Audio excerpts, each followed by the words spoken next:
What's going on, guys? Welcome back to our channel. First of all, subscribe and leave a thumbs up. How to manifest your desires. Lesson 1. Consciousness is the only reality.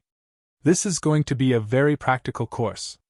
Therefore, I hope that everyone in this class has a very clear picture of what he desires, for I am convinced that you can realize your desires by the technique you will receive here this week in these 5 lessons.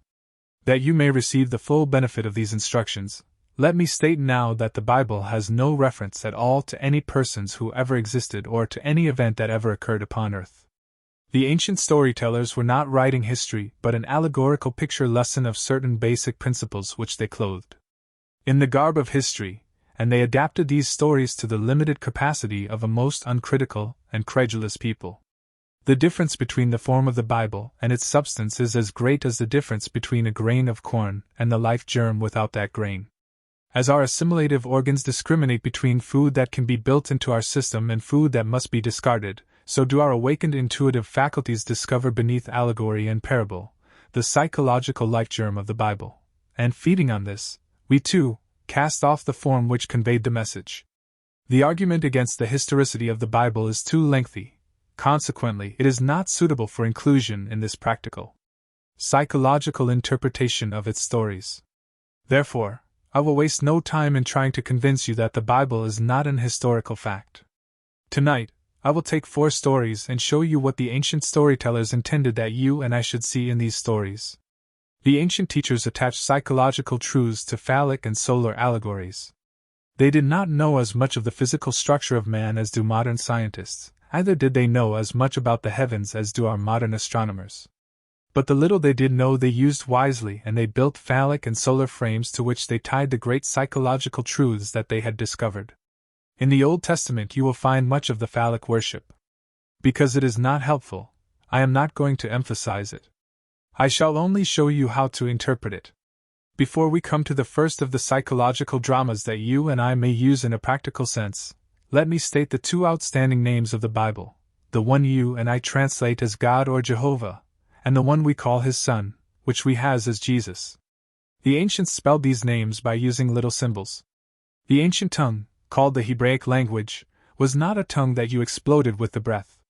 It was a mystical language never uttered by man. Those who understood it as mathematicians understand symbols of higher mathematics. It is not something people used to convey thought as I now use the English language. They said that God's name was spelled Jodhe. I shall take these symbols and in our normal, down-to-earth language, explain them in this manner. The first letter, Jod in the name of God, is a hand or a seed, not just a hand, but the hand of the director. If there is one organ of man that discriminates, and sets him apart from the entire world of creation, it is his hand. What we call a hand in the anthropoid ape is not a hand. It is used only for the purpose of conveying food to the mouth, or to swing branch to branch. Man's hand fashions, it molds. You cannot really express yourself without the hand. This is the builder's hand, the hand of the director. It directs and molds and builds within your world. The ancient storytellers called the first letter Jod, the hand, or the absolute seed out of which the whole of creation will come. To the second letter, they gave the symbol of a window. A window is an eye, the window is to the house what the eye is to the body. The third letter, Vu, they called a nail. A nail is used for the purpose of binding things together. The conjunction, and, in the Hebraic tongue, is simply the third letter, or Vu. If I want to say, man and woman, I put the Vu in the middle, it binds them together. The fourth and last letter, He, is another window or eye. In this modern, down-to-earth language of ours, you can forget eyes and windows and hands and look at it in this manner. You are seated here now. This first letter, Jod, is your I-amness, your awareness. You are aware of being aware, that is the first letter. Out of this awareness all states of awareness come. The second letter, He, called an I, is your imagination, your ability to perceive. You imagine or perceive something which seems to be other than self. As though you were lost in reverie and contemplated mental states in a detached manner, making the thinker and his thoughts separate entities. The third letter, Vu, is your ability to feel that you are that which you desire to be. As you feel you are it, you become aware of being it. To walk as though you were what you want to be is to take your desire out of the imaginary world and put the VU upon it. You have completed the drama of creation. I am aware of something. Then I become aware of actually being that of which I was aware. The fourth and last letter in the name of God is another He, another I, meaning the visible objective world which constantly bears witness of that which I am conscious of being. You do nothing about the objective world, it always molds itself in harmony with that which you are conscious of being. You are told this is the name by which all things are made, and without it there is nothing made that is made. The name is simply what you have now as you are seated here. You are conscious of being, aren't you? Certainly you are. You are also conscious of something that is other than yourself, the room, the furniture, the people. You may become selective now. Maybe you do not want to be other than what you are, or to own what you see. But you have the capacity to feel what it would be like were you now other than what you are. As you assume that you are that which you want to be, you have completed the name of God or the God He Vu He. The final result, the objectification of your assumption, is not your concern. It will come into view automatically as you assume the consciousness of being it. Now let us turn to the Son's name, for He gives the Son dominion over the world. You are that Son, you are the great Joshua, or Jesus, of the Bible. You know the name Joshua or Jehoshua we have anglicized as Jesus. The Son's name is almost like the Father's name. The first three letters of the Father's name are the first three letters of the Son's name, Jodhvu, then you add a shin and an ayn, making the Son's name read, Jodhvu shin ayn. You have heard what the first three are, Jodhvu. Jod means that you are aware, He means that you are aware of something, and Vu means that you became aware of being that of which you were aware. You have dominion because you have the ability to conceive and to become that which you conceive. That is the power of creation. But why is a shin put in the name of the Son? Because of the infinite mercy of our Father. Mind you, the Father and the Son are one. But when the Father becomes conscious of being man, He puts within the condition called man that which He did not give unto Himself. He puts a shin for this purpose. A shin is symbolized as a tooth. A tooth is that which consumes, that which devours. I must have within me the power to consume that which I now dislike. I, in my ignorance, brought to birth certain things I know dislike and would like to leave behind me. Were there not within me the flames that would consume it, I would be condemned forever to live in a world of all my mistakes. But there is a shin, or flame, within the name of the Son, which allows that Son to become detached from states He formerly expressed within the world. Man is incapable of seeing other than the contents of his own consciousness. If I now become detached in consciousness from this room by turning my attention away from it, then I am no longer conscious of it. There is something in me that devours it within me. It can only live within my objective world if I keep it alive within my consciousness. It is the shin, or a tooth, in the Son's name that gives Him absolute dominion. Why? Could it not have been in the Father's name? For this simple reason, nothing can cease to be in the Father. Even the unlovely things cannot cease to be. If I once give it expression, forever and ever it remains locked within the dimensionally greater self which is the Father. But I would not like to keep alive within my world all of my mistakes. So I, in my infinite mercy, gave to myself, when I became man, the power to become detached from these things that I, in my ignorance, brought to birth in my world. These are the two names which give you dominion. You have dominion if, as you walk the earth, you know that your consciousness is God, the one and only reality. You become aware of something you would like to express or possess. You have the ability to feel that you are and possess that which but a moment before was imaginary. The final result, the embodying of your assumption, is completely outside of the offices of a three-dimensional mind. It comes to birth in a way that no man knows. If these two names are clear in your mind's eye, you will see that they are your eternal names. As you sit here, you are this Jodhvu He, you are the Jodhvu shin ayn. The stories of the Bible concern themselves exclusively with the power of imagination. They are really dramatizations of the technique of prayer, for prayer is the secret of changing the future. The Bible reveals the key by which man enters a dimensionally larger world for the purpose of changing the conditions of the lesser world in which he lives. A prayer granted implies that something is done in consequence of the prayer, which otherwise would not have been done. Therefore, man is the spring of action, the directing mind, and the one who grants the prayer. The stories of the Bible contain a powerful challenge to the thinking capacity of man. The underlying truth, that they are psychological dramas and not historical facts, demands reiteration, inasmuch as it is the only justification for the stories. With a little imagination, we may easily trace the psychological sense in all the stories of the Bible. And God said, "Let us make man in our image, and after our likeness, and let them have dominion over the fish of the sea, and over the fowl of the air, and over the cattle, and over all the earth, and over every creeping thing that creepeth upon the earth."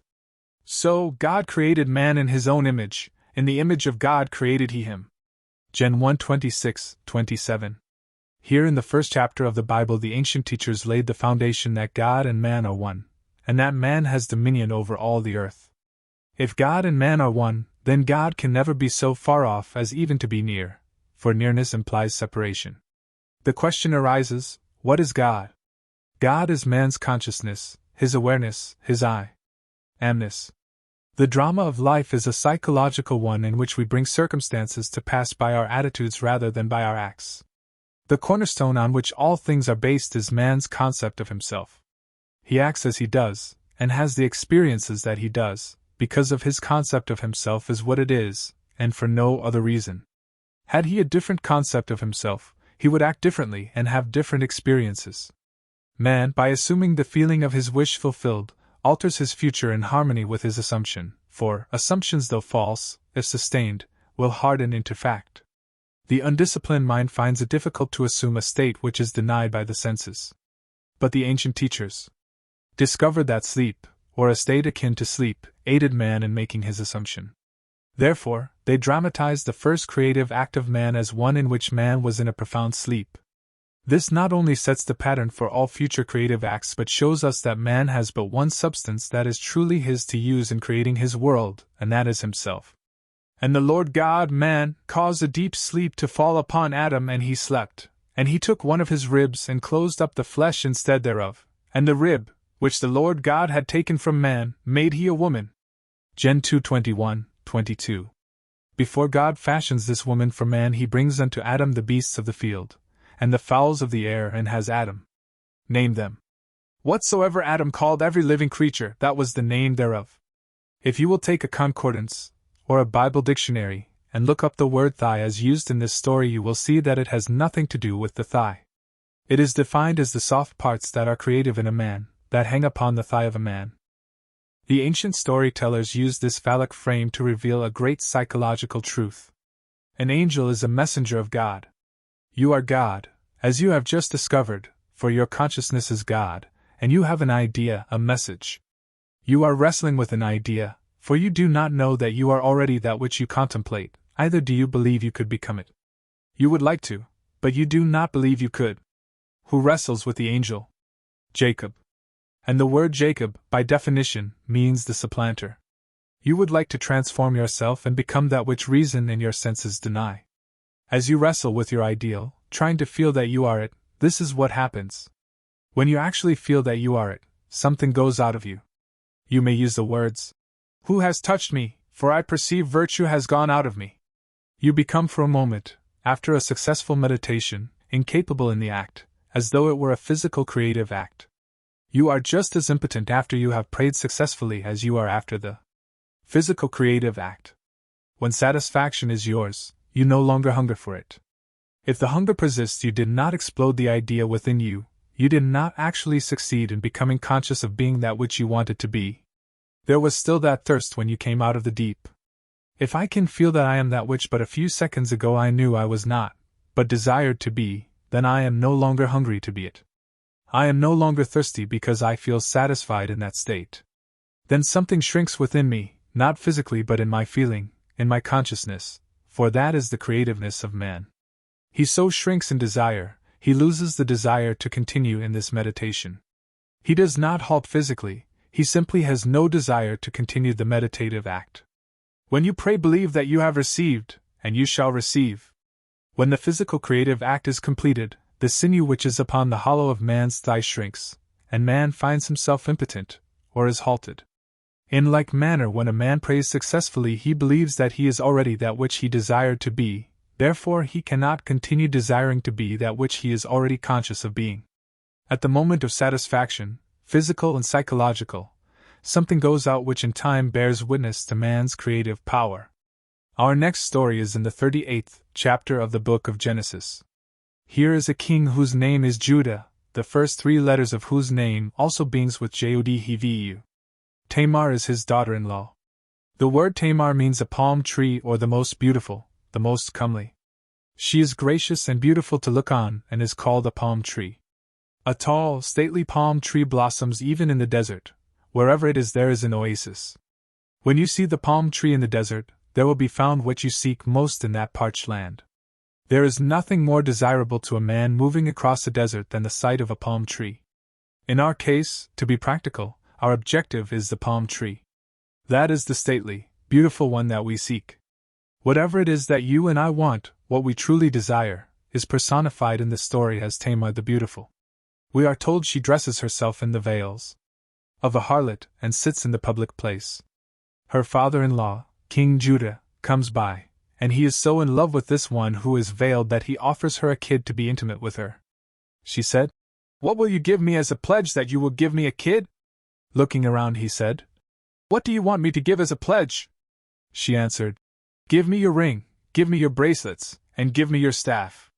Whereupon, he took from his hand the ring and the bracelet, and gave them to her along with his scepter.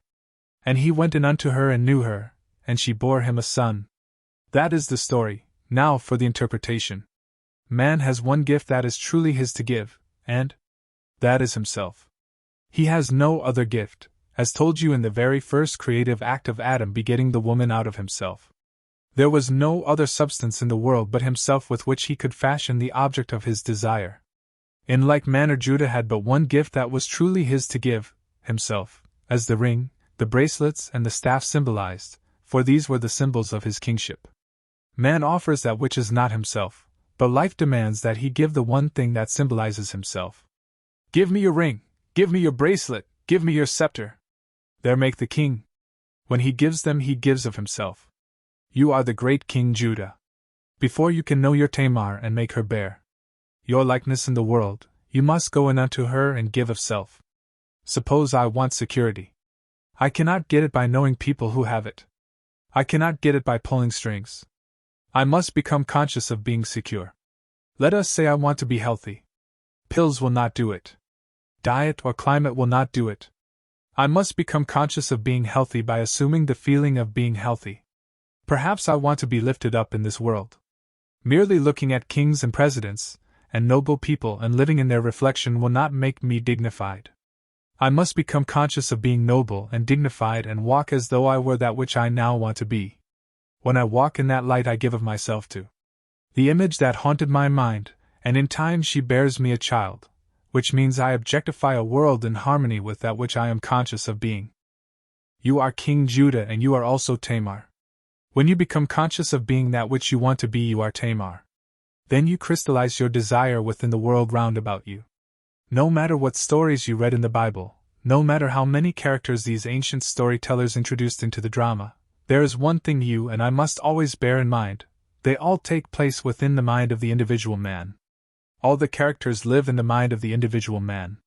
As you read the story, make it fit the pattern of self. Know that your consciousness is the only reality. Then know what you want to be. Then assume the feeling of being that which you want to be, and remain faithful to your assumption, living and acting on your conviction. Always make it fit that pattern. Our third interpretation is the story of Isaac and his 2 sons, Esau and Jacob. The picture is drawn of a blind man being deceived by his second son into giving him the blessing which belonged to his first son. The story stressed the point that the deception was accomplished through the sense of touch. And Isaac said unto Jacob, Come near, I pray thee, that I may feel thee, my son, whether thou be my very son Esau or not. And Jacob went near unto Isaac his father, and he felt him.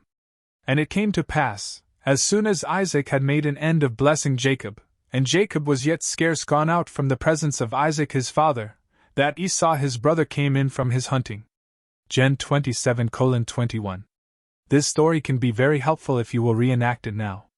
Again, bear in mind that all the characters of the Bible are personifications of abstract ideas and must be fulfilled in the individual man. You are the blind father and both sons. Isaac is old and blind, and sensing the approach of death, calls his first son Esau a rough, hairy boy, and sends him into the woods that he may bring in some venison. The second son, Jacob, a smooth-skinned boy, overheard the request of his father. Desiring the birthright of his brother Jacob, the smooth-skinned son slaughtered one of his father's flock and skinned it. Then, dressed in the hairy skins of the kid he had slaughtered, he came through subtlety and betrayed his father into believing that he was Esau. The father said, "Come close, my son, that I may feel you. I cannot see, but come that I may feel." Note the stress that is placed upon feeling in this story. He came close, and the father said to him, "The voice is Jacob's voice, but the hands are the hands of Esau." And feeling the roughness, the reality of the son Esau, he pronounced a blessing and gave it to Jacob. You are told in the story that as Isaac pronounced the blessing and Jacob had scarcely gone out from his presence, that his brother Esau came in from his hunting. This is an important verse. Do not become distressed in our practical approach to it, for as you sit here you, too, are Isaac. This room in which you are seated is your present Esau. This is the rough or sensibly known world, known by the reason of your bodily organs. All of your senses bear witness to the fact that you are here in this room. Everything tells you that you are here, but perhaps you do not want to be here. You can apply this toward any objective. The room in which you are seated at any time, the environment in which you are placed, this is your rough or sensibly known world or sun, which is personified in the story as Esau. What you would like in place of what you have or are is your smooth-skinned state, or Jacob, the supplanter. You do not send your visible world hunting, as so many people do, by denial. By saying it does not exist, you make it all the more real.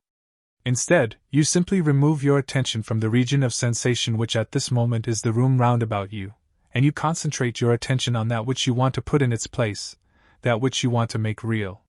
In concentrating on your objective, the secret is to bring it here. You must make elsewhere here and then now. Imagine that your objective is so close that you can feel it. Suppose at this very moment I want a piano here in this room. To see a piano in my mind's eye existing elsewhere does not do it.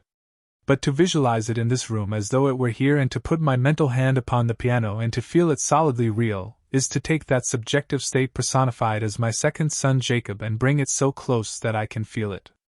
Isaac is called a blind man. You are blind because you do not see your objective with your bodily organs, you cannot see it with your objective senses.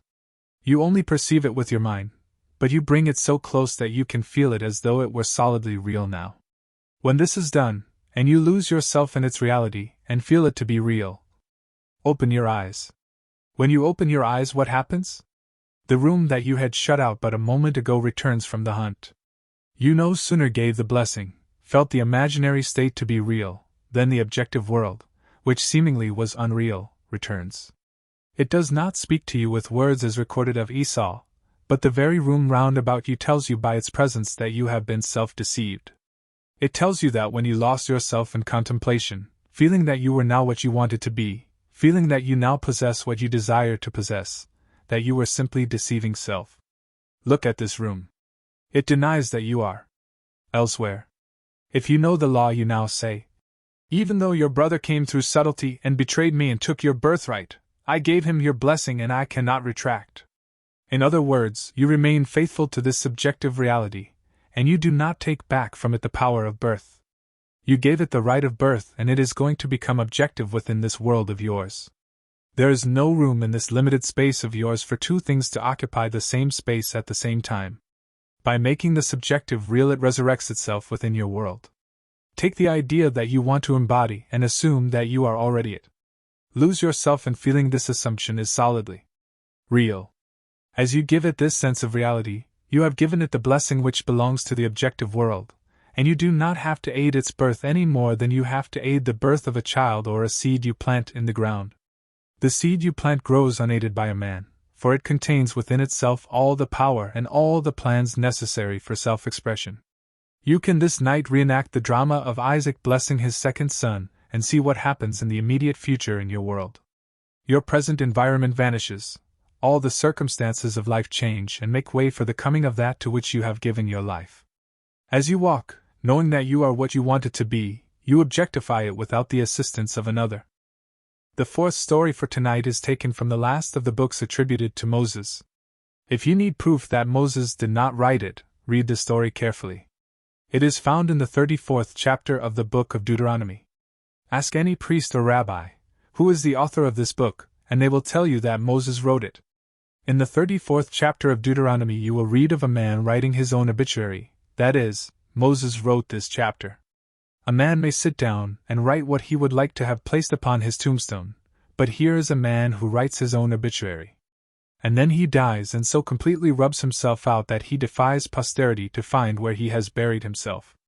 So Moses the servant of the Lord died there in the land of Moab, according to the word of the Lord. And he buried him in the valley in the land of Moab, over against Beth-peor, but no man knoweth of his sepulchre until this day. And Moses was 120 years old when he died, his eye was not dim, nor his natural force abated. Deuteronomy 34 verses 5 and 6, 7. You must this night, not tomorrow, learn the technique of writing your own obituary, and so completely die to what you are that no man in this world can tell you where you buried the old man. If you are now ill and you become well, and I know you by reason of the fact that you are ill, where can you point and tell me you buried the sick one? If you are impoverished and borrow from every friend you have, and then suddenly you roll in wealth, where did you bury the poor man? You so completely rub out poverty in your mind's eye that there is nothing in this world you can point to and claim, that is where I left it. A complete transformation of consciousness rubs out all evidence that anything other than this ever existed in the world. The most beautiful technique for the realizing of man's objective is given in the first verse of the 34th chapter of Deuteronomy. And Moses went up from the plains of Moab unto the mountain of Nebo, to the top of Pisgah, that is over again Jericho. And the Lord showed him all the land of Gilead, unto Dan. You read that verse and say, so what? But take a concordance and look up the words. The first word, Moses, means to draw out, to rescue, to lift out, to fetch. In other words, Moses is the personification of the power in man that can draw out of man that which he seeks, for everything comes from within, not from without. You draw from within yourself that which you now want to express as something objective to yourself. You are Moses coming out of the plains of Moab. The word Moab is a contraction of two Hebraic words, Amiem and Ab, meaning mother-father. Your consciousness is the mother-father, there is no other cause in the world.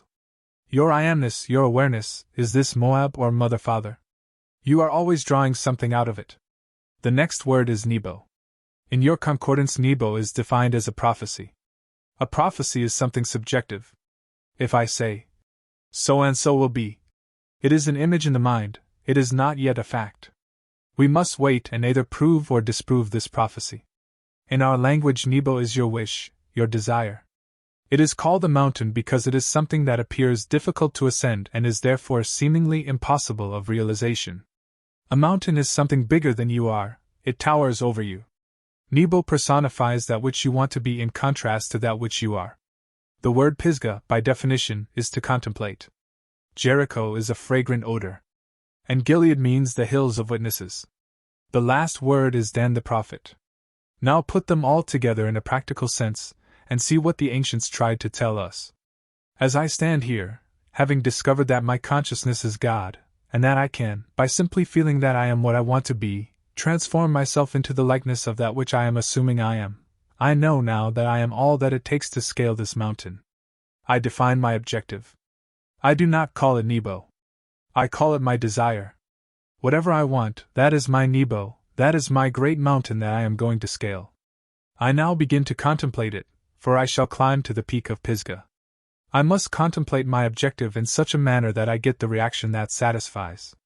If I do not get the reaction that pleases, then Jericho is not seen, for Jericho is a fragrant odor. When I feel that I am what I want to be, I cannot suppress the joy that comes with that feeling. I must always contemplate my objective until I get the feeling of satisfaction personified as Jericho. Then I do nothing to make it visible in my world, for the hills of Gilead, meaning men, women, children, the whole vast world round about me, come bearing witness. They come to testify that I am what I have assumed myself to be and am sustaining within myself. When my world conforms to my assumption, the prophecy is fulfilled. If I now know what I want to be and assume that I am it, and walk as though I were, I become it, and becoming it I so completely die to my former concept of self that I cannot point to any place in this world and say, That is where my former self is buried. I so completely died that I defy posterity to ever find where I buried my old self. There must be someone in this room who will so completely transform himself in this world that his close immediate circle of friends will not recognize him. For 10 years I was a dancer, dancing in Broadway shows, in vaudeville, nightclubs, and in Europe. There was a time in my life when I thought I could not live without certain friends in my world. I would spread a table every night after the theater, and we would all dine well. I thought I could never live without them. Now I confess I could not live with them. We have nothing in common today. When we meet, we do not purposely walk on the opposite side of the street, but it is almost a cold meeting because we have nothing to discuss. I so died to that life that as I meet these people, they cannot even talk of the old times. But there are people living today who are still living in that state, getting poorer and poorer. They always like to talk about the old times. They never buried that man at all. He is very much alive within their world. Moses was 120 years, a full, wonderful age as 120 indicates. 1 plus 2 plus 0 equals 3, the numerical symbol of expression. I am fully conscious of my expression. My eyes are undimmed, and the natural functions of my body are not abated. I am fully conscious of being what I do not want to be. But knowing this law by which a man transforms himself, I assume that I am what I want to be and walk in the assumption that it is done. In becoming it, the old man dies and all that was related to that former concept of self dies with it. You cannot take any part of the old man into the new man. You cannot put new wine in old bottles or new patches on old garments. You must be a new being completely. As you assume that you are what you want to be, you do not need the assistance of another to make it so. Neither do you need the assistance of anyone to bury the old man for you. Let the dead bury the dead. Do not even look back, for no man having put his hand to the plow, and then looking back is fit for the kingdom of heaven. Do not ask yourself how this thing is going to be. It does not matter if your reason denies it. It does not matter if all the world round about you denies it. You do not have to bury the old. Let the dead bury the dead. You will so bury the past by remaining faithful to your new concept of self that you will defy the whole vast future to find where you buried it. To this day no man in all of Israel has discovered the sepulchre of Moses. These are the 4 stories I promise you tonight. You must apply them every day of your life. Even though the chair on which you are now seated seems hard and does not lend itself to meditation, you can in imagination make it the most comfortable chair in the world. Let me now define the technique as I want you to employ it. I trust each one of you came here tonight with a clear picture of your desire. Do not say it is impossible. Do you want it? You do not have to use your moral code to realize it. It is altogether outside the reach of your code. Consciousness is the one and only reality. Therefore, we must form the object of our desire out of our own consciousness. People have a habit of slighting the importance of simple things, and the suggestion to create a state akin to sleep in order to aid you in assuming that which reason and your senses deny is one of the simple things you might slight. However, this simple formula for changing the future, which was discovered by the ancient teachers and given to us in the Bible, can be proved by all. The first step in changing the future is desire, that is, define your objective, know definitely what you want. Second, construct an event which you believe would encounter following the fulfillment of your desire, an event which implies fulfillment of your desire, something which will have the action of self predominant. The third step is to immobilize the physical body and induce a state akin to sleep. Then, mentally feel yourself right into the proposed action. Imagine all the while that you are actually performing the action here and now. You must participate in the imaginary action, not merely stand back and look on, but feel that you are actually performing the action, so that the imaginary sensation is real to you. It is important always to remember that the proposed action must be one which follows the fulfillment of your desire, one which implies fulfillment. For example, suppose you desired a promotion in the office.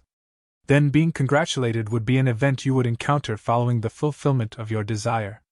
Having selected this action as the one you will experience in imagination to imply promotion in the office, immobilize your physical body and induce a state bordering on sleep, a drowsy state, but one in which you are still able to control the direction of your thoughts, a state in which you are attentive without effort.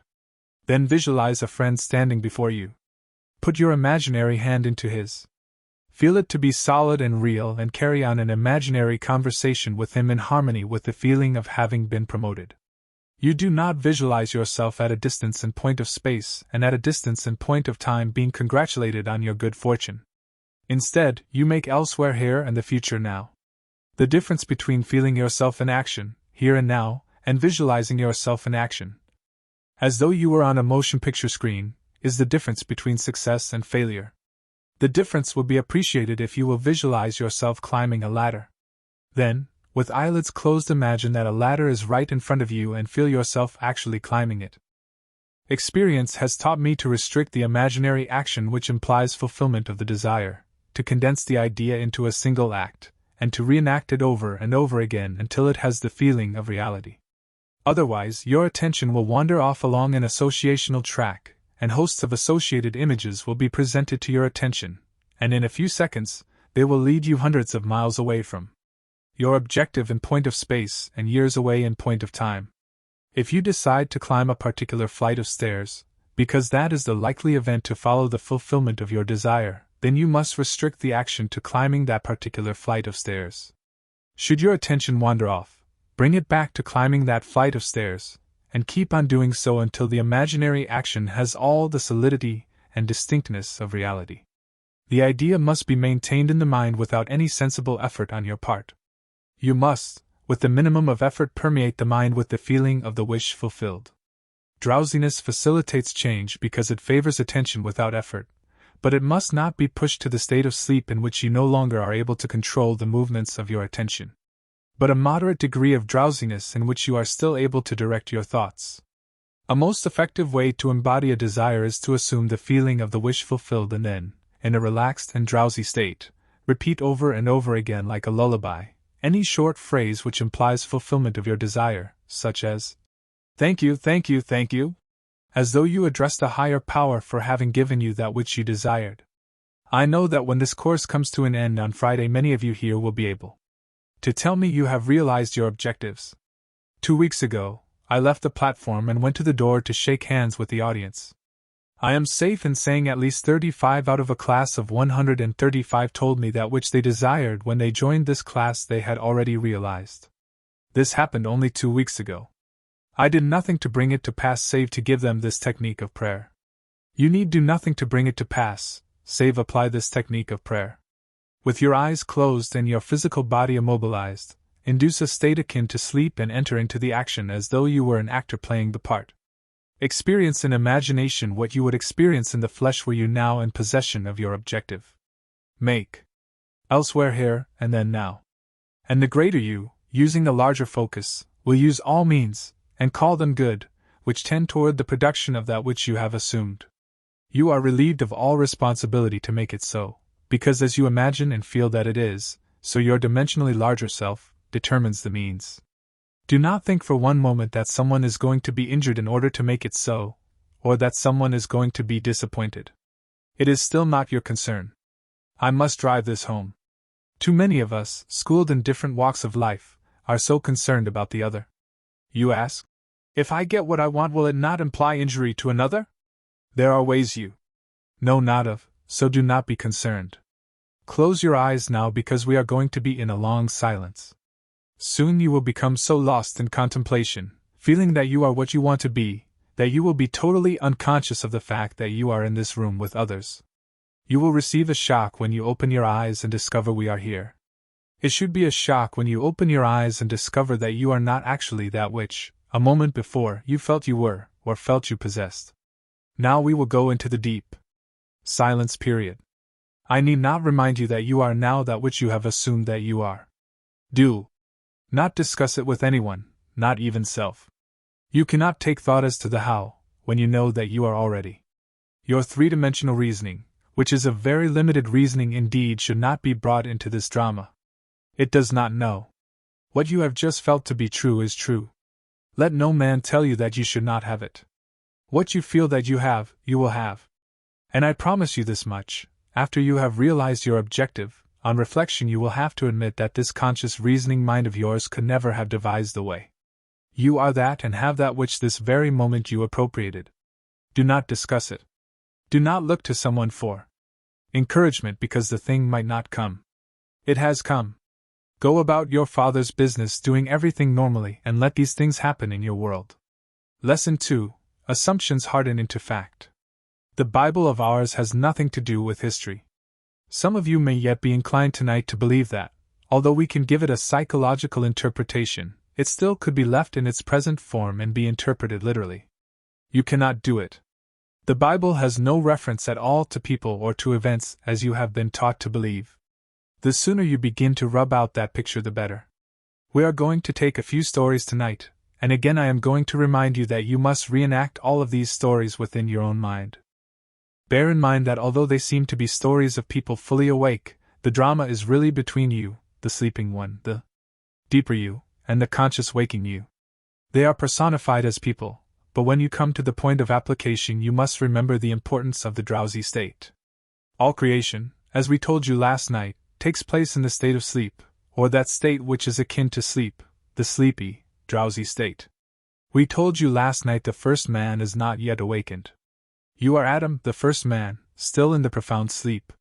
The creative you is the fourth-dimensional you whose home is simply the state you enter when men call you asleep. Our first story for tonight is found in the Gospel of John. As you hear it unfold before you, I want you to compare it in your mind's eye to the story you heard last night from the book of Genesis. The first book of the Bible, the book of Genesis, historians claim is the record of events which occurred on earth some 3,000 years before the events recorded in the book of John. I ask you to be rational about it, and see if you do not think the same writer could have written both stories. You be the judge as to whether the same inspired man could not have told the same story and told it differently. This is a very familiar story, the story of the trial of Jesus. In this Gospel of John, it is recorded that Jesus was brought before Pontius Pilate, and the crowd clamored for his life. They wanted Jesus. Pilate turned to them and said, "But ye have a custom, that I should release unto you one at the Passover. Will ye therefore that I release unto you the King of the Jews?" Then cried they all again, saying, "Not this man, but Barabbas." Now Barabbas was a robber. John 18 verses 39 and 40. You are told that Pilate had no choice in the matter, he was only a judge interpreting law, and this was the law. The people had to be given that which they requested. Pilate could not release Jesus against the wishes of the crowd, and so he released Barabbas and gave unto them Jesus to be crucified. Now bear in mind that your consciousness is God. There is no other God. And you are told that God has a Son whose name is Jesus. If you will take the trouble to look up the word Barabbas in your concordance, you will see that it is a contraction of two Hebraic words, bar, which means a daughter, son or child, and Abba, which means father. Barabbas is the son of the great Father. And Jesus in the story is called the Savior, the Son of the Father. We have two sons in this story. And we have two sons in the story of Esau and Jacob. Bear in mind that Isaac was blind, and justice to be true must be blindfolded. Although in this case Pilate is not physically blind, the part given to Pilate implies that he is blind because he is a judge.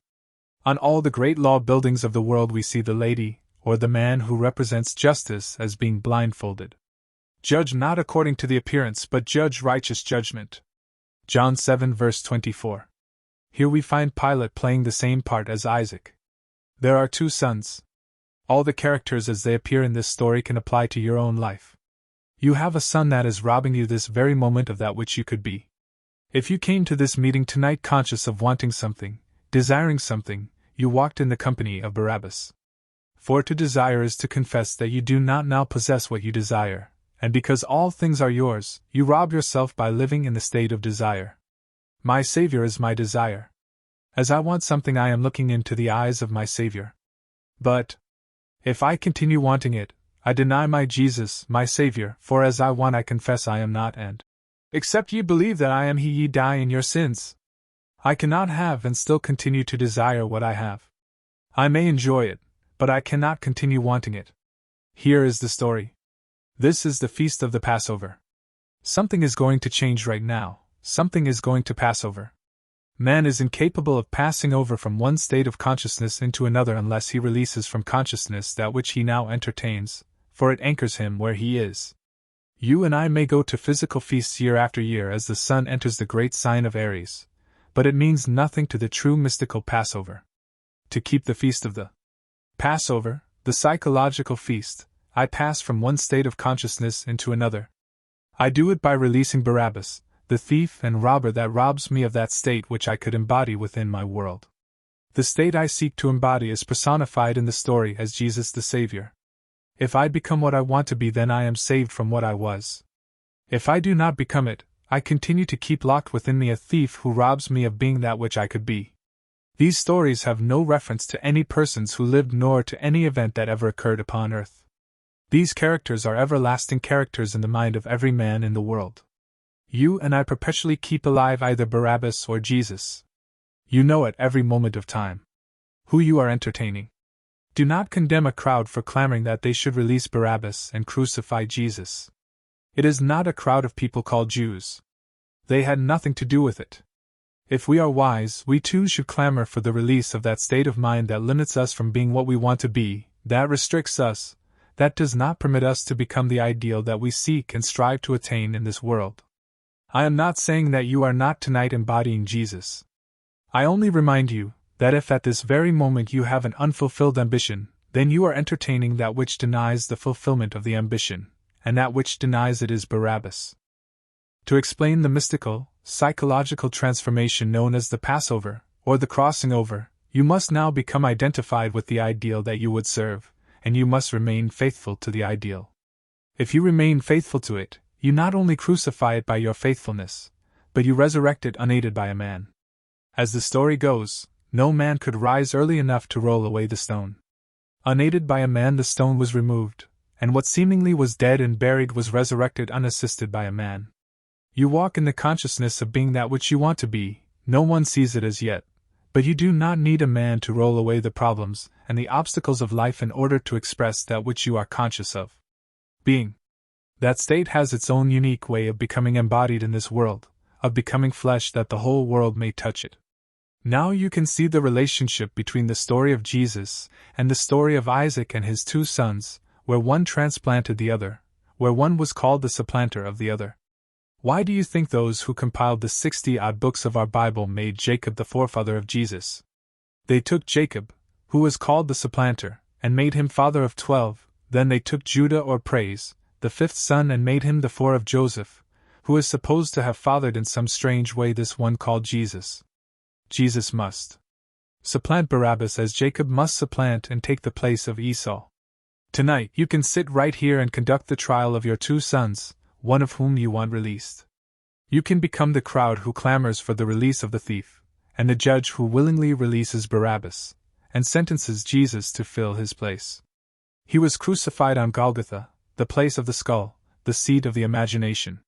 To experience the Passover or passage from the old to the new concept of self, you must release Barabbas, your present concept of self, which robs you of being that which you could be, and you must assume the new concept which you desire to express.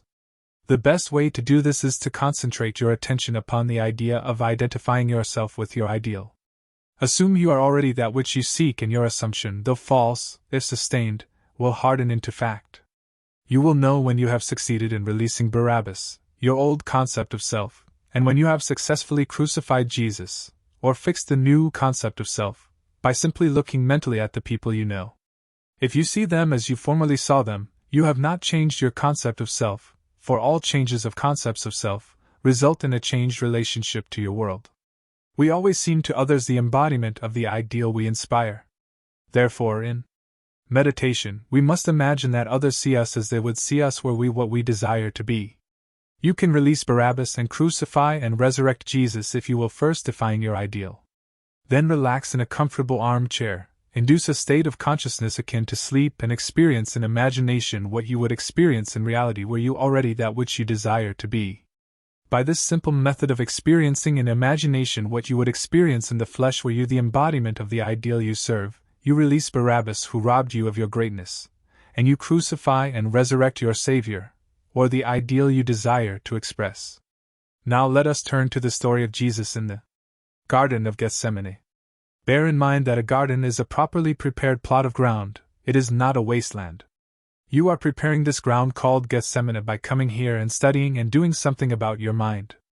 Spend some time daily in preparing your mind by reading good literature, listening to good music, and entering into conversations that ennoble. We are told in the epistles, "Whatsoever things are true, whatsoever things are honest, whatsoever things are just, whatsoever things are pure, whatsoever things are lovely, whatsoever things are of good report, if there be any virtue, and if there be any praise, think on these things." Phil 4:8. Continuing with our story, as told in the 18th chapter of John, Jesus is in the garden, and suddenly a crowd begins to seek him. He is standing there in the dark, and he says, "Whom seek ye?" The spokesman called Judas answers and says, "We seek Jesus of Nazareth." A voice answers, "I am he." At this instant they all fall to the ground, thousands of them tumbled. That in itself should stop you right there and let you know it could not be a physical drama, because no one could be so bold in his claim that he is the one sought, that he could cause thousands who seek him to fall to the ground. But the story tells us they all fell to the ground. Then when they regained their composure they asked the same question.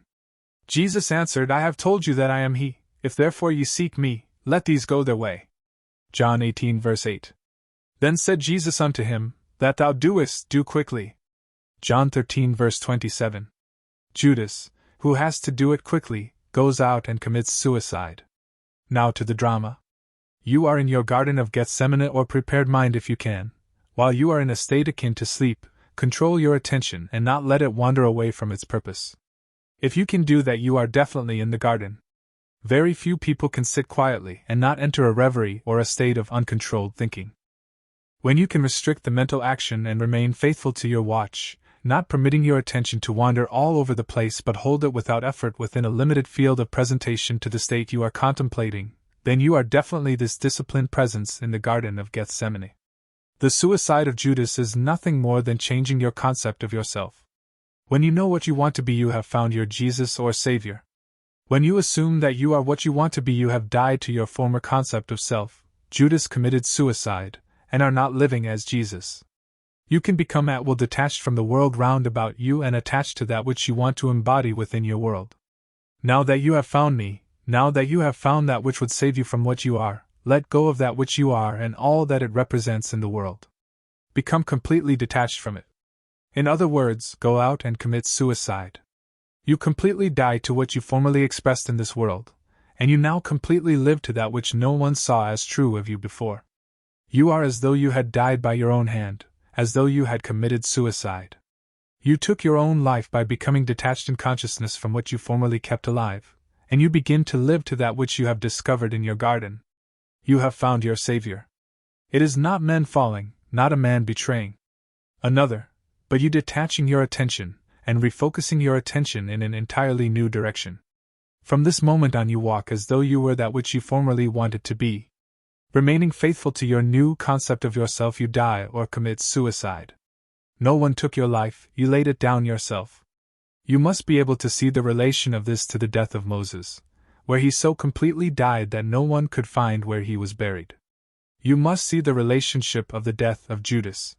He is not a man who betrayed a man called Jesus. The word Judas is praise. It is Judah, to praise, to give thanks, to explode with joy. You do not explode with joy unless you are identified with the ideal you seek and want to embody in this world. When you become identified with the state you contemplate, you cannot suppress your joy. It rises like the fragrant odor described as Jericho in the Old Testament. I am trying to show you that the ancients told the same story in all the stories of the Bible. All that they are trying to tell us is how to become that which we want to be. And they imply in every story that we do not need the assistance of another. You do not need another to become now what you really want to be. Now we turn to a strange story in the Old Testament, one that very few priests and rabbis will be bold enough to mention from their pulpits. Here is one who is going to receive the promise as you now receive it. His name is Jesus, only the ancients called him Joshua. Jehoshua ben Nun, or Savior, son of the fish, the Savior of the great deep. Nun means fish, and fish is the element of the deep, the profound ocean. Jehoshua means Jehovah saves, and Ben means the offspring or son of.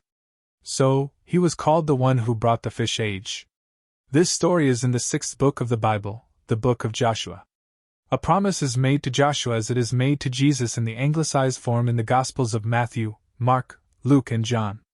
In the Gospel of John, Jesus says, "All things whatsoever thou hast given me are of thee." John 17 verse 7. "And all mine are thine, and thine are mine." John 17 verse 10. In the Old Testament, in the book of Joshua, it is said in these words, "Every place that the sole of your foot shall tread upon, that have I given unto you." Joshua 1 verse 3. It does not matter where it is, analyze the promise, and see if you can accept it literally. It is not physically true, but it is psychologically true. Wherever you can stand in this world mentally that you can realize. Joshua is haunted by this promise that wherever he can place his foot, the foot is understanding, wherever the sole of his foot shall tread, that will be given unto him. He wants the most desirable state in the world, the fragrant city, the delightful state called Jericho. He finds himself barred by the impassable walls of Jericho. He is on the outside as you are now on the outside. You are functioning three-dimensionally, and you cannot seem to reach the fourth-dimensional world where your present desire is already a concrete objective reality. You cannot seem to reach it because your senses bar you from it. Reason tells you it is impossible. All things round about you tell you it is not true. Now you employ the services of a harlot and a spy, and her name is Rahab. The word Rahab simply means the spirit of the Father. Rh means the breath or spirit, and Ab the Father. Hence, we find that this harlot is the spirit of the Father, and the Father is man's awareness of being aware, man's I-ness, man's consciousness. Your capacity to feel is the great spirit of the Father, and that capacity is Rahab in this story. She has two professions, that of a spy and that of a harlot. The profession of a spy is this: to travel secretly, to travel so quietly that you may not be detected. There is not a single physical spy in this world who can travel so quietly that he will be altogether unseen by others. He may be very wise in concealing his ways, and he may never be truly apprehended, but at every moment of time he runs the risk of being detected.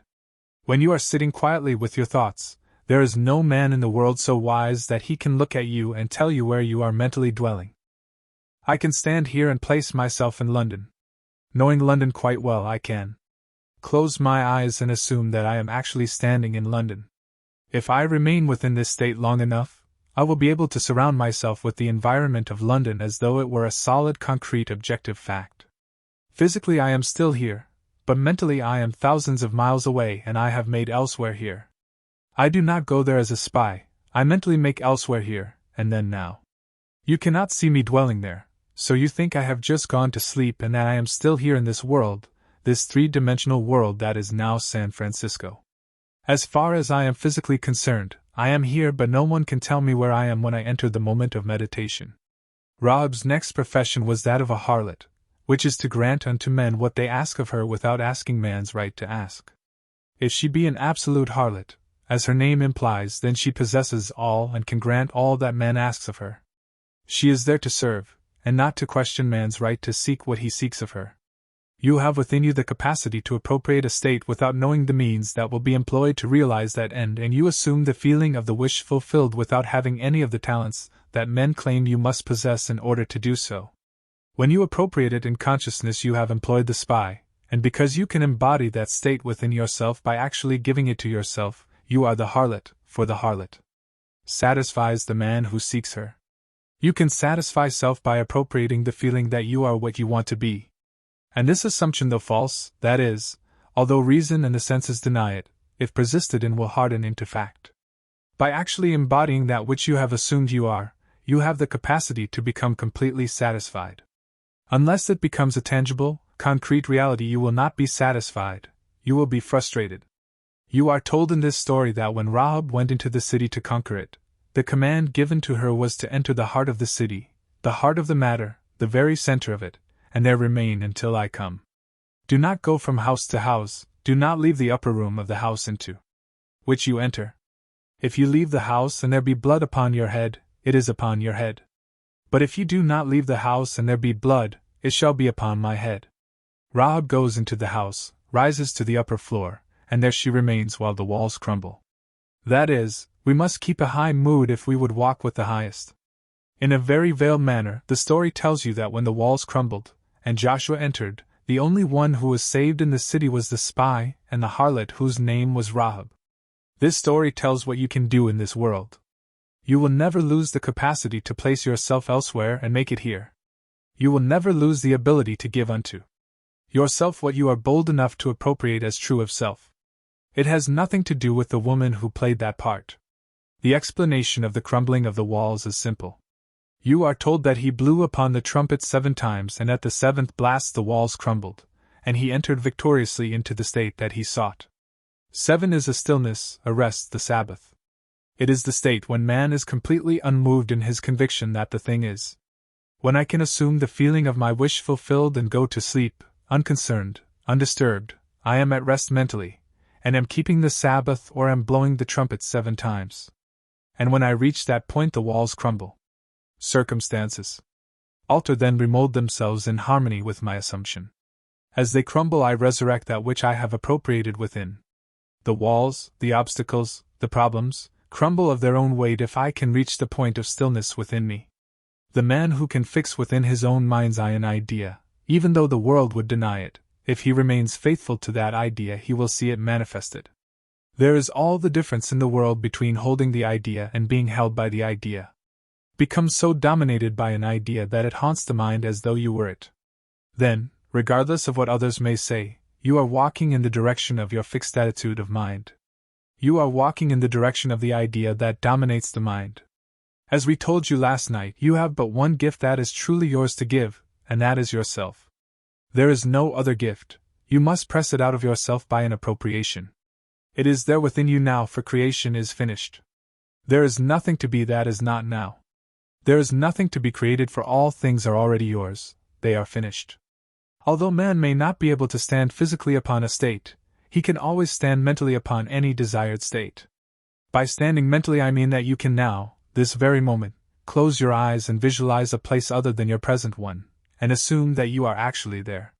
You can feel this to be so real that upon opening your eyes you are amazed to find that you are not physically there. This mental journey into the desired state, with its subsequent feeling of reality, is all that is necessary to bring about its fulfillment.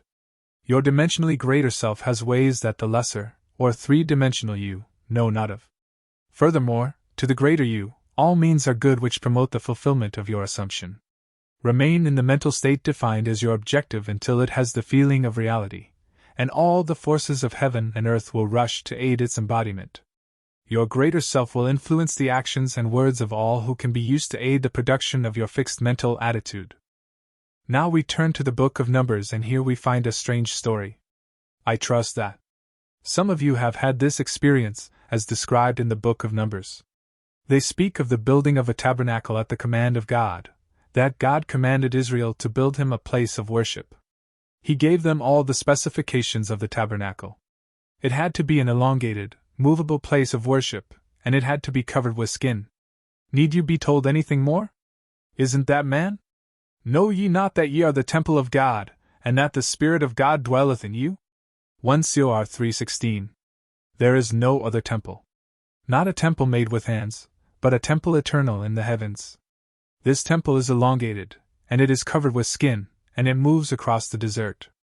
And on the day that the tabernacle was reared up, the cloud covered the tabernacle, namely, the tent of the testimony, and at even there was upon the tabernacle as it were the appearance of fire, until the morning. So it was always, the cloud covered it by day, and the appearance of fire by night. Number 9:15-16. The command given to Israel was to tarry until the cloud ascended by day and the fire by night. Whether it was 2 days, or a month, or a year, that the cloud tarried upon the tabernacle, remaining thereon, the children of Israel abode in their tents, and journeyed not, but when it was taken up, they journeyed. Number 9:22. You know that you are the tabernacle, but you may wonder, what is the cloud? In meditation many of you must have seen it. In meditation this cloud, like the subsoil waters of an artesian well, springs spontaneously to your head and forms itself into pulsating, golden rings. Then, like a gentle river, they flow from your head in a stream of living rings of gold. In a meditative mood bordering on sleep, the cloud ascends. It is in this drowsy state that you should assume that you are that which you desire to be, and that you have that which you seek, for the cloud will assume the form of your assumption and fashion a world in harmony with itself. The cloud is simply the garment of your consciousness, and where your consciousness placed, there you will be in the flesh also. This golden cloud comes in meditation. There is a certain point when you are approaching sleep that it is very, very thick, very liquid, and very much alive and pulsing. It begins to ascend as you reach the drowsy, meditative state, bordering on sleep. You do not strike the tabernacle, either do you move it until the cloud begins to ascend. The cloud always ascends when man approaches the drowsiness of sleep. For when a man goes to sleep, whether he knows it or not, he slips from a three-dimensional world into a fourth-dimensional world, and that which is ascending is the consciousness of that man in a greater focus. It is a fourth-dimensional focus. What you now see ascending is your greater self. When that begins to ascend, you enter into the actual state of feeling you are what you want to be. That is the time you lull yourself into the mood of being what you want to be, by either experiencing in imagination what you would experience in reality were you already that which you want to be, or by repeating over and over again the phrase that implies you have already done what you want to do. A phrase such as, "Isn't it wonderful, isn't it wonderful?" As though some wonderful thing had happened to you. In a dream, in a vision of the night, when deep sleep falleth upon men, in slumberings upon the bed. Then he openeth the ears of men, and sealeth their instruction. Job 33 verses 15 and 16. Use wisely the interval preceding sleep. Assume the feeling of the wish fulfilled and go to sleep in this mood. At night, in a dimensionally larger world, when deep sleep falleth upon men, they see and play the parts that they will later play on earth. And the drama is always in harmony with that which their dimensionally greater selves read and play through them. Our illusion of free will is but ignorance of the causes which make us act. The sensation which dominates the mind of man as he falls asleep, though false, will harden into fact. Assuming the feeling of the wish fulfilled as we fall asleep, is the command to this embodying process, saying to our mood, "Be thou actual." In this way we become through a natural process what we desire to be. I can tell you dozens of personal experiences where it seemed impossible to go elsewhere, but by placing myself elsewhere mentally as I was about to go to sleep, circumstances changed quickly which compelled me to make the journey. I have done it across water by placing myself at night on my bed as though I slept where I wanted to be. As the days unfolded, things began to mold themselves in harmony with that assumption, and all things that must happen to compel my journey did happen. And I, in spite of myself, must make ready to go toward that place which I assumed I was in when I approached the deep of sleep. As my cloud ascends, I assume that I am now the man I want to be, or that I am already in the place where I want to visit. I sleep in that place now. Then life strikes the tabernacle, strikes my environment, and reassembles my environment across seas or over land and reassembles it in the likeness of my assumption. It has nothing to do with men walking across a physical desert. The whole vast world round about you is a desert. From the cradle to the grave you and I walk as though we walk the desert. But we have a living tabernacle wherein God dwells, and it is covered with a cloud which can and does ascend when we got to sleep or are in a state akin to sleep. Not necessarily in 2 days, it can ascend in 2 minutes. Why did they give you 2 days? If I now become the man I want to be, I may become dissatisfied tomorrow. I should at least give it a day before I decide to move on. The Bible says in 2 days, a month, or a year, whenever you decide to move on with this tabernacle, let the cloud ascend. As it ascends, you start moving where the cloud is. The cloud is simply the garment of your consciousness, your assumption. Where the consciousness is placed, you do not have to take the physical body. It gravitates there in spite of you. Things happen to compel you to move in the direction where you are consciously dwelling. In my Father's house are many mansions. If it were not so, I would have told you. I go to prepare a place for you. And if I go and prepare a place for you, I will come again, and receive you unto myself, that where I am, there ye may be also. John 14 verses 2 and 3. The many mansions are the unnumbered states within your mind, for you are the house of God. In my Father's house are unnumbered concepts of self. You could not in eternity exhaust what you are capable of being. If I sit quietly here and assume that I am elsewhere, I have gone and prepared a place. But if I open my eyes, the bilocation which I created vanishes and I am back here in the physical form that I left behind me as I went to prepare a place. But I prepared the place nevertheless and will in time dwell there physically. You do not have to concern yourself with the ways and the means that will be employed to move you across space into that place where you have gone and mentally prepared it. Simply sit quietly, no matter where you are, and mentally actualize it. But I give you warning, do not treat it lightly, for I am conscious of what it will do to people who treat it lightly. I treated it lightly once because I just wanted to get away, based only upon the temperature of the day. It was in the deep of winter in New York, and I so desired to be in the warm climate of the Indies, that I slept that night as though I slept under palm trees. Next morning when I awoke it was still very much winter. I had no intentions of going to the Indies that year, but distressing news came which compelled me to make the journey. It was in the midst of war when ships were being sunk right and left, but I sailed out of New York on a ship 48 hours after I received this news. It was the only way I could get to Barbados, and I arrived just in time to see my mother and say a three-dimensional goodbye to her. In spite of the fact that I had no intentions of going, the deeper self watched where the great cloud ascended. I placed it in Barbados, and this tabernacle, my body, had to go and make the journey to fulfill the command. Wherever the sole of your foot shall tread, that have I given unto you. Wherever the cloud descends in the desert, there you reassemble that tabernacle. I sailed from New York at midnight on a ship without taking thought of submarines or anything else. I had to go. Things happened in a way that I could not have devised. I warn you, do not treat it lightly. Do not say, I will experiment and put myself in Labrador, just to see if it will work. You will go to your Labrador, and then you will wonder why you ever came to this class. It will work if you dare assume the feeling of your wish fulfilled as you go to sleep. Control your moods as you go to sleep. I cannot find any better way to describe this technique than to call it a controlled waking dream. In a dream you lose control, but try preceding your sleep with a complete controlled waking dream, entering into it as you do in a dream, for in a dream you are always very dominant, you always play the part. You are always an actor in a dream, and never the audience. When you have a controlled waking dream you are an actor and you enter into the act of the controlled dream. But do not do it lightly, for you must then reenact it physically in a three-dimensional world. Now before we go into our moment of silence there is something I must make very clear, and that is this effort we discussed last night. If there is one reason in this whole vast world why people fail, it is because they are unaware of a law known to psychologists today as the law of reverse effort. When you assume the feeling of your wish fulfilled, it is with a minimum of effort. You must control the direction of the movements of your attention. But you must do it with the least effort. If there is effort in the control, and you are compelling it in a certain way, you are not going to get the results.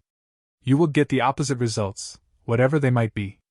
That is why we insist on establishing the basis of the Bible as Adam slept.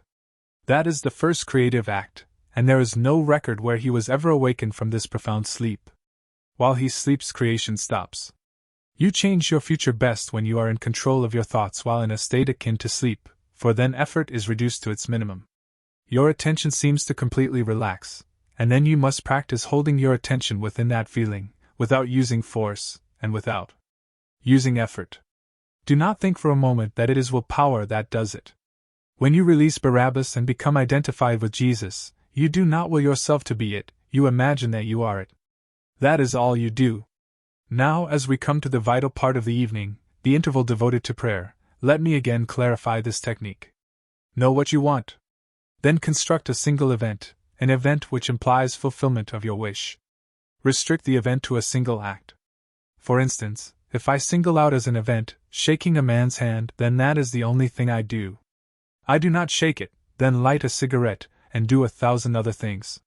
I simply imagine that I am actually shaking hands and keep the act going over and over again until the imaginary act has all the feeling of reality. The event must always imply fulfillment of the wish.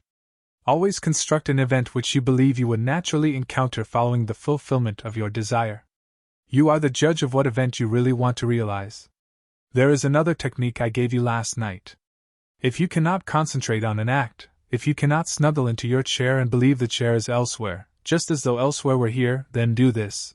Reduce the idea, condense it to a single, simple phrase like, "Isn't it wonderful?" Or, "Thank you?" Or, "It's done." Or, "It's finished." There should not be more than 3 words. Something that implies the desire is already realized. "Isn't it wonderful?" Or, "Thank you?" certainly imply that. These are not all the phrases you could use. Make up out of your own vocabulary the phrase which best suits you. But make it very, very short, and always use a phrase that implies fulfillment of the idea. When you have your phrase in mind, lift the cloud. Let the cloud ascend by simply inducing the state that borders on sleep. Simply begin to imagine and feel you are sleepy, and in this state assume the feeling of the wish fulfilled. Then repeat the phrase over and over like a lullaby. Whatever the phrase is, let it imply that the assumption is true, that it is concrete, that it is already a fact and you know it. Just relax and enter into the feeling of actually being what you want to be. As you do it, you are entering Jericho with your spy who has the power to give it. You are releasing Barabbas and sentencing Jesus to be crucified and resurrected. All these stories you are reenacting if now you begin to let go and enter into the feeling of actually being what you want to be. Now we can go. Silence period. If your hands are dry, and if your mouth is dry at the end of this meditation, that is positive proof that you did succeed in lifting the cloud. What you were doing when the cloud was lifted is entirely your business.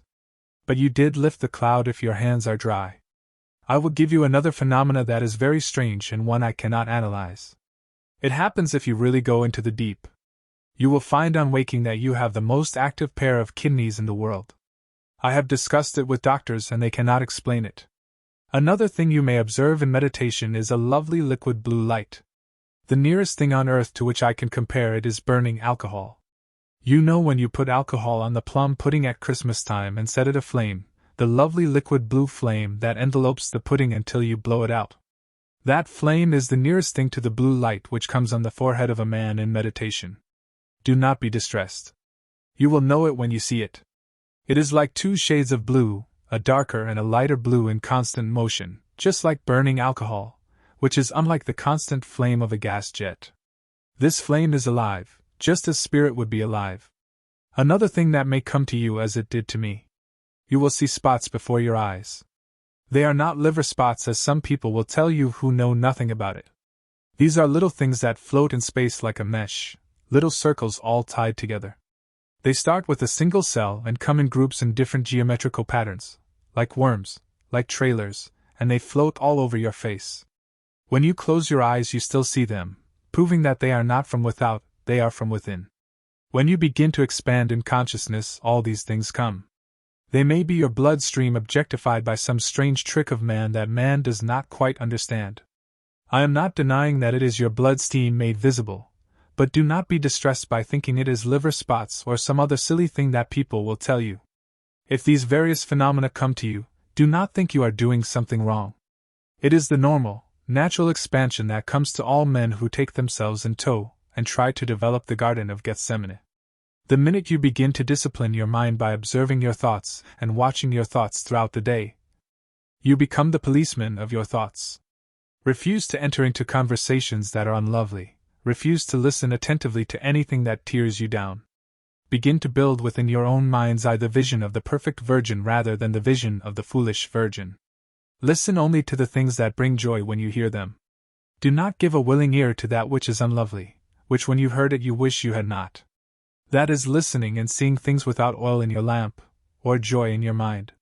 There are 2 kinds of virgins in the Bible, 5 foolish and 5 wise virgins. The minute you become the wise virgin, or try to make an attempt to do it, you will find all these things happen. You will see these things, and they interest you so that you have not time to develop the foolish sight, as many people do. I hope that no one here does. Because no one should be identified with this great work who can still find great joy in a discussion of another that is unlovely. Lesson 3. Thinking Fourth Dimensionally. There are 2 actual outlooks on the world possessed by every man, and the ancient storytellers were fully conscious of these 2 outlooks.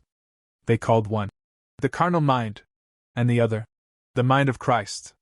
We recognize these 2 centers of thought in the statement, "The natural man receiveth not the things of the Spirit of God, for they are foolishness unto him, either can he know them, because they are spiritually discerned."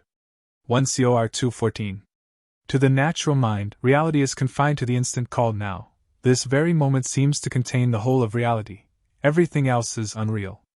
The natural mind, the past and the future are purely imaginary. In other words, my past, when I use the natural mind, is only a memory image of things that were. And to the limited focus of the carnal, or natural mind, the future does not exist. The natural mind does not believe that it could revisit the past and see it as something that is present, something that is objective and concrete to itself, either does it believe that the future exists. To the Christ mind, the spiritual mind, which in our language we will call the fourth dimensional focus, the past, the present, and the future of the natural mind are a present whole. It takes in the entire array of sensory impressions that man has encountered, is encountering, and will encounter. The only reason you and I are functioning as we are today, and are not aware of the greater outlook, is simply because we are creatures of habit, and habit renders us totally blind to what otherwise we should see. But habit is not law. It acts as though it were the most compelling force in the world, yet it is not law. We can create a new approach to life. If you and I would spend a few minutes every day in withdrawing our attention from the region of sensation and concentrating it on an invisible state, and remain faithful to this contemplation, feeling and sensing the reality of an invisible state, we would in time become aware of this greater world, this dimensionally larger world. The state contemplated is now a concrete reality, displaced in time. Tonight, as we turn to our Bible, you be the judge as to where you stand in your present unfoldment. Our first story for tonight is from the 5th chapter of the Gospel of Mark. In this chapter there are 3 stories told as though they were separate experiences of the dominant characters. In the first story we are told that Jesus came upon an insane man, a naked man who lived in the cemetery, and hid himself behind the tombs. This man appealed to Jesus not to cast out the devils that bedeviled him. But Jesus said unto him, "Come out of the man, thou unclean spirit." Mark 5 verse 8. Thus, Jesus cast out the devils that they may now destroy themselves, and we find this man, for the first time, clothed and in his right mind and seated at the feet of the Master. We will get the psychological sense of this chapter by changing the name Jesus to that of enlightened reason or fourth-dimensional thinking. As we progress in this chapter, we are told that Jesus now comes upon the high priest whose name is Jairus, and Jairus, the high priest of the synagogue, has a child who is dying. She is 12 years old, and he appeals to Jesus to come and heal the child. Jesus consents, and as he starts toward the home of the high priest, a woman in the marketplace touched his garment. And Jesus, immediately knowing in himself that virtue had gone out of him, turned about in the press and said, "Who touched my clothes?" Mark 5 verse 30. The woman who was healed of an issue of blood that she had had for 12 years confessed that she had touched him. And he said unto her, "Daughter, thy faith hath made thee whole, go in peace." Mark 5 verse 34. As he continues toward the home of the high priest, he is told that the child is dead and there is no need to go to resurrect her. She is no longer asleep, but is now dead. As soon as Jesus heard the word that was spoken, he saith unto the ruler of the synagogue, "Be not afraid, only believe." Mark 5 verse 36. And when he was come in, he saith unto them, "Why make ye this ado, and weep? The damsel is not dead, but sleepeth." Mark 5 verse 39. With this the entire crowd mocked and laughed, but Jesus, closing the doors against the mocking crowd, took with him into the household of Jairus his disciples and the father and mother of the dead child. They entered into the room where the damsel was lying. And he took the damsel by the hand, and said unto her, "Damsel, I say unto thee, arise." Mark 5 verse 41. From this deep sleep she awoke and arose and walked, and the high priest and all the others were astonished. And he changed them straitly that no man should know it, and he commanded that something should be given her to eat. Mark 5 verse 43. You are this very night, as you are seated here, pictured in this 5th chapter of Mark. A cemetery is for one purpose: it is simply a record of the dead. Are you living in the dead past? If you are living among the dead, your prejudices, your superstitions, and your false beliefs that you keep alive are the tombstones behind which you hide. If you refuse to let them go, you are just as mad as the madman of the Bible who pleaded with enlightened reason not to cast them out. There is no difference. But enlightened reason is incapable of protecting prejudice and superstition against the inroads of reason. There is not a man in this world who has a prejudice, regardless of the nature of the prejudice, who can hold it up to the light of reason. Tell me you are against a certain nation, a certain race, a certain ism, a certain anything. I do not care what it is. You cannot expose that belief of yours to the light of reason and have it live. In order that it may be kept alive in your world, you must hide it from reason. You cannot analyze it in the light of reason and have it live. When this fourth-dimensional focus comes and shows you a new approach to life and casts out of your own mind all these things that bedeviled you, you are then cleansed and clothed in your right mind. And you sit at the foot of understanding, called the feet of the Master. Now clothed and in your right mind you can resurrect the dead. What dead? The child in the story is not a child. The child is your ambition, your desire, the unfulfilled dreams of your heart. This is the child housed within the mind of man. For as I have stated before, the entire drama of the Bible is a psychological one.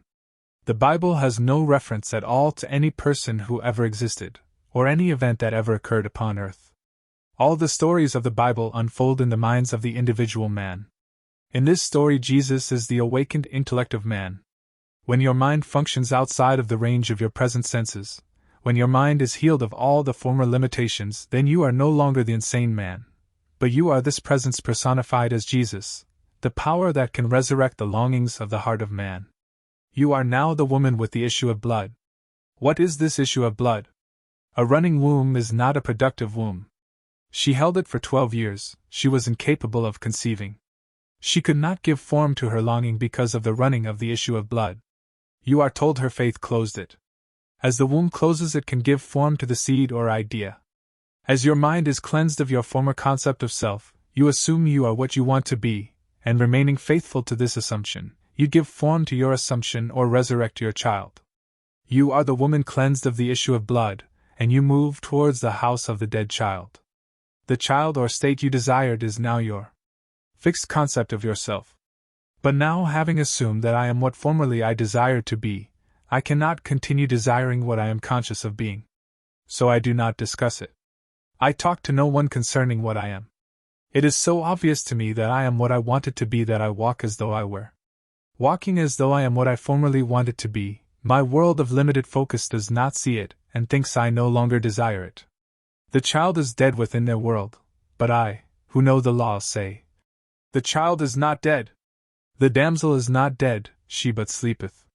I now awaken her, I by my assumption, awaken and make visible in my world what I assume, for assumptions if sustained invariably awaken what they affirm. I close the door. What door? The door of my senses.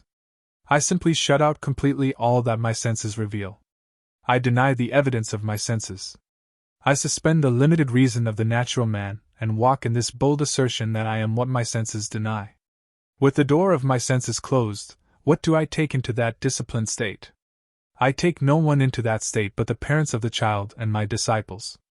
I close the door against the mocking, laughing crowd. I no longer look for confirmation.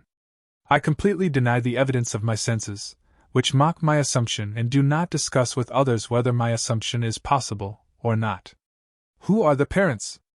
We have discovered that the father-mother of all creation is man's I amness. Man's consciousness is God. I am conscious of the state. I am the father-mother of all my ideas, and my mind remains faithful to this new concept of self. My mind is disciplined. I take into that state the disciples, and I shut out of that state everything that would deny it. Now the child, unaided by man, is resurrected. The condition which I desired and assumed I had, becomes objectified within my world and bears witness to the power of my assumption. You be the judge, I cannot judge you. You are either living now in the dead past, or you are living as the woman whose issue of blood has been staunched. Could you actually answer me if I asked you the question? Do you believe now that you, without the assistance of another, need only assume that you are what you want to be, to make that assumption real within your world? Or do you believe that you must first fulfill a certain condition imposed upon you by the past, that you must be of a certain order, a certain something?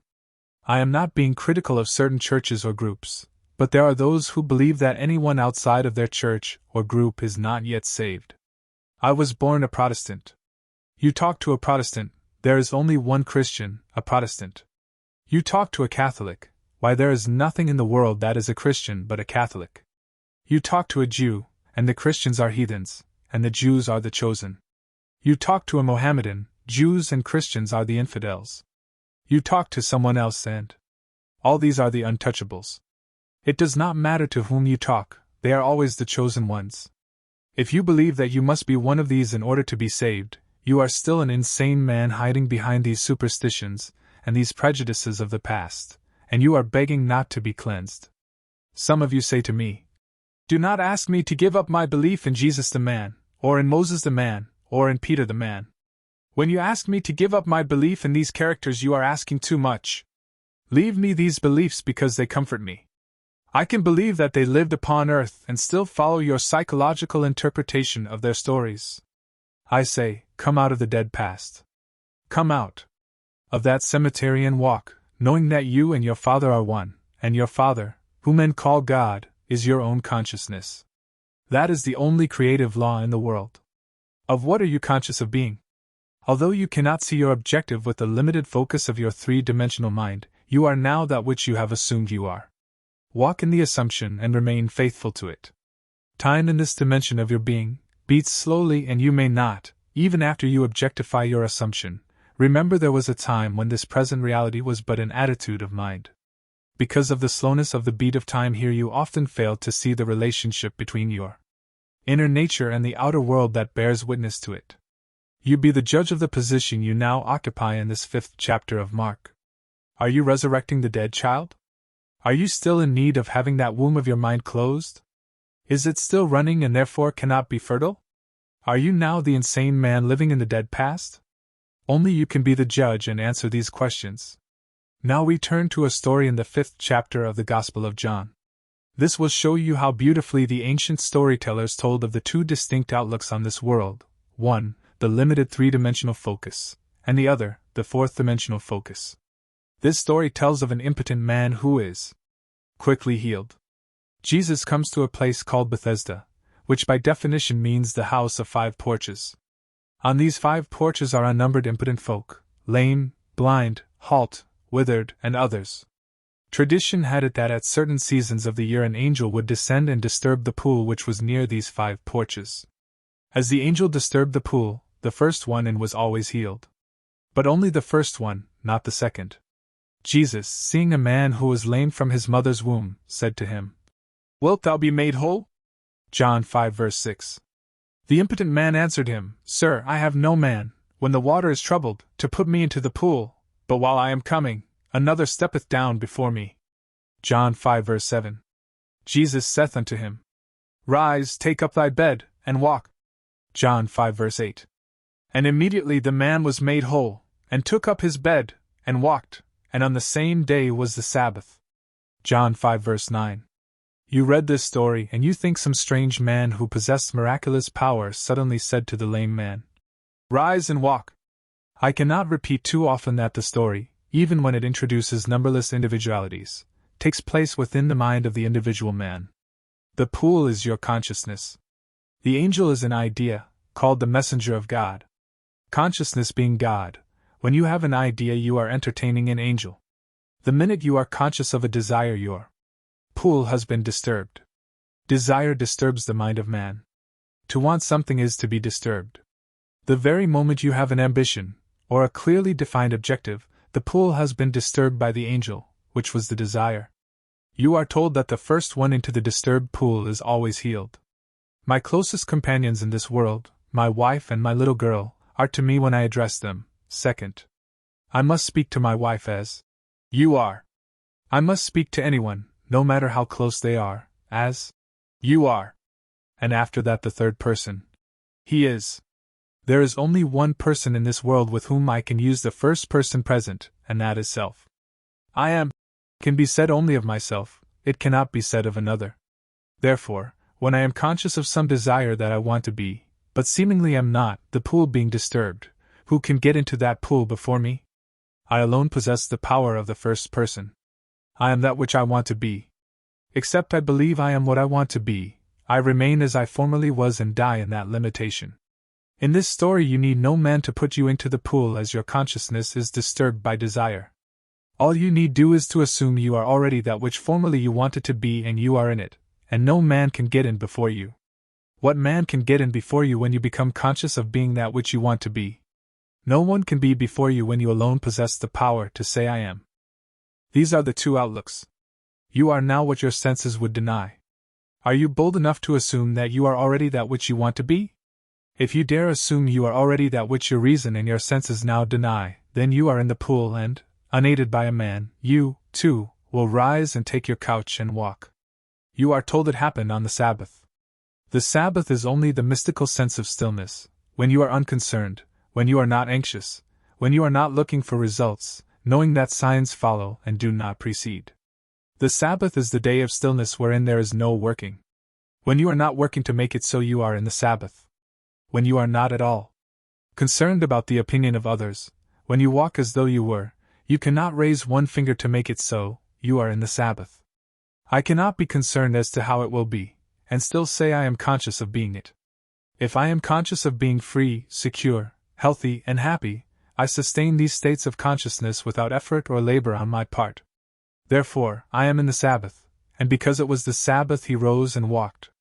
Our next story is from the 4th chapter of the Gospel of John, and it is one you have heard time and time again. Jesus comes to the well, and there is a woman called the woman of Samaria, and he said to her, "Give me to drink." John 4 verse 7. Then saith the woman of Samaria unto him, How is it that thou, being a Jew, askest drink of me, which am a woman of Samaria? For the Jews have no dealings with the Samaritans. John 4 verse 9. Jesus answered and said unto her, If thou knewest the gift of God, and who it is that saith to thee, Give me a drink, thou wouldest have asked of him, and he would have given thee living water. John 4 verse 10. The woman, seeing that he has nothing with which to draw the water, and knowing the well is deep, says, Art thou greater than our father Jacob, which gave us the well, and drank thereof himself, and his children, and his cattle? John 4 verse 12. Jesus answered and said unto her, Whosoever drinketh of this water shall thirst again. But whosoever drinketh of the water that I shall give him shall never thirst. But the water that I shall give him shall be in him a well of water springing up into everlasting life. John 4 verses 13 and 14. Then he tells her all concerning herself, and asks her to go and call her husband. She answered and said, I have no husband. John 4 verse 17. Jesus said unto her, Thou hast well said, I have no husband, for thou hast had 5 husbands, and he whom thou now hast is not thy husband. John 4 verses 17 and 18. The woman, knowing this to be true, goes into the marketplace and tells the other, I have met the Messiah. They asked her, How do you know you have met the Messiah? Because he told me all things that I have ever done. She replies. Here is a focus that takes in the entire past at least, and tells her now concerning the future.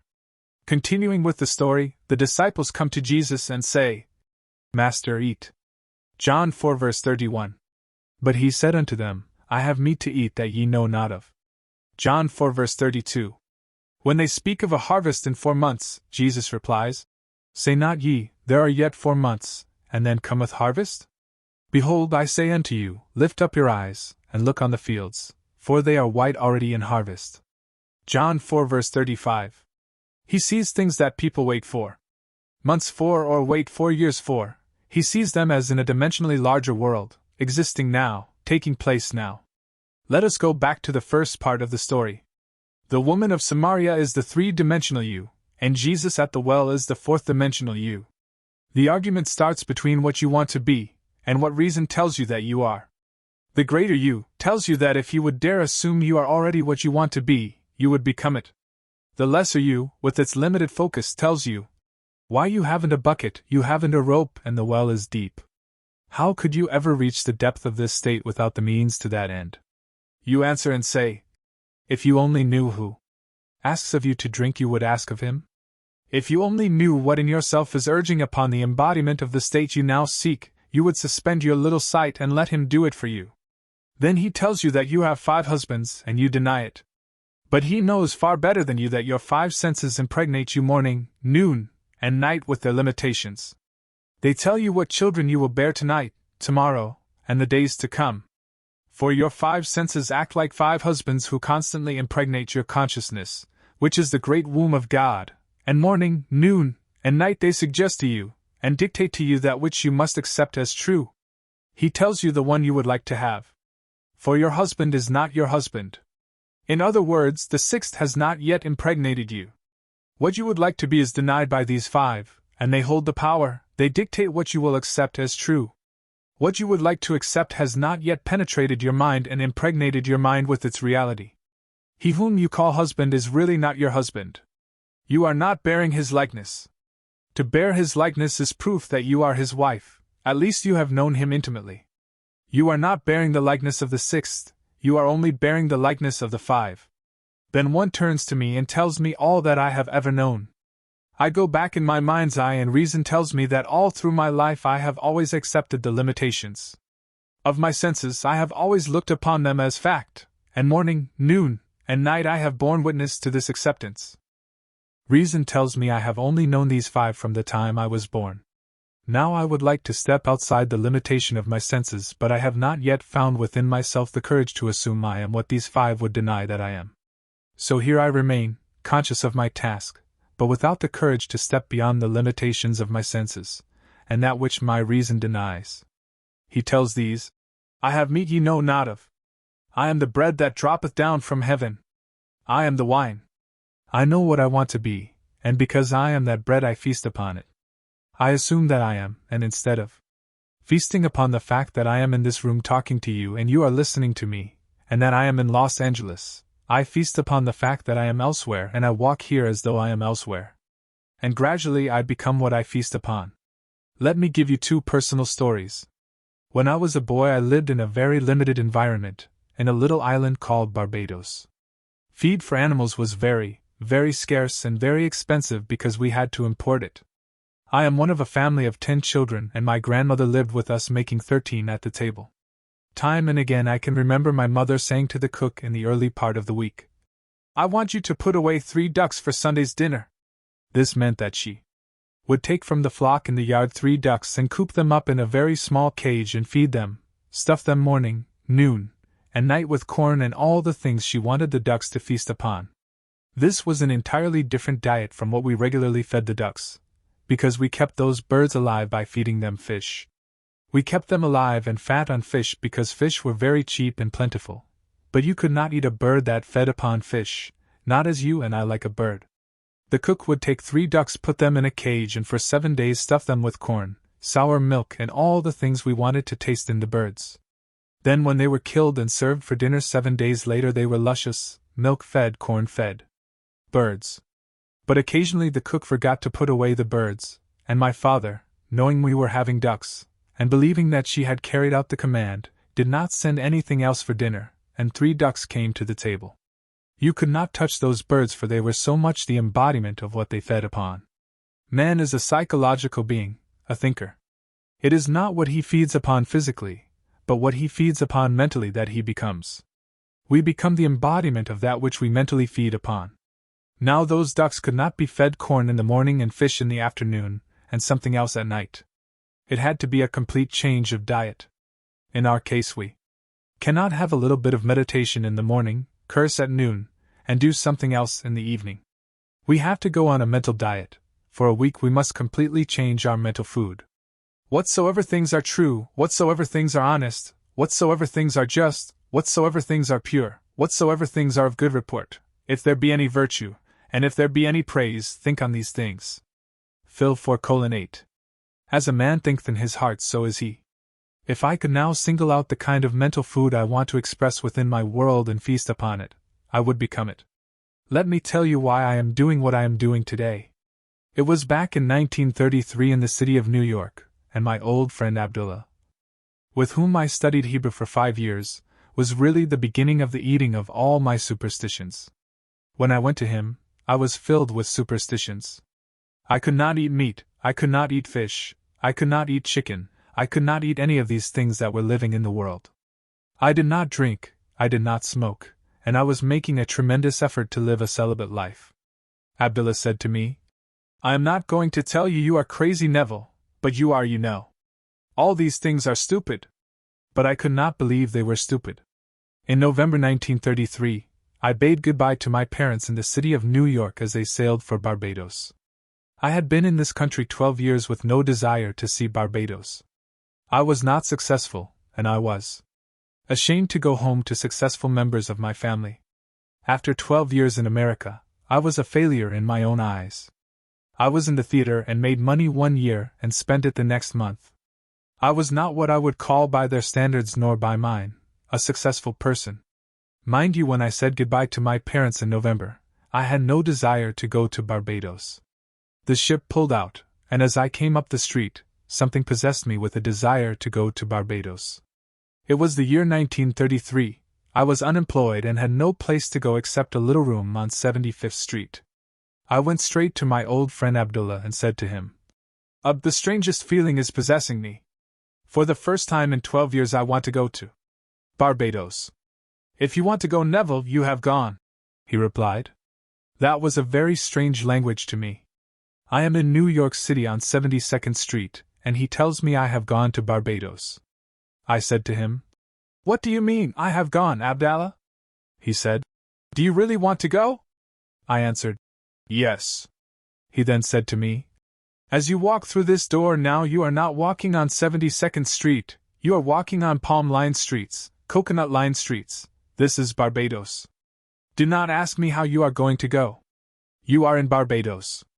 You do not say how when you are there. You are there. Now you walk as though you were there. I went out of his place in a daze. I am in Barbados. I have no money, I have no job, I am not even well clothed, and yet I am in Barbados. He was not the kind of person with whom you would argue, not Abdullah. 2 weeks later I was no nearer my goal than on the day I first told him I wanted to go to Barbados. I said to him, I trust you implicitly, but here is one time I cannot see how it is going to work. I have not one penny towards my journey. I began to explain. You know what he did? He was as black as the ace of spades, my old friend Abdullah, with his turbaned head. As I sat in his living room, he rose from his chair and went towards his study and slammed the door, which was not an invitation to follow him. As he went through the door, he said to me, I have said all that I have to say. On the 3rd of December I stood before Abdullah and told him again I was no nearer my trip. He repeated his statement. You are in Barbados. The very last ship sailing for Barbados that would take me there for the reason I wanted to go, which was to be there for Christmas, sailed at noon on December 6th, the old Nerissa. On the morning of December 4th, having no job, having no place to go, I slept late. When I got up there was an air mail letter from Barbados under my door. As I opened the letter, a little piece of paper flickered to the floor. I picked it up and it was a draft for $50. The letter was from my brother Victor, and it read, I am not asking you to come, Neville, this is a command. We have never had a Christmas when all the members of our family were present at the same time. This Christmas it could be done if you would come. My oldest brother Cecil left home before the youngest was born, and then we started to move away from home at different times, so never in the history of our family were we ever all together at the same time. The letter continued, You are not working, I know there is no reason why you cannot come, so you must be here before Christmas. The enclosed $50 is to buy a few shirts or a pair of shoes you may need for the trip. You will not need tips, use the bar if you are drinking. I will meet the ship and pay all your tips and incurred expenses. I have cabled Furness, Withy & Company in New York City and told them to issue you a ticket when you appear at their office. The $50 is simply to buy some little essentials. You may sign as you want aboard the ship. I will meet it and take care of all obligations. I went down to Furness, Withy & Company with my letter and let them read it. They said, We received the cable, Mr. Goddard, but unfortunately we have not any space left on the December 6th sailing. The only thing available is third class between New York and St. Thomas. When we get to St. Thomas, we have a few passengers who are getting off. You may then ride first class from St. Thomas to Barbados. But between New York and St. Thomas you must go third class, although you may have the privileges of the first class dining room and walk the decks of the first class. I said, I will take it. I went back to my friend Abdullah on the afternoon of December 4th and said, It worked like a dream. I told him what I had done, thinking he would be happy. Do you know what he said to me? He said, Who told you that you are going third class? Did I see you in Barbados, the man you are, going third class? You are in Barbados and you went there first class. I did not have one moment to see him again before I sailed on the noon of December 6th. When I reached the dock with my passport and my papers to get aboard that ship, the agent said to me, We have good news for you, Mr. Goddard. There has been a cancellation, and you are going first class. Abdullah taught me the importance of remaining faithful to an idea and not compromising. I wavered, but he remained faithful to the assumption that I was in Barbados and had traveled first class. Now back to the significance of our two Bible stories. The well is deep and you have no bucket, you have no rope. It is 4 months to the harvest and Jesus says, I have meat to eat ye know not of. I am the bread of heaven. Feast on the idea, become identified with the idea as though you were already that embodied state. Walk in the assumption that you are what you want to be. If you feast on that and remain faithful to that mental diet, you will crystallize it. You will become it in this world. When I came back to New York in 1934, after 3 heavenly months in Barbados, I drank, I smoked, and did everything I had not done in years. I remembered what Abdullah had said to me. After you have proven this law, you will become normal, Neville. You will come out of that graveyard, you will come out of that dead past where you think you are being holy. For all you are really doing, you are being so good, Neville, you are good for nothing. I came back walking this earth a completely transformed person. From that day, which was in February 1934, I began to live more and more. I cannot honestly tell you I have always succeeded. My many mistakes in this world, my many failures would convict me if I told you that I have so completely mastered the movements of my attention that I can at all times remain faithful to the idea I want to embody.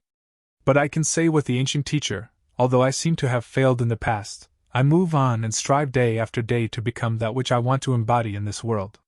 Suspend judgment, refuse to accept what reason and the senses now dictate, and if you remain faithful to the new diet, you will become the embodiment of the ideal to which you remain faithful. If there is one place in the world that is unlike my little island of Barbados, it is New York City.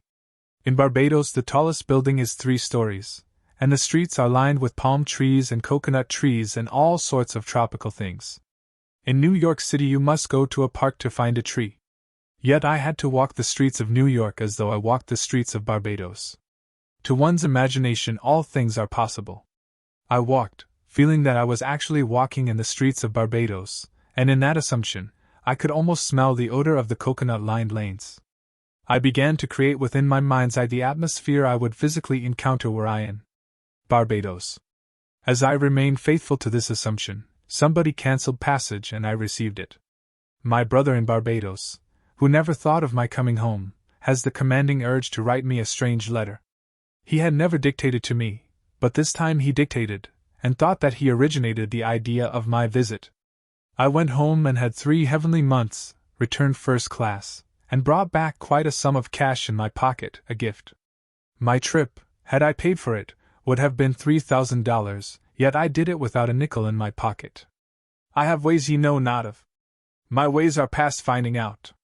The dimensionally greater self took my assumption as the command, and influenced the behavior of my brother to write that letter, influenced the behavior of someone to cancel that first-class passage, and did all the things necessary that would tend toward the production of the idea with which I was identified.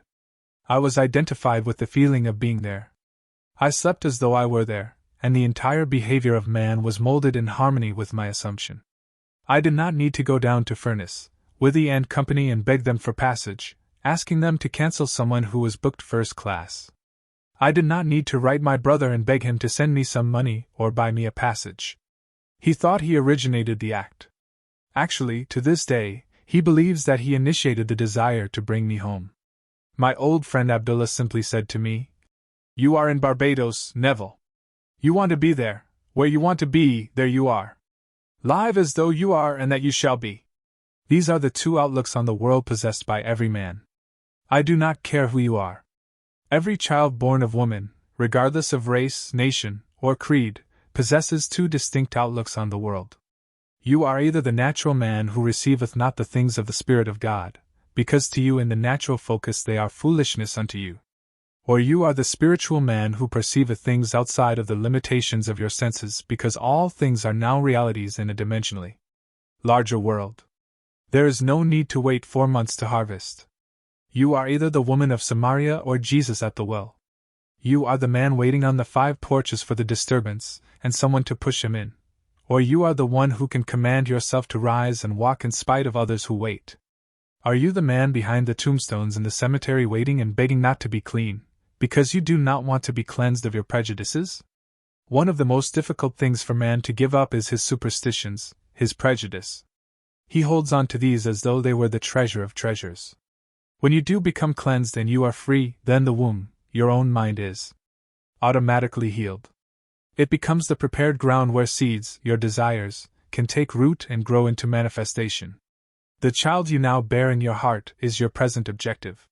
Your present longing is a child that is as though it were sick. If you assume you are not what you would like to be, the child for a moment becomes dead because there is no disturbance anymore. You cannot be disturbed when you feel you are what you want to be, because if you feel you are what you want it to be, you are satisfied in that assumption.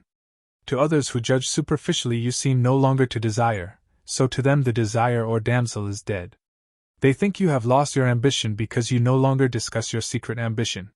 You have completely adjusted yourself to the idea. You have assumed that you are what you want to be. You know, she is not dead, she but sleepeth. I go to awaken her. I walk in the assumption that I am, and as I walk, I quietly awaken her. Then when she awakens, I will do the normal, natural thing. I will give her to eat. I will not brag about it and tell others. I simply go and tell no man. I feed this state I now like with my attention. I keep it alive within my world by becoming attentive to it. Things that I am not attentive to fade and wither within my world, regardless of what they are. They are not just born and remain unfed. I gave them birth by reason of the fact that I became conscious of being them. When I embody them within my world, that is not the end. That is the beginning. Now I am a mother who must keep alive this state by being attentive to it. The day that I am not attentive, I have withdrawn my milk from it, and it fades from my world, as I become attentive to something else in my world. You can either be attentive to the limitations and feed these and make them mountains, or you can be attentive to your desires. But to become attentive, you must assume you are already that which you want it to be. Although today we speak of a third-dimensional and a fourth-dimensional focus, do not think for one moment these ancient teachers were not fully conscious of these two distinct centers of thought within the minds of all men. They personified these two, and they tried to show man that the only thing which robs him of the man he could be is habit. Although it is no law, every psychologist will tell you that habit is the most inhibiting force in the world. It completely restricts man and binds him and makes him totally blind to what otherwise he should be. Begin now to mentally see and feel yourself as that which you want to be, and feast upon that sensation morning, noon, and night. I have scoured the Bible for a time interval that is longer than 3 days, and I have not found it. Jesus answered and said unto them, Destroy this temple, and in 3 days I will raise it up. John 2 verse 19.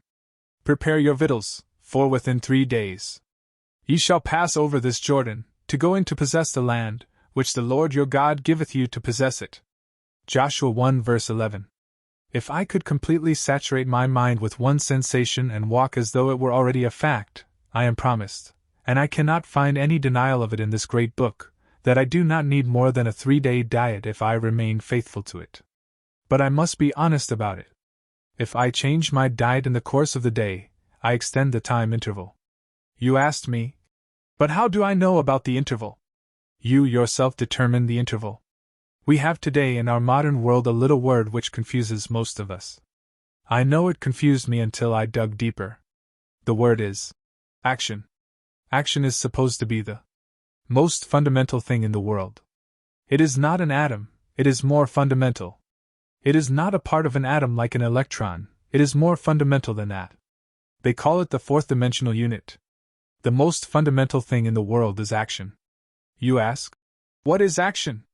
Our physicists tell us that it is energy multiplied by time. We become more confused and say, energy multiplied by time, what does that mean?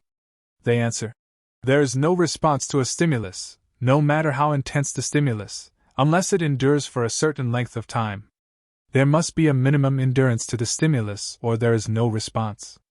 On the other hand, there is no response to time unless there is a minimum degree of intensity. Today the most fundamental thing in the world is called action, or simply energy multiplied by time. The Bible gives it as 3 days. The duration is 3 days for response in this world.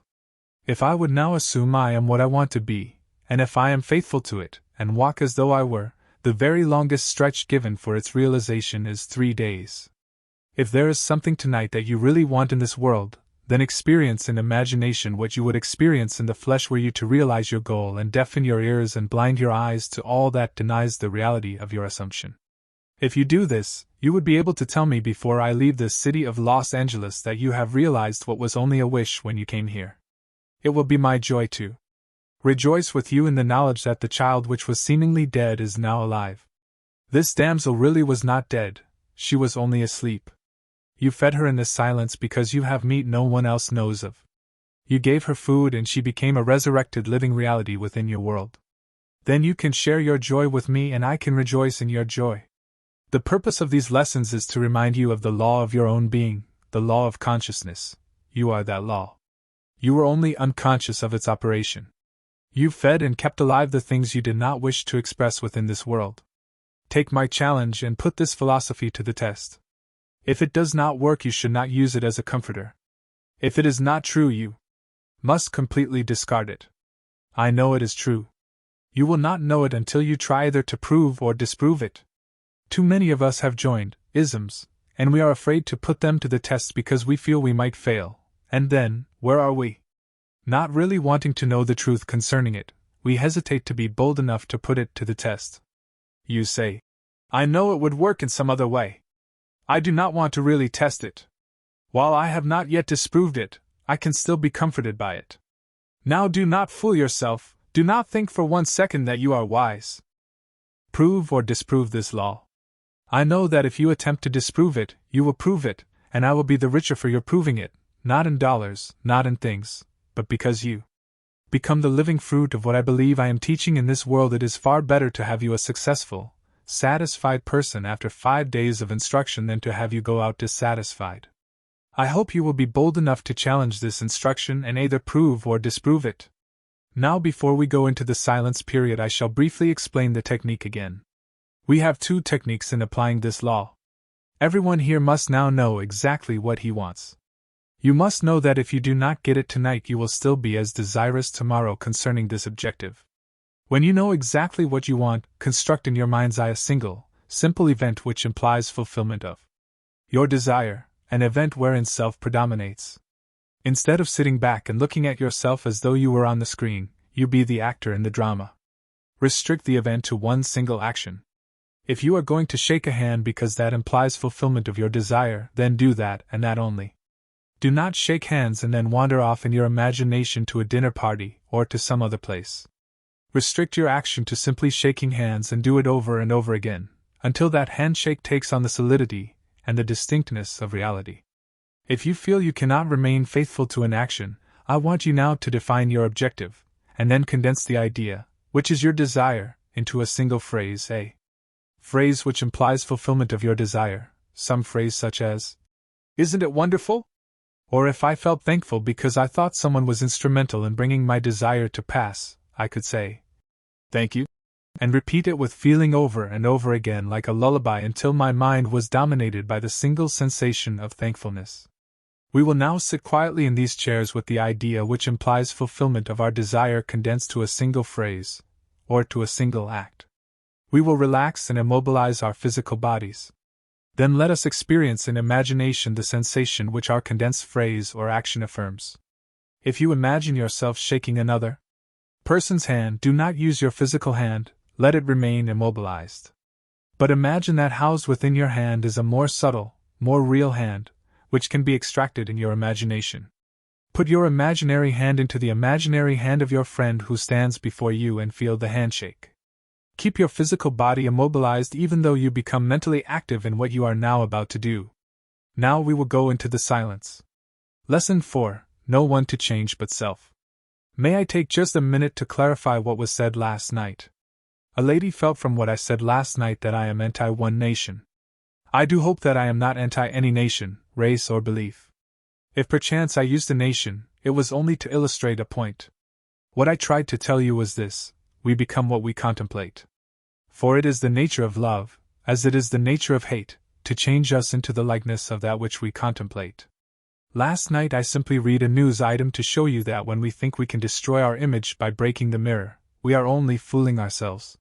When, through war on revolution, we destroy titles which to us represent arrogance and greed, we become in time the embodiment of that which we thought we had destroyed. So today the people who thought they destroyed the tyrants are themselves that which they thought they had destroyed. That I may not be misunderstood, let me again lay the foundation of this principle. Consciousness is the one and only reality. We are incapable of seeing other than the contents of our own consciousness. Therefore, hate betrays us in the hour of victory and condemns us to be that which we condemn. All conquest results in an exchange of characteristics, so that conquerors become like the conquered foe. We hate others for the evil which is in ourselves. Races, nations, and religious groups have lived for centuries in intimate hostility, and it is the nature of hatred, as it is the nature of love, to change us into the likeness of that which we contemplate. Nations act toward other nations as their own citizens act toward each other. When slavery exists in a state, and that nation attacks another, it is with intent to enslave. When there is a fierce economic competition between citizen and citizen, then in war with another nation the object of the war is to destroy the trade of the enemy. Wars of domination are brought about by the will of those who within a state are dominant over the fortunes of the rest. We radiate the world that surrounds us by the intensity of our imagination and feeling. But in this third-dimensional world of ours time beats slowly. And so, we do not always observe the relationship of the visible world to our inner nature. Now that is really what I meant. I thought I had said it. That I may not be misunderstood, that is my principle. You and I can contemplate an ideal and become it by falling in love with it. On the other hand, we can contemplate something we heartily dislike and by condemning it we will become it. But because of the slowness of time in this three-dimensional world, when we do become what we contemplated, we have forgotten that formerly we set out to worship or destroy it. Tonight's lesson is the capstone of the Bible, so do give me your attention. The most important question asked in the Bible will be found in the 16th chapter of the Gospel of St. Matthew. As you know, all of the Bible stories are your stories. Its characters live only in the mind of man. They have no reference at all to any person who lived in time and space, or to any event that ever occurred upon earth. The drama related in Matthew takes place in this manner. Jesus turns to his disciples and asks them, "Whom do men say that I the Son of Man am?" Matt 16:13. And they said, "Some say that thou art John the Baptist, some Elias, and others, Jeremiah, or one of the prophets." He saith unto them, "But whom say ye that I am?" And Simon Peter answered and said, "Thou art the Christ, the Son of the living God." And Jesus answered and said unto him, "Blessed art thou, Simon Bar-Jonah, for flesh and blood hath not revealed it until thee, but my Father which is in heaven. And I say also unto thee that thou art Peter, and upon this rock I will build my church." Matt 16:14-18. Jesus turning to his disciples is man turning to his disciplined mind in self-contemplation. You ask yourself the question, "Whom do men say that I am?" In our language, "I wonder what men think of me." You answer, "Some say John come again. Some say Elias, others say Jeremiah, and still others a prophet of old come again." It is very flattering to be told that you are, or that you resemble, the great men of the past, but enlightened reason is not enslaved by public opinion. It is only concerned with the truth, so it asks itself another question. But whom say ye that I am? In other words, who am I? If I am bold enough to assume that I am Christ Jesus, the answer will come back. Thou art Christ Jesus. When I can assume it and feel it and boldly live it, I will say to myself, "Flesh and blood could not have told me this, but my Father which is in heaven revealed it unto me." Then I make this concept of self the rock on which I establish my church, my world. "If you believe not that I am He, ye shall die in your sins." John 8:24. Because consciousness is the only reality, I must assume that I am already that which I desire to be. If I do not believe that I am already what I want to be, then I remain as I am and die in this limitation. Man is always looking for some prop on which to lean. He is always looking for some excuse to justify his failure. This revelation gives man no excuse for failure. His concept of himself is the cause of all the circumstances of his life. All changes must first come from within himself, and if he does not change on the outside, it is because he has not changed within. But man does not like to feel that he is solely responsible for the conditions of his life. From that time many of his disciples went back, and walked no more with him. Then said Jesus unto the 12, Will ye also go away? Then Simon Peter answered him, Lord, to whom shall we go? Thou hast the words of eternal life. John 6 verses 66 to 68. I may not like what I have just heard, that I must turn to my own consciousness as to the only reality, the only foundation on which all phenomena can be explained. It was easier living when I could blame another. It was much easier living when I could blame society for my ills, or point a finger across the sea, and blame another nation.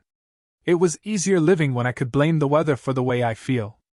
But to tell me that I am the cause of all that happens to me, that I am forever molding my world in harmony with my inner nature, that is more than man is willing to accept. If this is true, to whom would I go? If these are the words of eternal life, I must return to them, even though they seem so difficult to digest. When man fully understands this, he knows that public opinion does not matter, for men only tell him who he is. The behavior of men constantly tells me who I have conceived myself to be. If I accept this challenge and begin to live by it, I finally reach the point that is called the Great Prayer of the Bible. It is related in the 17th chapter of the Gospel of St. John. I have finished the work which thou gavest me to do. John 17 verse 4. And now, O Father, glorify me with thine own self with the glory which I had with thee before the world was. John 17 verse 5. While I was with them in the world, I kept them in thy name. Those that thou gavest me I have kept, and one of them is lost, but the son of perdition. John 17 verse 12. It is impossible for anything to be lost. In this divine economy nothing can be lost, it cannot even pass away. The little flower which has bloomed once, blooms forever. It is invisible to you here with your limited focus, but blooms forever in the larger dimension of your being, and tomorrow you will encounter it. All that thou gavest me I have kept in thy name, and none have I lost save the son of perdition. The son of perdition means simply the belief in loss. Son is a concept, an idea. Perdido is loss. I have only truly lost the concept of loss, for nothing can be lost. I can descend from the sphere where the thing itself now lives, and as I descend in consciousness to a lower level within myself it passes from my world. I say, I have lost my health. I have lost my wealth. I have lost my standing in the community. I have lost faith. I have lost 1,000 things. But the things in themselves, having once been real in my world, can never cease to be. They never become unreal with the passage of time. I, by my descent in consciousness to a lower level, cause these things to disappear from my sight, and I say, they have gone. They are finished as far as my world goes. All I need do is to ascend to the level where they are eternal, and they once more objectify themselves and appear as realities within my world. The crux of the whole 17th chapter of the Gospel of St. John is found in the 19th verse. And for their sake I sanctify myself, that they also might be sanctified through the truth. Heretofore I thought I could change others through effort. Now I know I cannot change another unless I first change myself.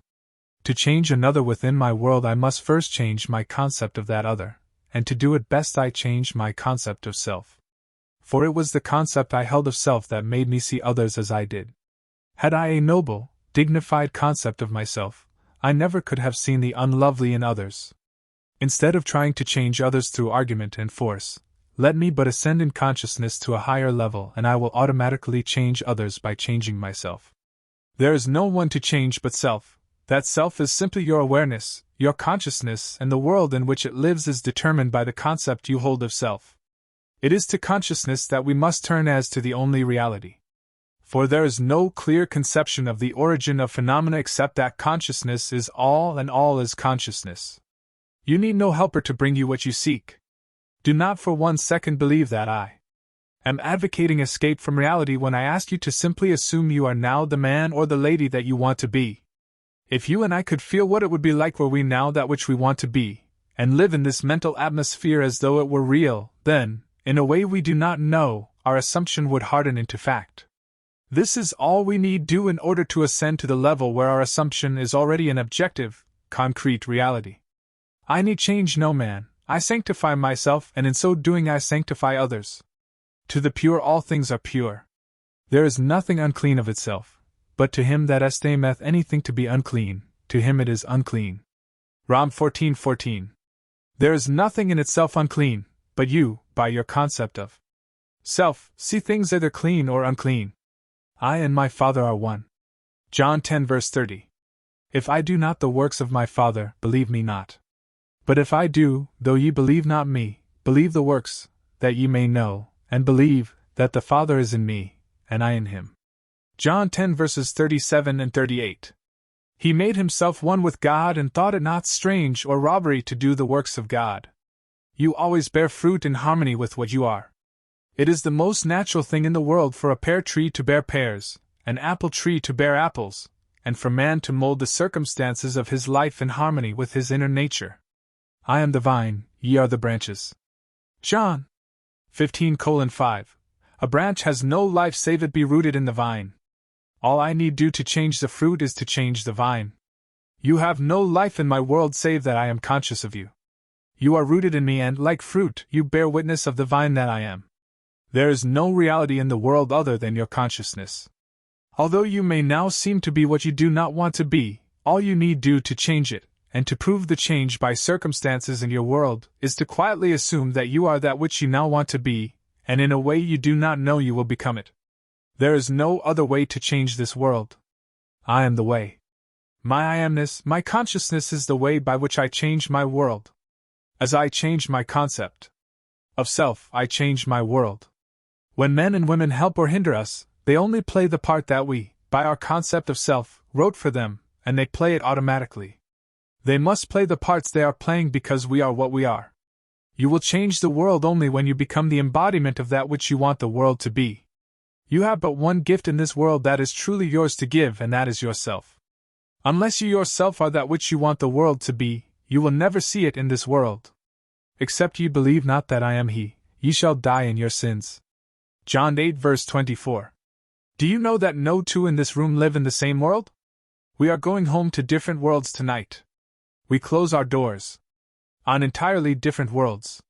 We rise tomorrow and go to work, where we meet each other and meet others, but we live in different mental worlds, different physical worlds. I can only give what I am, I have no other gift to give. If I want the world to be perfect, and who does not, I have failed only because I did not know that I could never see it perfect until I myself become perfect. If I am not perfect, I cannot see perfection, be you the day that I become it. I beautify my world because I see it through my own eyes. Unto the pure all things are pure. Titus 1 verse 15. No two here can tell me that you have heard the same message any one night. The one thing that you must do is hear what I say through that which you are. It must be filtered through your prejudices, your superstitions, and your concept of self. Whatever you are, it must come through that, and be colored by what you are. If you are disturbed you would like me to be something other than what I appear to be, then you must be that which you want me to be. We must become the thing that we want others to be, or we will never see them be it. Your consciousness, my consciousness, is the only true foundation in the world. This is that which is called Peter in the Bible, not a man, this faithfulness that cannot turn to anyone, that cannot be flattered when you are told by men you are John come again.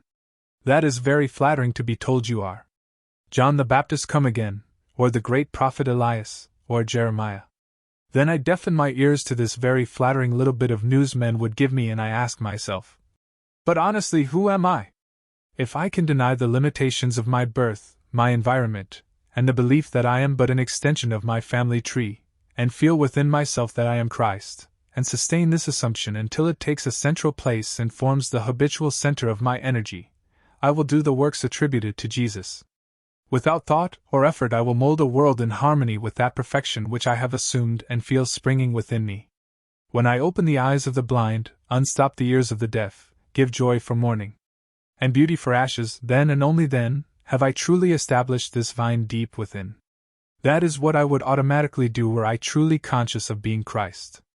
It is said of this presence, He proved that He was Christ by His works. Our ordinary alterations of consciousness, as we pass from one state to another, are not transformations, because each of them is so rapidly succeeded by another in the reverse direction. But whenever our assumption grows so stable as to definitely expel its rivals, then that central habitual concept defines our character and is a true transformation.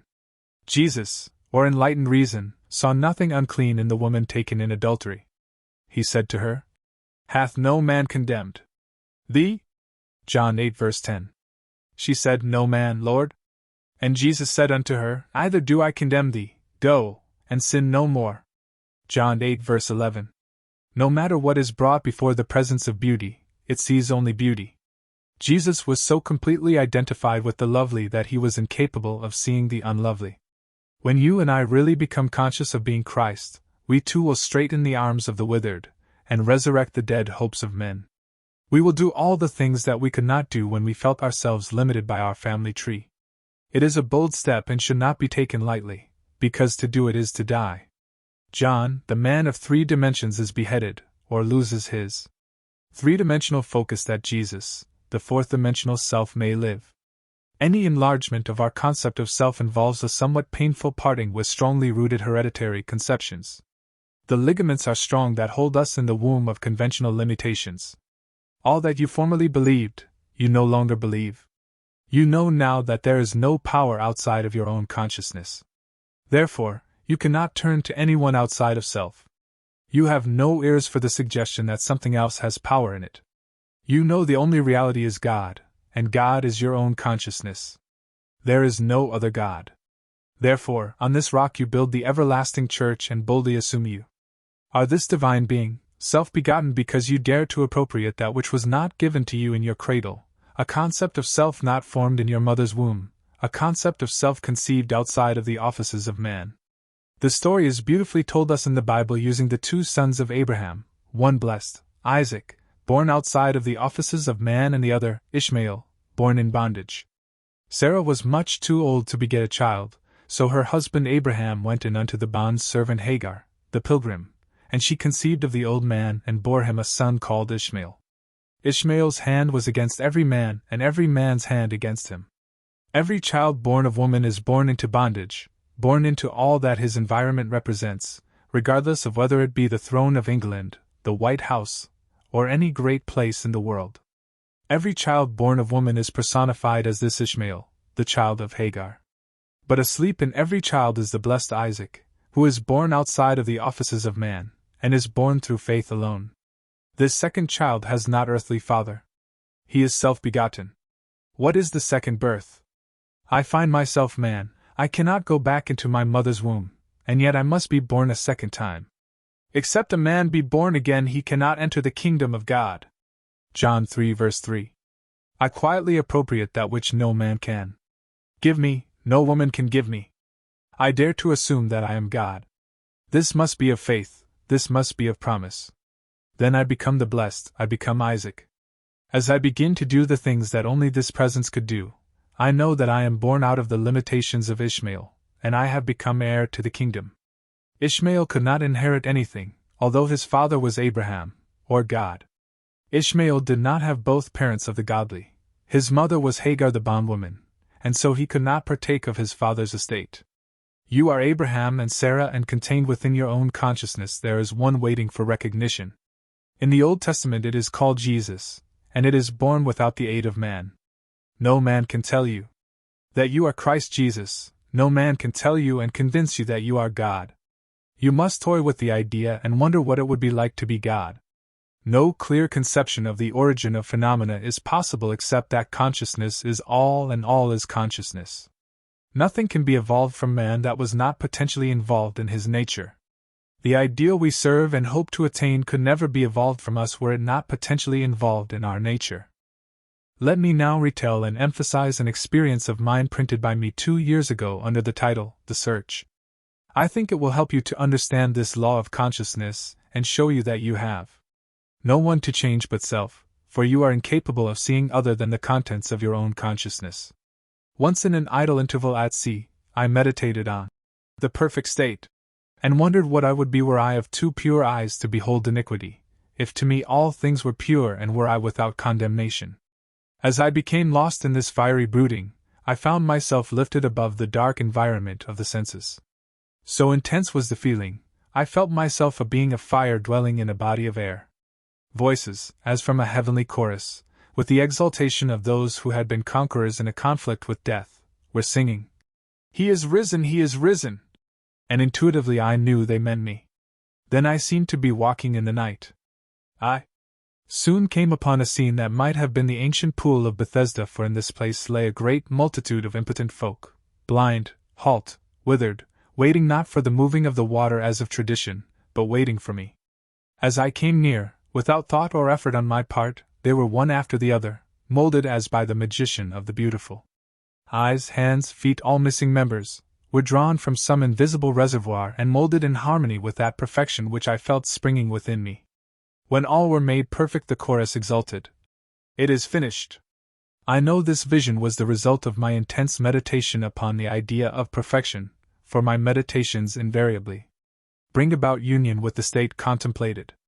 I had been so completely absorbed within the idea that for a while I had become what I contemplated, and the high purpose with which I had for that moment identified myself drew the companionship of high things and fashioned the vision in harmony with my inner nature.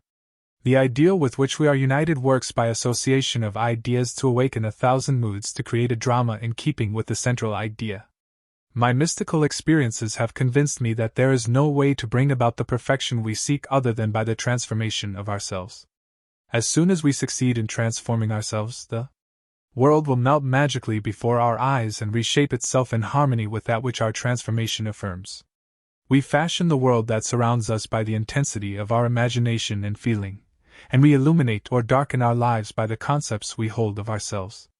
Nothing is more important to us than our conception of ourselves, and especially is true of our concept of the deep, dimensionally great one within us. Those that help or hinder us, whether they know it or not, are the servants of that law which shapes outward circumstances in harmony with our inner nature. It is our conception of ourselves which frees or constrains us, though it may use material agencies to achieve its purpose. Because life molds the outer world to reflect the inner arrangement of our minds, there is no way of bringing about the outer perfection we seek other than by the transformation of ourselves. No help cometh from without. The hills to which we lift our eyes are those of an inner range. It is thus to our own consciousness that we must turn as to the only reality, the only foundation on which all phenomena can be explained. We can rely absolutely on the justice of this law to give us only that which is of the nature of ourselves. To attempt to change the world before we change our concept of ourselves is to struggle against the nature of things. There can be no outer change until there is first an inner change. As within, so without. I am not advocating philosophical indifference when I suggest that we should imagine ourselves as already that which we want to be, living in a mental atmosphere of greatness, rather than using physical means and arguments to bring about the desired changes. Everything we do, unaccompanied by a change of consciousness, is but futile readjustment of surfaces. However we toil or struggle, we can receive no more than our concepts of self affirm. To protest against anything which happens to us is to protest against the law of our being and our rulership over our own destiny. The circumstances of my life are too closely related to my conception of myself, not to have been formed by my own spirit from some dimensionally larger storehouse of my being.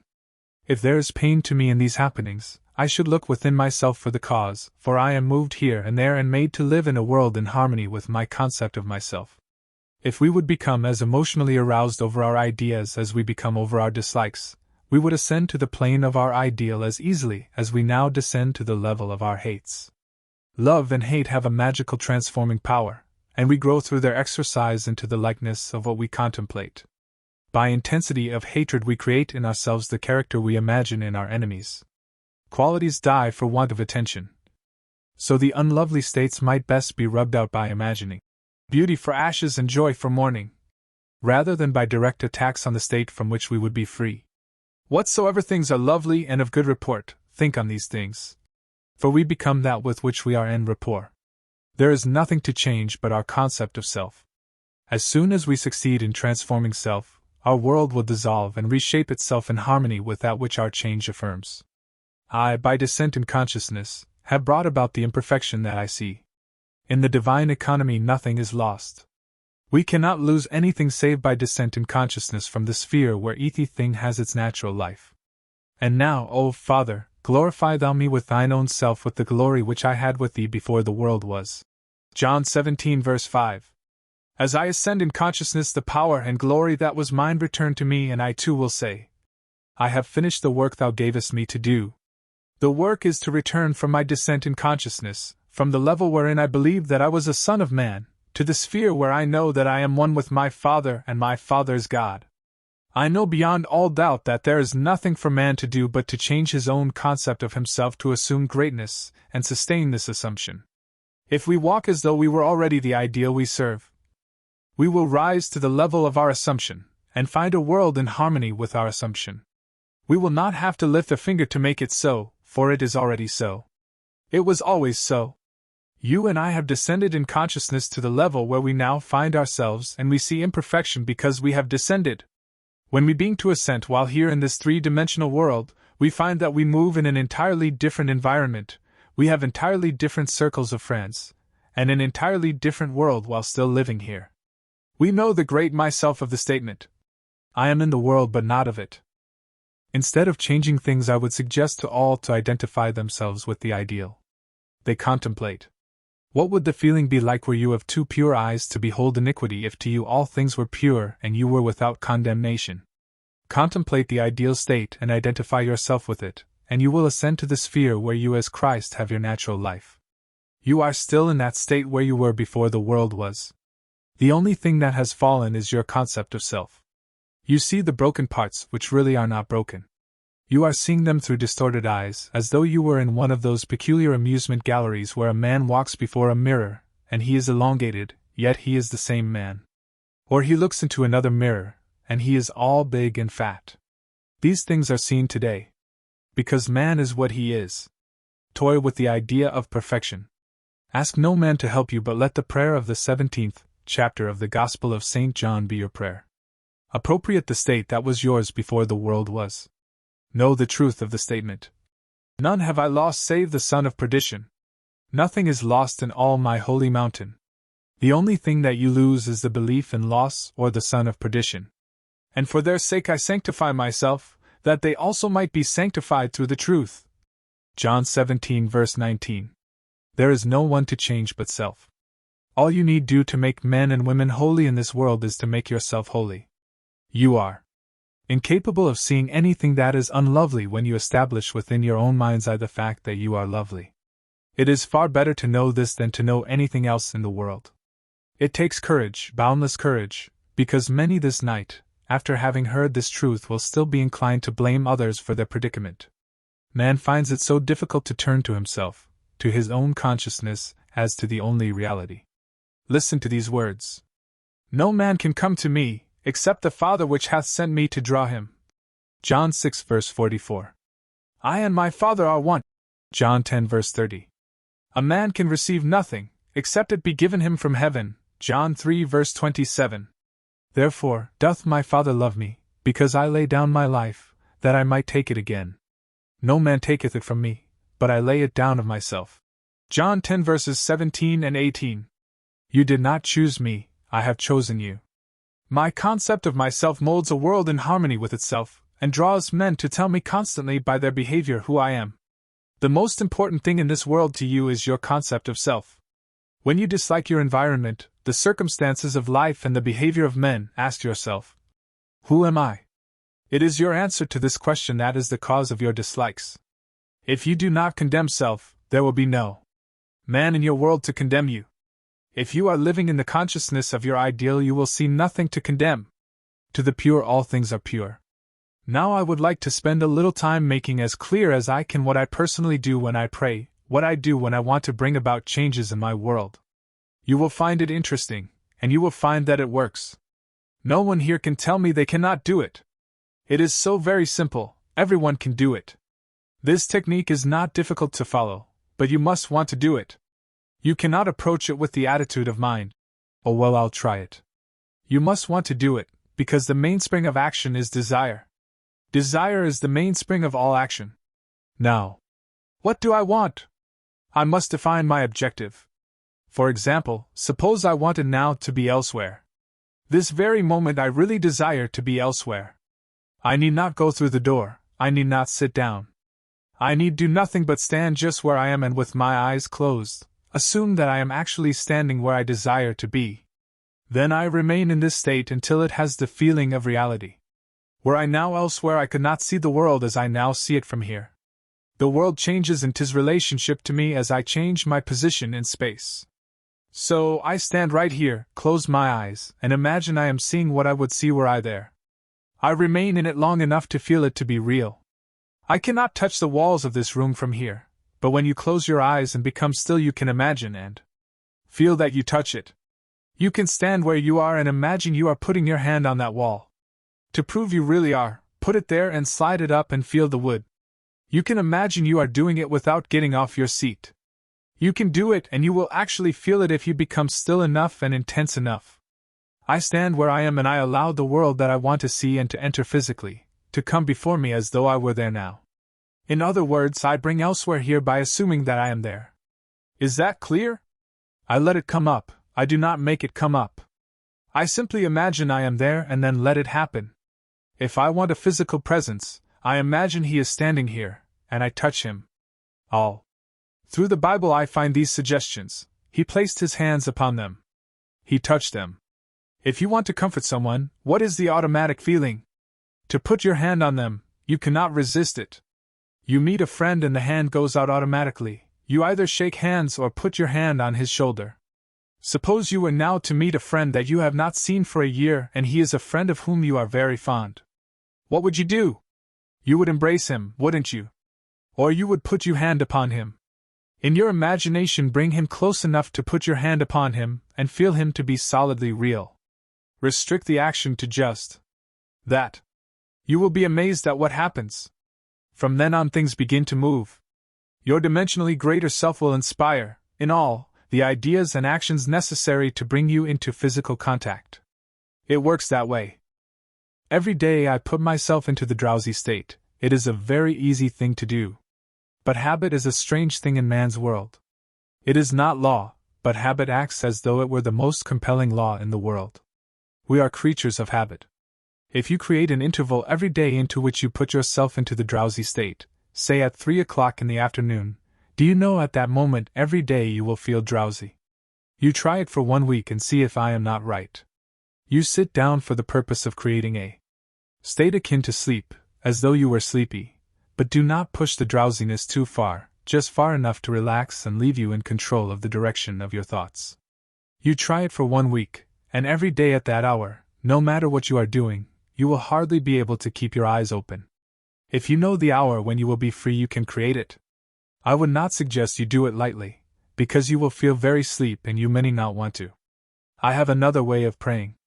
In this case I always sit down, and I find the most comfortable armchair imaginable, or I lie flat on my back and relax completely. Make yourself comfortable. You must not be in any position where the body is distressed. Always put yourself into a position where you have the greatest ease. That is the first stage. To know what you want is the start of prayer. Secondly, you construct in your mind's eye one single little event which implies that you have realized your desire. I always let my mind roam on many things that could follow the answered prayer, and I single out one that is most likely to follow the fulfillment of my desire. One simple little thing like the shaking of a hand, embracing a person, the receiving of a letter, the writing of a check, or whatever would imply the fulfillment of your desire. After you have decided on the action which implies that your desire has been realized, then sit in your nice comfortable chair or lie flat on your back. Close your eyes for the simple reason it helps to induce this state that borders on sleep. The minute you feel this lovely drowsy state, or the feeling of gathered togetherness, wherein you feel, I could move if I wanted to, but I do not want to, I could open my eyes if I wanted to, but I do not want to. When you get that feeling, you can be quite sure that you are in the perfect state to pray successfully.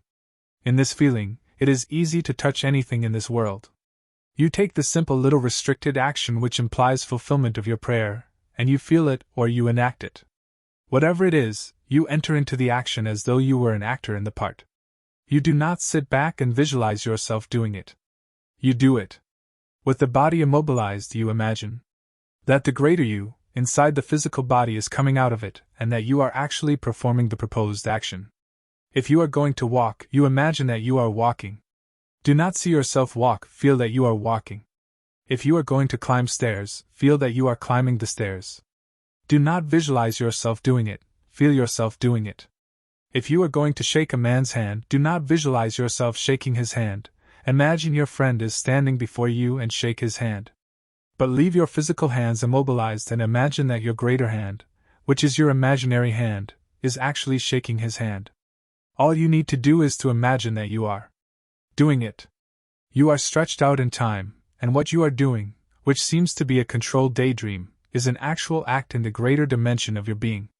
You are actually encountering an event fourth dimensionally before you encounter it here in the 3 dimensions of space, and you do not have to raise a finger to bring that state to pass. My third way of praying is simply to feel thankful. If I want something, either for myself or another, I immobilize the physical body, then I produce the state akin to sleep, and in that state I just feel happy, feel thankful. Thankfulness implies realization of what I want. I assume the feeling of the wish fulfilled, and with my mind dominated by this single sensation, I go to sleep. I need do nothing to make it so, because it is so. My feeling of the wish fulfilled implies it is done. All these techniques you can use and change them to fit your temperament. But I must emphasize the necessity of inducing the drowsy state where you can become attentive without effort. A single sensation dominates the mind, if you pray successfully. What would I feel like, now, were I what I wanted to be? When I know what the feeling would be like, I then close my eyes and lose myself in that single sensation, and my dimensionally greater self then builds a bridge of incident to lead me from this present moment to the fulfillment of my mood. That is all you need do. But people have a habit of slighting the importance of simple things. We are creatures of habit, and we are slowly learning to relinquish our previous concepts, but the things we formerly lived by still in some way influence our behavior. Here is a story from the Bible that illustrates my point. It is recorded that Jesus told his disciples to go to the crossroads, and there they would find a colt, a young colt not yet ridden by a man. To bring the colt to him, and if any man ask, "Why do you take this colt?" say, "The Lord has need of it." They went to the crossroads and found the colt, and did exactly as they were told. They brought the unbridled ass to Jesus, and he rode it triumphantly into Jerusalem. The story has nothing to do with a man riding on a little colt. You are Jesus of the story. The colt is the mood you are going to assume. That is, the living animal is not yet ridden by you. What would the feeling be like were you to realize your desire? A new feeling, like a young colt, is a very difficult thing to ride unless you ride him with a disciplined mind. If I do not remain faithful to the mood, the young colt throws me off. Every time you become conscious that you are not faithful to this mood, you have been thrown from the colt. Discipline your mind that you may remain faithful to a high mood and ride it triumphantly into Jerusalem, which is fulfillment, or the city of peace. This story precedes the feast of the Passover. If we would pass from our present state into that of our ideal, we must assume that we are already that which we desire to be and remain faithful to our assumption, for we must keep a high mood if we would walk with the highest. A fixed attitude of mind, a feeling that it is done, will make it so. If I walk as though it were, but every once in a while I look to see if it really is, then I fall off my mood or colt. If I would suspend judgment, like Peter, I could walk on the water. Peter starts walking on the water, and then he begins to look unto his own understanding, and he begins to go down. The voice said, "Look up, Peter." Peter looks up and he rises again and continues walking on the water. Instead of looking down to see if this thing is really going to harden into fact, you simply know that it is already so. Sustain that mood and you will rise the unbridled colt into the city of Jerusalem. All of us must learn to ride the animal straight into Jerusalem unassisted by a man.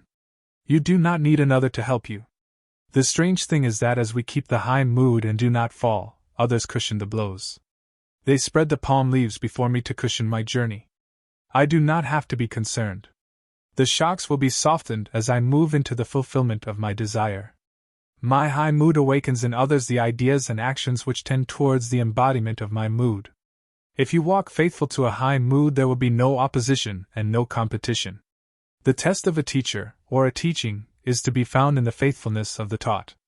I am leaving here on Sunday night. To remain faithful to this instruction. If you look for causes outside the consciousness of man, then I have not convinced you of the reality of consciousness. If you look for excuses for failure, you will always find them, for you find what you seek. If you seek an excuse for failure, you will find it in the stars, in the numbers, in the teacup, or must any place. The excuse will not be there, but you will find it to justify your failure. Successful business and professional men and women know that this law works. You will not find it in gossip groups, but you will find it in courageous hearts. Man's eternal journey is for one purpose: to reveal the Father. He comes to make visible his Father. And his Father is made visible in all the lovely things of this world. All the things that are lovely, that are of good report, ride these things, and have no time for the unlovely in this world, regardless of what it is. Remain faithful to the knowledge of your consciousness, your I amness, your awareness of being aware of the only reality. It is the rock on which all phenomena can be explained. There is no explanation outside of that. I know of no clear conception of the origin of phenomena save that consciousness is all and all is consciousness. That which you seek is already housed within you. Were it not now within you, eternity could not evolve it. No time stretch would be long enough to evolve what is not potentially involved in you. You simply let it into being by assuming that it is already visible in your world, and remaining faithful to your assumption, it will harden into fact. Your Father has unnumbered ways of revealing your assumption. Fix this in your mind and always remember: an assumption, though false, if sustained, will harden into fact. You are your Father are one, and your Father is everything that was, is, and will be. Therefore, that which you seek you already are. It can never be so far off as even to be near, for nearness implies separation. The great Pascal said, "You never would have sought me had you not already found me." What you now desire you already have, and you seek it only because you have already found it. You found it in the form of desire. It is just as real in the form of desire as it is going to be to your bodily organs. You are already that which you seek, and you have no one to change but self in order to express it. Lesson 5. Remain faithful to your idea. Tonight, we have the fifth and last session in this course. First, I shall give you a sort of summary of what has gone before. Then, since so many of you have asked me to elaborate further on Lesson 3, I shall give you a few more ideas on thinking fourth-dimensionally. I know that when a man sees a thing clearly, he can tell it, he can explain it. This past winter in Barbados, a fisherman, whose vocabulary would not encompass 1,000 words, told me more in 5 minutes about the behavior of the dolphin than Shakespeare with his vast vocabulary could have told me, if he did not know the habits of the dolphin. This fisherman told me how the dolphin loves to play on a piece of driftwood, and in order to catch him, you throw the wood out and bait him as you would bait children, because he likes to pretend he is getting out of the water. As I said, this man's vocabulary was very limited, but he knew his fish, and he knew the sea. Because he knew his dolphin, he could tell me all about their habits, and how to catch them. When you say you know a thing but you cannot explain it, I say you do not know it, for when you really know it you naturally express it. If I should ask you now to define prayer, and say to you, how would you, through prayer, go about realizing an objective, any objective? If you can tell me, then you know it, but if you cannot tell me, then you do not know it. When you see it clearly in the mind's eye, the greater you will inspire the words which are necessary to clothe the idea and express it beautifully, and you will express the idea far better than a man with a vast vocabulary who does not see it as clearly as you do. If you have listened carefully throughout the past 4 days, you know now that the Bible has no reference at all to any persons that ever existed, or to any events that ever occurred upon earth. The authors of the Bible were not writing history. They were writing a great drama of the mind which they dressed up in the garb of history, and then adapted it to the limited capacity of the uncritical, unthinking masses. You know that every story in the Bible is your story, that when the writers introduce dozens of characters in the same story, they are trying to present you with different attributes of the mind that you may employ. You saw it as I took perhaps a dozen or more stories and interpreted them for you. For instance, many people wonder how Jesus, the most gracious, the most loving man in the world, if he be man, could say to his mother what he is supposed to have said to her as recorded in the 2nd chapter of the Gospel of St. John. Jesus is made to say to his mother, "Woman, what have I to do with thee?" John 2 verse 4. You and I, who are not yet identified with the ideal we serve, would not make such a statement to our mother. Yet here was the embodiment of love saying to his mother, "Woman, what have I to do with thee? You are Jesus, and your mother is your own consciousness. For consciousness is the cause of all, therefore, it is the great father-mother of all phenomena. You and I are creatures of habit. We get into the habit of accepting as final the evidence of our senses. Wine is needed for the guests, and my senses tell me that there is no wine, and I through habit am about to accept this lack as final. When I remember that my consciousness is the one and only reality, therefore if I deny the evidence of my senses and assume the consciousness of having sufficient wine, I have in a sense rebuked my mother or the consciousness which suggested lack, and by assuming the consciousness of having what I desire for my guests, wine is produced in a way we do not know. I have just read a note here from a dear friend of mine in the audience. Last Sunday, he had an appointment at a church for a wedding. The clock told him he was late, everything told him he was late. He was standing on a street corner waiting for a streetcar. There was none in sight. He imagined that, instead of being on the street corner, he was in the church. At that moment a car stopped in front of him. My friend told the driver of his predicament, and the driver said to him, "I am not going that way, but I will take you there." My friend got into the car and was at the church in time for the service. That is applying the law correctly, non-acceptance of the suggestion of lateness. Never accept the suggestion of lack. In this case I say to myself, what have I to do with thee? What have I to do with the evidence of my senses? Bring me all the pots and fill them. In other words, I assume that I have wine and all that I desire. Then my dimensionally greater self inspires in all the thoughts and the actions which aid the embodiment of my assumption. It is not a man saying to a mother, "Woman, what have I to do with thee?" It is every man who knows this law who will say to himself, when his senses suggest lack, "What have I to do with thee? Get behind me." I will never again listen to a voice like that. Because if I do, then I am impregnated by that suggestion, and I will bear the fruit of lack. We turn to another story in the Gospel of St. Mark where Jesus is hungry. And seeing a fig tree afar off having leaves, he came, if haply he might find anything thereon, and when he came to it, he found nothing but leaves, for the time of figs was not yet. And Jesus answered and said unto it, No man eat fruit of thee hereafter forever. And his disciples hear it. Mark 11 verses 13 and 14. And in the morning, as they passed by, they saw the fig tree dried up from the roots. Mark 11 verse 20. What tree am I blasting? Not a tree on the outside. It is my own consciousness. I am the vine. John 15 verse 1. My consciousness, my amness is the great tree, and habit once more suggests emptiness, it suggests barrenness, it suggests 4 months before I can feast. But I cannot wait 4 months. I give myself this powerful suggestion that never again will I even for a moment believe that it will take 4 months to realize my desire. The belief in lack must form this day on be barren and never again reproduce itself in my mind. It is not a man blasting a tree. Everything in the Bible takes place in the mind of man. The tree, the city, the people, everything. There is not a statement in the Bible that does not represent some attribute of the human mind. They are all personifications of the mind and not things within the world. Consciousness is the one and only reality. There is no one to whom we can turn after we discover that our own awareness is God. For God is the cause of all, and there is nothing but God. You cannot say that a devil causes some things and God others. Listen to these words. Thus saith the Lord to his anointed, to Cyrus, whose right hand I have holden, to subdue nations before him, and I will loose the loins of kings, to open before him the 2-leaved gates, and the gates shall not be shut. I will go before thee and make the crooked places straight. I will break in pieces the gates of brass and cut in sunder the bars of iron. And I will give thee the treasures of darkness, and hidden riches of secret places, that thou mayest know that I, the Lord, which called thee by thy name, am the God of Israel. Isaiah 45 verses 1-3. I form the light and create darkness. I make peace and create evil. I, the Lord, do all these things. Isaiah 45 verse 7. I have made the earth and created man upon it.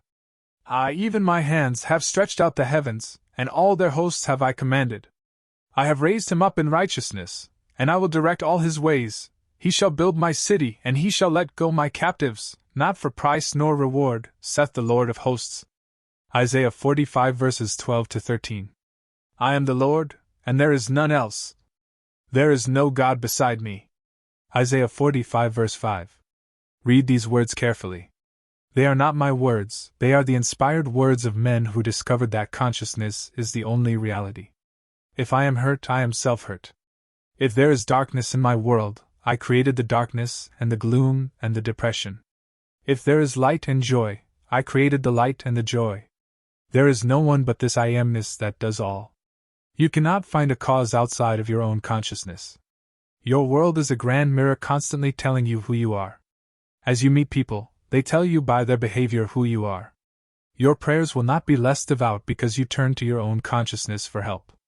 I do not think that any person in prayer feels more of the joy, the piety, and the feeling of adoration than I do when I feel thankful, as I assume the feeling of my wish fulfilled, knowing at the same time it is to myself that I turned. In prayer you are called upon to believe that you possess what your reason and your senses deny.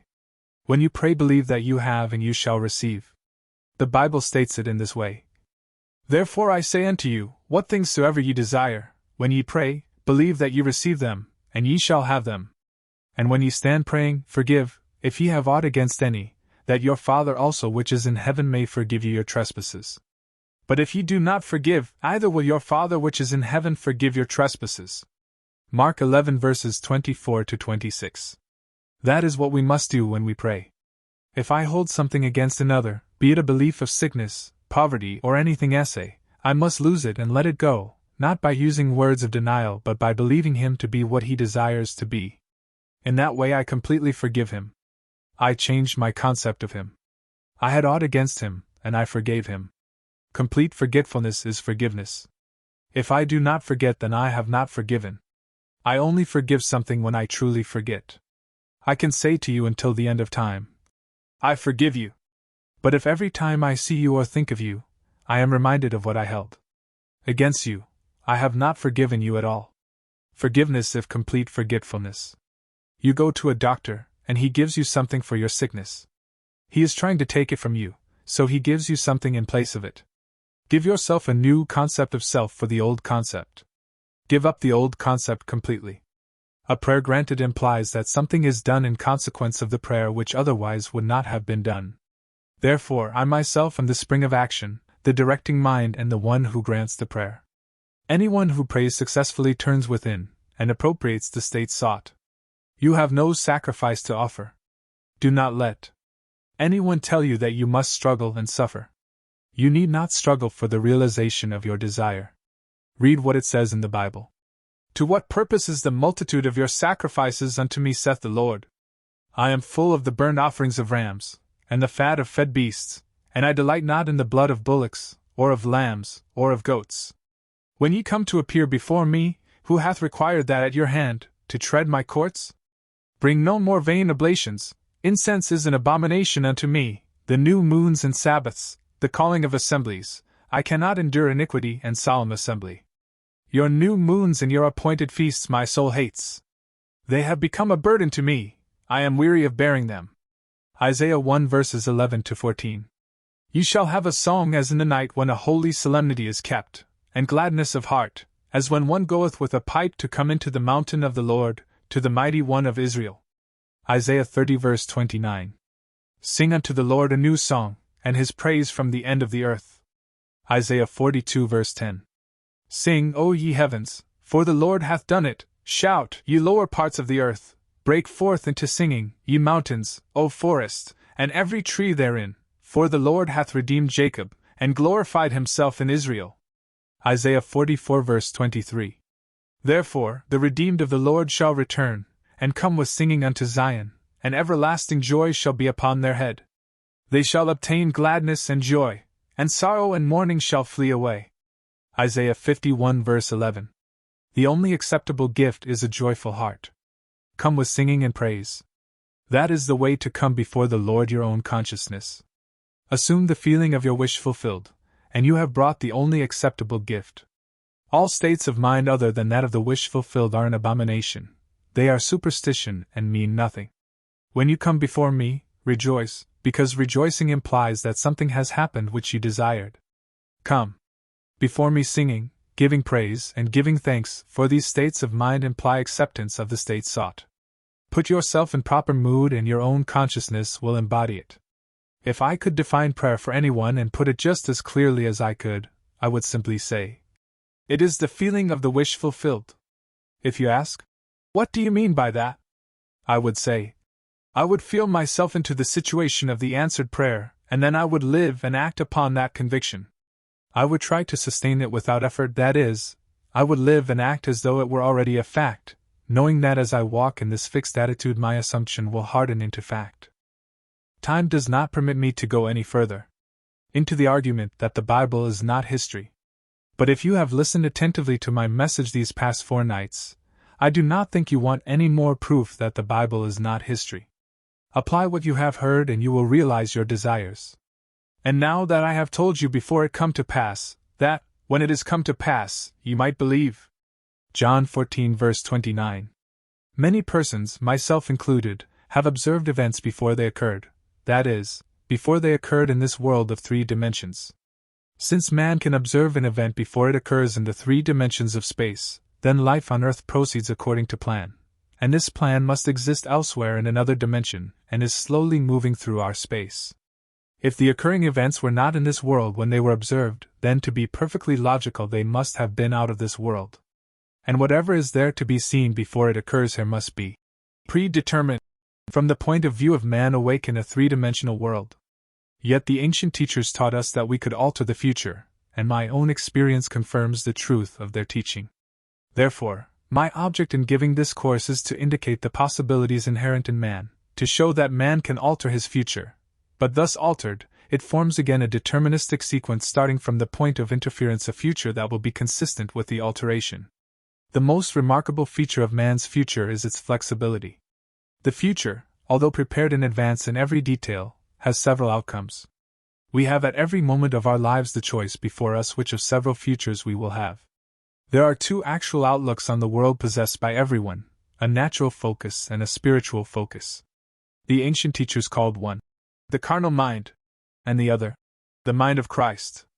We may differentiate them as ordinary waking consciousness, governed by our senses, and a controlled imagination, governed by desire. We recognize these 2 distinct centers of thought in the statement, "The natural man receiveth not the things of the Spirit of God, for they are foolishness unto him, either can he know them, because they are spiritually discerned." 1 Cor 2:14. The natural view confines reality to the moment called now. To the natural view, the past and future are purely imaginary. The spiritual view, on the other hand, sees the contents of time. The past and future are a present whole to the spiritual view. What is mental and subjective to the natural man is concrete and objective to the spiritual man. The habit of seeing only that which our senses permit renders us totally blind to what, otherwise, we could see. To cultivate the faculty of seeing the invisible, we should often deliberately disentangle our minds from the evidence of the senses and focus our attention on an invisible state, mentally feeling it and sensing it until it has all the distinctness of reality. Earnest, concentrated thought focused in a particular direction shuts out other sensations and causes them to disappear. We have only to concentrate on the state desired in order to see it. The habit of withdrawing attention from the region of sensation and concentrating it on the invisible develops our spiritual outlook, and enables us to penetrate beyond the world of sense, and to see that which is invisible. For the invisible things of Him from the creation of the world are clearly seen. Romans 1 verse 20. This vision is completely independent of the natural faculties. Open it and quicken it. A little practice will convince us that we can, by controlling our imagination, reshape our future in harmony with our desire. Desire is the mainspring of action. We could not move a single finger unless we had a desire to move it. No matter what we do, we follow the desire which at the moment dominates our minds. When we break a habit, our desire to break it is greater than our desire to continue the habit. The desires which impel us to action are those which hold our attention. A desire is but an awareness of something we lack and need to make our life more enjoyable. Desires always have some personal gain in view. The greater the anticipated gain, the more intense is the desire. There is no absolutely unselfish desire. Where there is nothing to gain, there is no desire and consequently no action. The spiritual man speaks to the natural man through the language of desire. The key to progress in life and to the fulfillment of dreams lies in ready obedience to its voice. Unhesitating obedience to its voice is an immediate assumption of the wish fulfilled. To desire a state is to have it. As Pascal has said, "You would not have sought me had you not already found me." Man, by assuming the feeling of his wish fulfilled, and then living and acting on this conviction, alters the future in harmony with his assumption. Assumptions awaken what they affirm. As soon as man assumes the feeling of his wish fulfilled, his fourth-dimensional self finds ways for the attainment of this end, discovers methods for its realization. I know of no clearer definition of the means by which we realize our desires than to experience in the imagination what we would experience in the flesh were we to achieve our goal. This imaginary experience of the end with acceptance wills the means. The fourth-dimensional self then constructs with its larger outlook the means necessary to realize the accepted end. The undisciplined mind finds it difficult to assume a state which is denied by the senses. But here is a technique that makes it easy to call things which are not seen as though they were. That is, to encounter an event before it occurs. People have a habit of slighting the importance of simple things. But this simple formula for changing the future was discovered after years of searching and experimenting. The first step in changing the future is desire, that is, define your objective, know definitely what you want. Secondly, construct an event which you believe you would encounter following the fulfillment of your desire.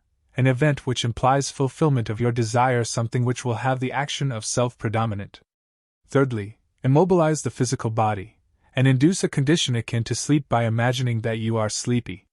Lie on a bed or relax in a chair. Then, with eyelids closed and your attention focused on the action you intend to experience in imagination, mentally feel yourself right into the proposed action, imagining all the while that you are actually performing the action here and now. You must always participate in the imaginary action, not merely stand back and look on, but feel that you are actually performing the action so that the imaginary sensation is real to you.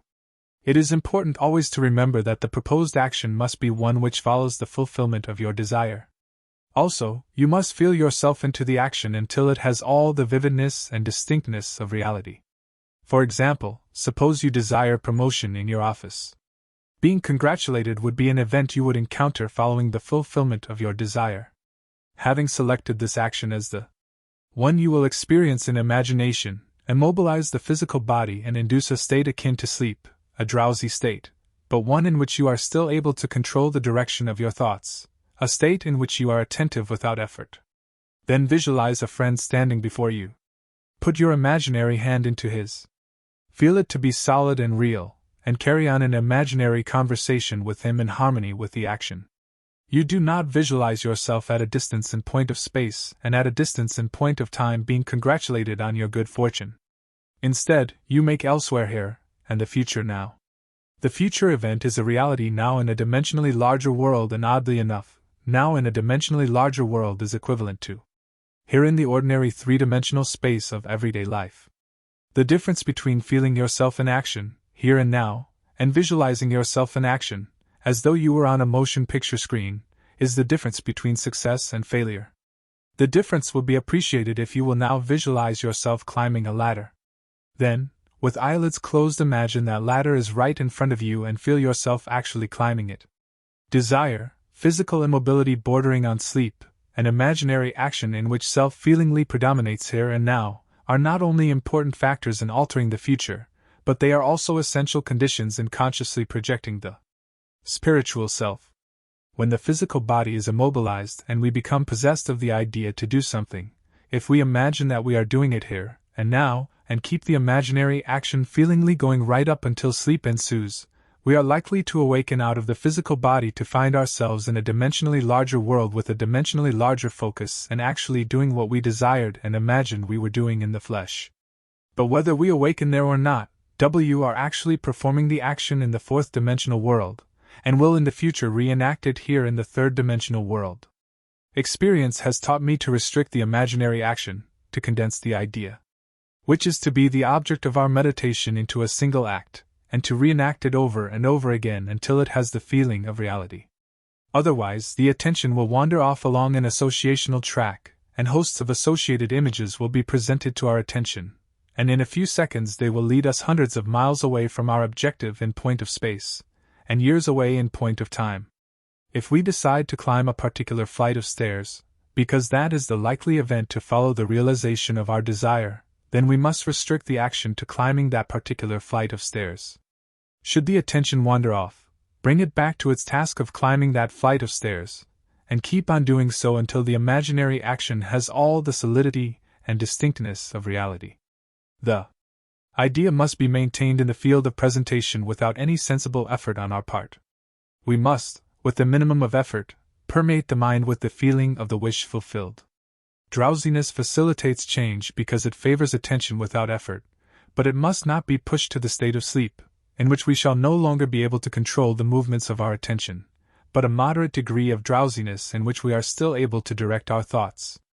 A most effective way to embody a desire is to assume the feeling of the wish fulfilled and then, in a relaxed and sleepy state, repeat over and over again like a lullaby any short phrase which implies fulfillment of your desire, such as, "Thank you, thank you," until the single sensation of thankfulness dominates the mind. Speak these words as though you addressed a higher power for having done it for you. If, however, we seek a conscious projection in a dimensionally larger world, then we must keep the action going right up until sleep ensues. Experience in imagination with all the distinctness of reality what would be experienced in the flesh were we to achieve our goal, and we shall in time meet it in the flesh as we met it in our imagination. Feed the mind with premises, that is, assertions presumed to be true, because assumptions, though false, if persisted in until they have the feeling of reality, will harden into fact. To an assumption, all means which promote its realization are good. It influences the behavior of all, by inspiring in all the movements, the actions, and the words which tend towards its fulfillment. To understand how man molds his future in harmony with his assumption by simply experiencing in his imagination what he would experience in reality were he to realize his goal, we must know what we mean by a dimensionally larger world, for it is to a dimensionally larger world that we go to alter our future. The observation of an event before it occurs implies that the event is predetermined from the point of view of man in the three-dimensional world. Therefore, to change the conditions here in the 3 dimensions of space, we must first change them in the 4 dimensions of space. Man does not know exactly what is meant by a dimensionally larger world, and would no doubt deny the existence of a dimensionally larger self.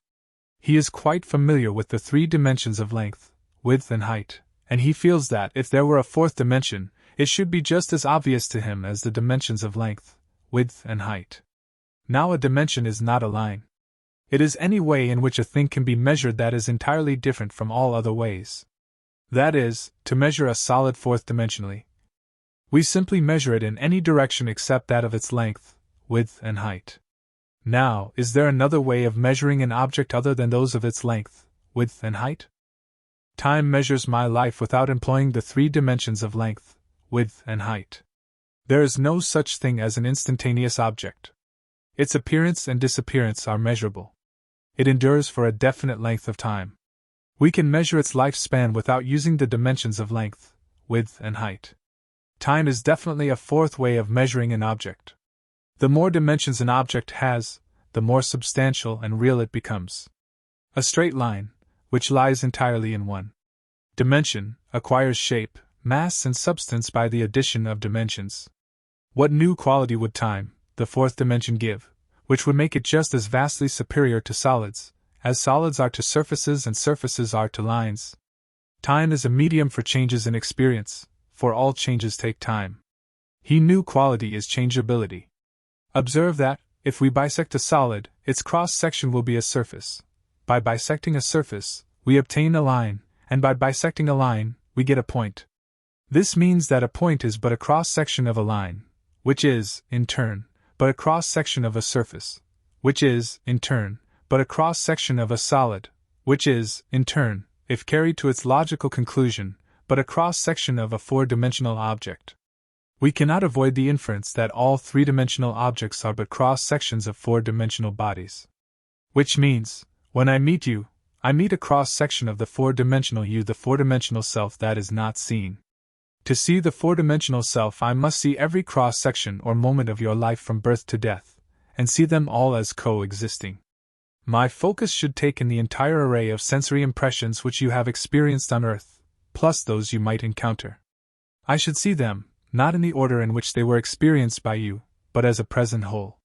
Because change is the characteristic of the 4th dimension, I should see them in a state of flux as a living, animated whole.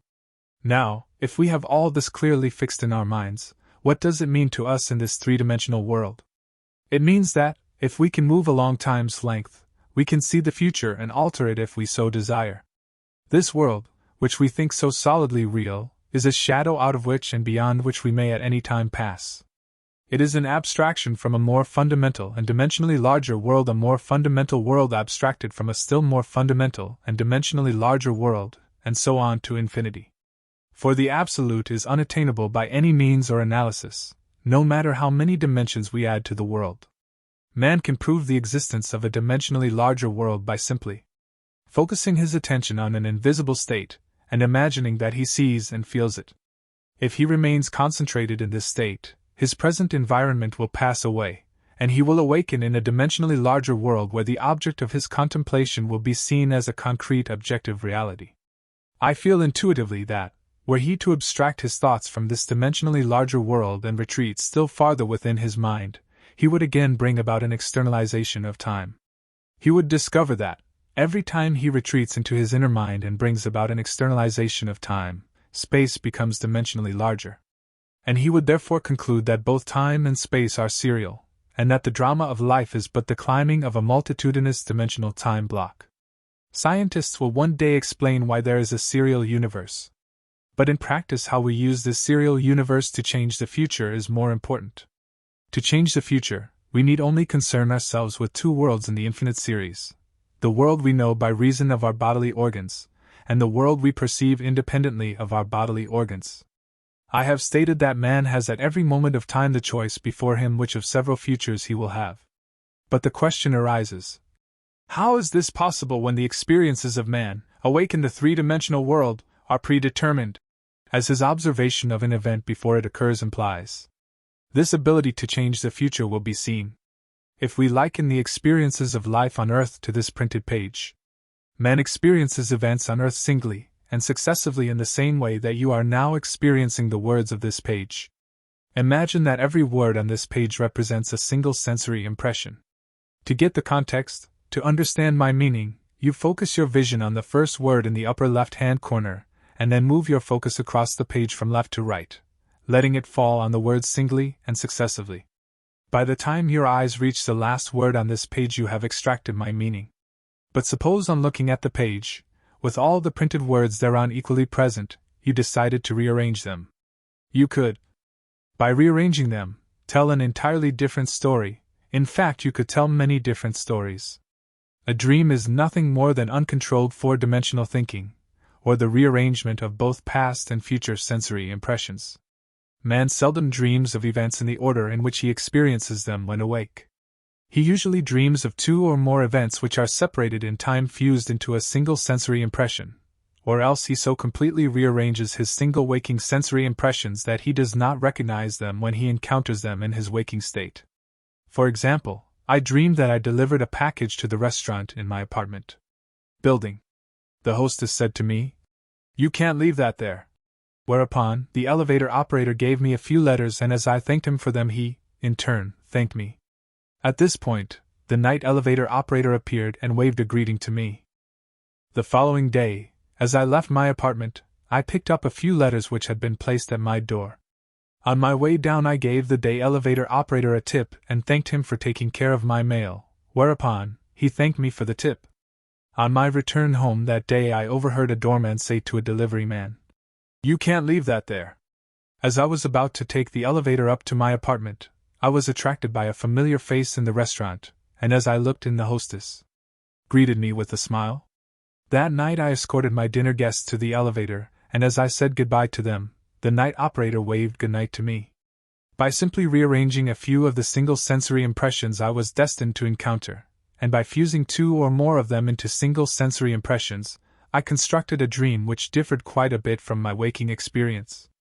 When we have learned to control the movements of our attention in the fourth-dimensional world, we shall be able to consciously create circumstances in the three-dimensional world. We learn this control through the waking dream, where our attention can be maintained without effort, for attention minus effort is indispensable to changing the future. We can, in a controlled waking dream, consciously construct an event which we desire to experience in the three-dimensional world. The sensory impressions we use to construct our waking dream are present realities displaced in time, or the fourth-dimensional world. All that we do in constructing the waking dream is to select from the vast array of sensory impressions those, which, when they are properly arranged, imply that we have realized our desire. With the dream clearly defined, we relax in a chair and induce a state of consciousness akin to sleep. A state which, although bordering on sleep, leaves us in conscious control of the movements of our attention.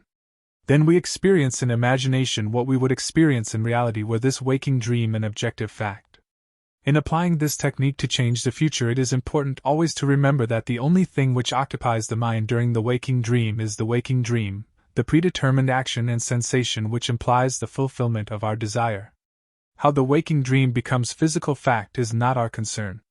Our acceptance of the waking dream as physical reality wills the means for its fulfillment.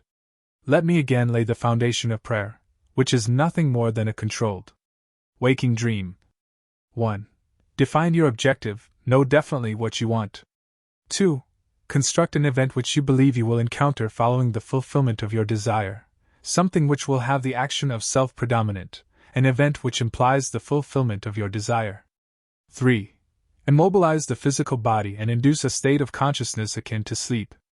Then, mentally feel yourself right into the proposed action, until the single sensation of fulfillment dominates the mind, imagining all the while that you are actually performing the action here and now, so that you experience in imagination what you would experience in the flesh were you now to realize your goal.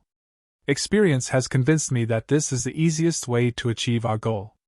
However, my own many failures would convict me were I to imply that I have completely mastered the movements of my attention. But I can, with the ancient teacher, say, "This one thing I do, forgetting those things which are behind, and reaching forth unto those things which are before, I press toward the mark for the prize." Phil. 3:13-14. Again, I want to remind you that the responsibility to make what you have done real in this world is not on your shoulders. Do not be concerned with the how. You have assumed that it is done. The assumption has its own way of objectifying itself. All responsibility to make it so is removed from you.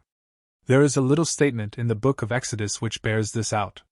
Millions of people who have read it, or have had it mentioned to them throughout the centuries, have completely misunderstood it. It is said, "Steep not a kid in its mother's milk." King James Version. "Thou shalt not see the kid in his mother's milk." Exodus 23 verse 19. Unnumbered millions of people, misunderstanding this statement, to this very day in the enlightened age of 1948, will not eat any dairy products with a meat dish. It just is not done. They think the Bible is history, and when it says, "Steep not a kid in its mother's milk," milk and the products of milk, butter and cheese, they will not take at the same time they take the kid or any kind of meat. In fact, they even have separate dishes with which to cook their meat. But you are now about to apply it psychologically. You have done your meditation, and you have assumed that you are what you want to be.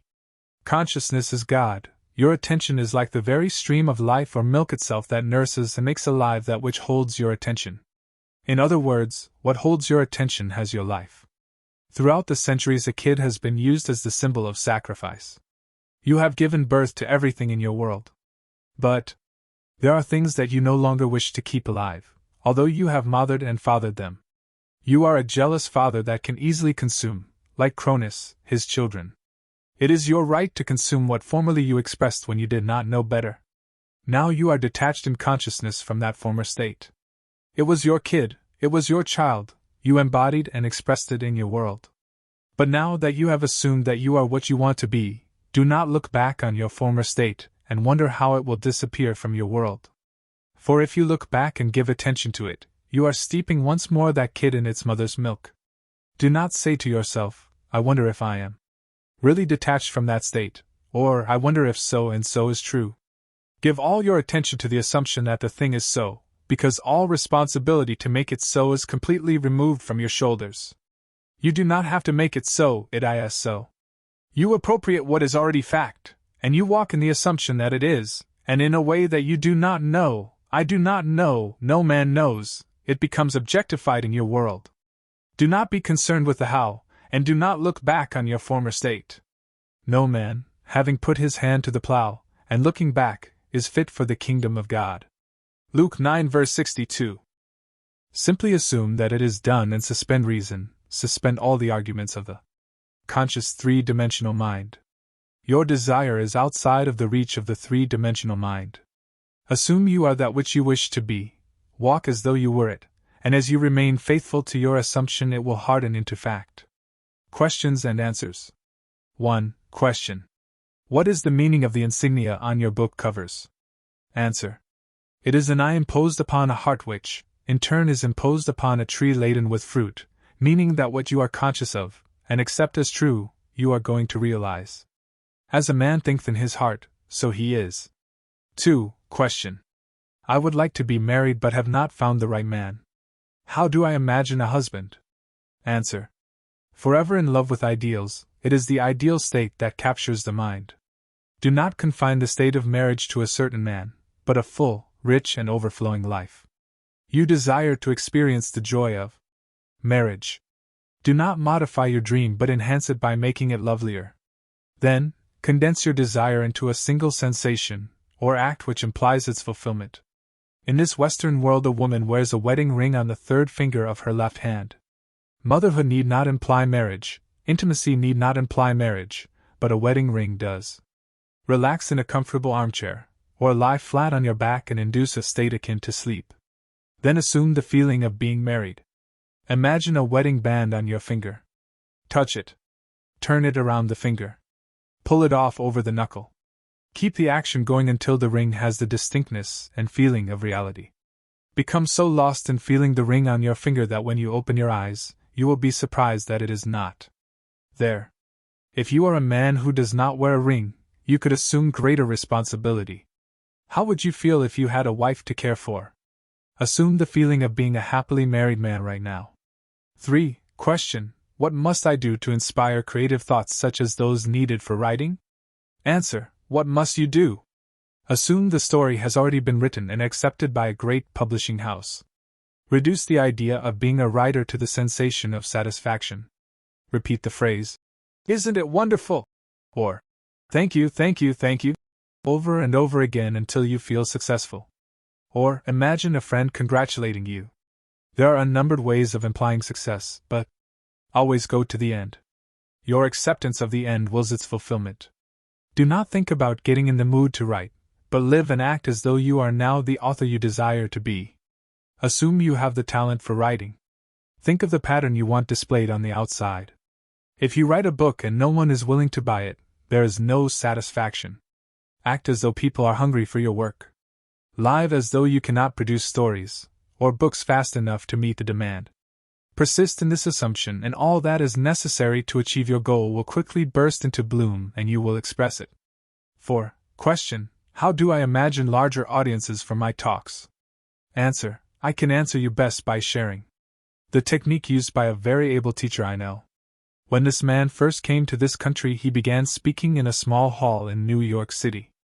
Although only 50 or 60 people attended his Sunday morning meeting, and they sat in front, this teacher would stand at the podium and imagine a vast audience.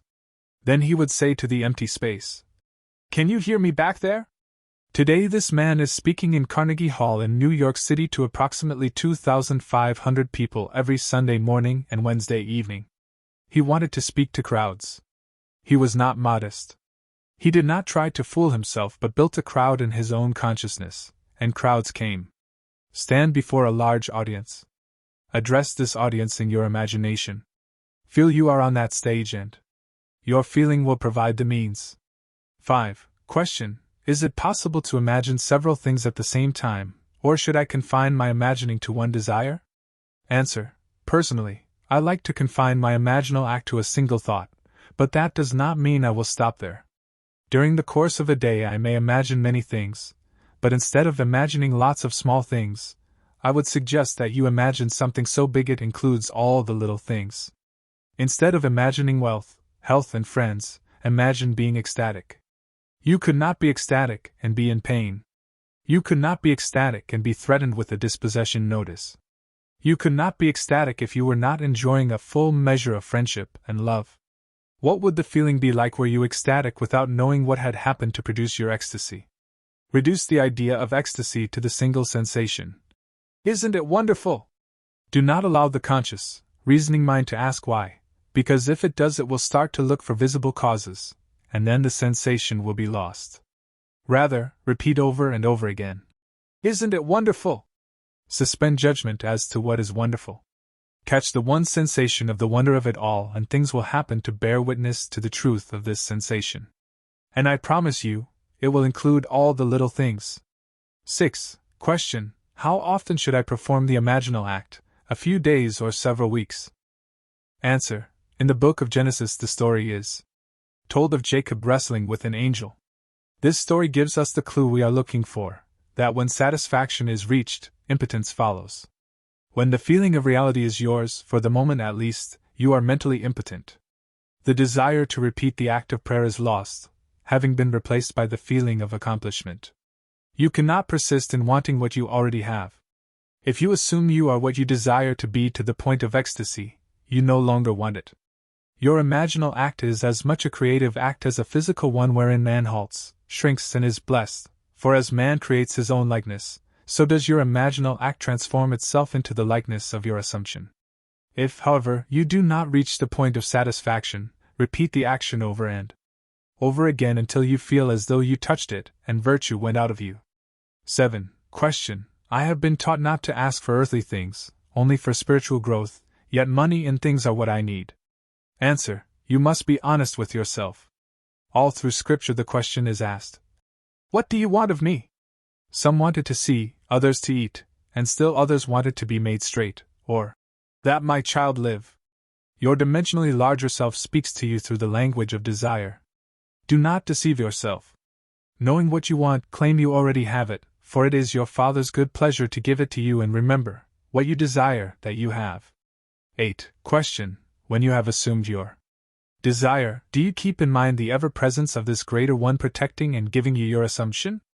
Answer: the acceptance of the end wills the means. Assume the feeling of your wish fulfilled, and your dimensionally greater self will determine the means. When you appropriate a state as though you had it, the activity of the day will divert your mind from all anxious thoughts so that you do not look for signs. You do not have to carry the feeling that some presence is going to do it for you, rather you know it is already done. Knowing it is already a fact, walk as though it were, and things will happen to make it so. You do not have to be concerned about some presence doing anything for you. The deeper, dimensionally greater you has already done it. All you do is move to the place where you encounter it. Remember the story of the man who left the master and was on his way home when he met his servant who said, "Your son lives." And when he asked at what hour it was done, the servant replied, "The 7th hour." The self-same hour that he assumed his desire, it was done for him, for it was at the 7th hour that the master said, "Your son lives." Your desire is already granted. Walk as though it were, and, although time beats slowly in this dimension of your being, it will nevertheless bring you confirmation of your assumption. I ask you not to be impatient, though. If there is one thing you really have need of, it is patience. 9. Question: isn't there a law that says you cannot get something for nothing? Must we not earn what we desire? Answer: creation is finished. It is your Father's good pleasure to give you the kingdom. The parable of the prodigal son is your answer. In spite of man's waste, when he comes to his senses and remembers who he is, he feeds on the fatted calf of abundance, and wears the robe and ring of authority. There is nothing to earn. Creation was finished in the foundation of time. You, as man, are God made visible for the purpose of displaying what is, not what is to be. Do not think you must work out your salvation by the sweat of your brow. It is not 4 months until the harvest, the fields are already white, simply thrust in the sickle. 10. Question: does not the thought that creation is finished rob one of his initiative? Answer: if you observe an event before it occurs, then the occurring event must be predetermined from the point of view of being awake in this 3-dimensional world. Yet you do not have to encounter what you observe. You can, by changing your concept of self, interfere with your future and mold it in harmony with your changed concept of self. 11. Question: does not this ability to change the future deny that creation is finished? Answer: no. You, by changing your concept of self, change your relationship to things. If you rearrange the words of a play to write a different one, you have not created new words, but simply had the joy of rearranging them. Your concept of self determines the order of events you encounter. They are in the foundation of the world, but not their order of arrangement. 12. Question. Why should one who works hard in metaphysics always seem to lack? Answer. Because he has not really applied metaphysics. I am not speaking of a mamby-pamby approach to life, but a daily application of the law of consciousness. When you appropriate your good, there is no need for a man, or state, to act as a medium through which your good will come. Living in a world of men, money is needed in my everyday life. If I invite you to lunch tomorrow, I must pick up the check. When I leave the hotel, I must pay the bill. In order to take the train back to New York, my railway fare must be paid. I need money and it has to be there. I am not going to say, God knows best, and He knows I need money. Rather, I will appropriate the money as though it were. We must live boldly. We must go through life as though we possessed what we want to possess. Do not think that because you helped another, someone outside of you saw your good works and will give you something to ease your burden. There is no one to do it for you. You yourself must go boldly on appropriating what your Father has already given you. 13. Question. Can an uneducated person educate himself by assuming the feeling of being educated? Answer. Yes. An aroused interest is awarded information from every side. You must sincerely desire to be well schooled. The desire to be well read, followed by the assumption that you are, makes you selective in your reading. As you progress in your education, you automatically become more selective, more discriminating in all that you do. 14. Question. My husband and I are taking the class together. Should we discuss our desires with each other? Answer. There are two spiritual sayings which permeate the Bible. One is, Go tell no man. And the other is, I have told you before it comes to pass that when it does come to pass you may believe. It takes spiritual boldness to tell another that your desire is fulfilled before it is seen on the outside. If you do not have that kind of boldness, then you had better keep quiet. I personally enjoy telling my plans to my wife, because we both get such a thrill when they come into being. The first person a man wants to prove this law to is his wife. It is said that Muhammad is everlastingly great because his first disciple was his wife. 15. Question. Should my husband and I work on the same project or on separate ones? Answer. That is entirely up to you. My wife and I have different interests, yet we have much in common. Do you recall the story I told of our return to the United States this spring? I felt it was my duty as a husband to get passage back to America, so I appropriated that to myself. I feel there are certain things that are on my wife's side of the contract, such as maintaining a clean, lovely home and finding the appropriate school for our daughter, so she takes care of those. Quite often my wife will ask me to imagine for her, as though she has greater faith in my ability to do it than in her own. That flatters me because every man worthy of the name wants to feel that his family has faith in him. But I see nothing wrong in the communion between two who love one another. 16. Question. I would think that if you get too much into the sleepy state there would be a lack of feeling. Answer. When I speak of feeling I do not mean emotion, but acceptance of the fact that the desire is fulfilled. Feeling grateful, fulfilled, or thankful, it is easy to say, "Thank you, isn't it wonderful?" Or, "It is finished." When you get into the state of thankfulness, you can either awaken knowing it is done, or fall asleep in the feeling of the wish fulfilled. 17. Question. Is love a product of your own consciousness? Answer. All things exist in your consciousness, be they love or hate. Nothing comes from without. The hills to which you look for help are those of an inner range. Your feelings of love, hate, or indifference all spring from your own consciousness. You are infinitely greater than you could ever conceive yourself to be. Never, in eternity, will you reach the ultimate you. That is how wonderful you are. Love is not a product of you, you are love, for that is what God is and God's name is I am, the very name you call yourself before you make the claim as to the state you are now in. 18. Question. Suppose my wants cannot materialize for 6 months to a year, do I wait to imagine them? Answer. When the desire is upon you, that is the time to accept your wish in its fullness. Perhaps there are reasons why the urge is given you at this time. Your three-dimensional being may think it cannot be now, but your fourth-dimensional mind knows it already is, so the desire should be accepted by you as a physical fact now. Suppose you wanted to build a house. The urge to have it is now, but it is going to take time for the trees to grow and the carpenter to build the house. Although the urge seems big, do not wait to adjust to it. Claim possession now and let it objectify itself in its own strange way.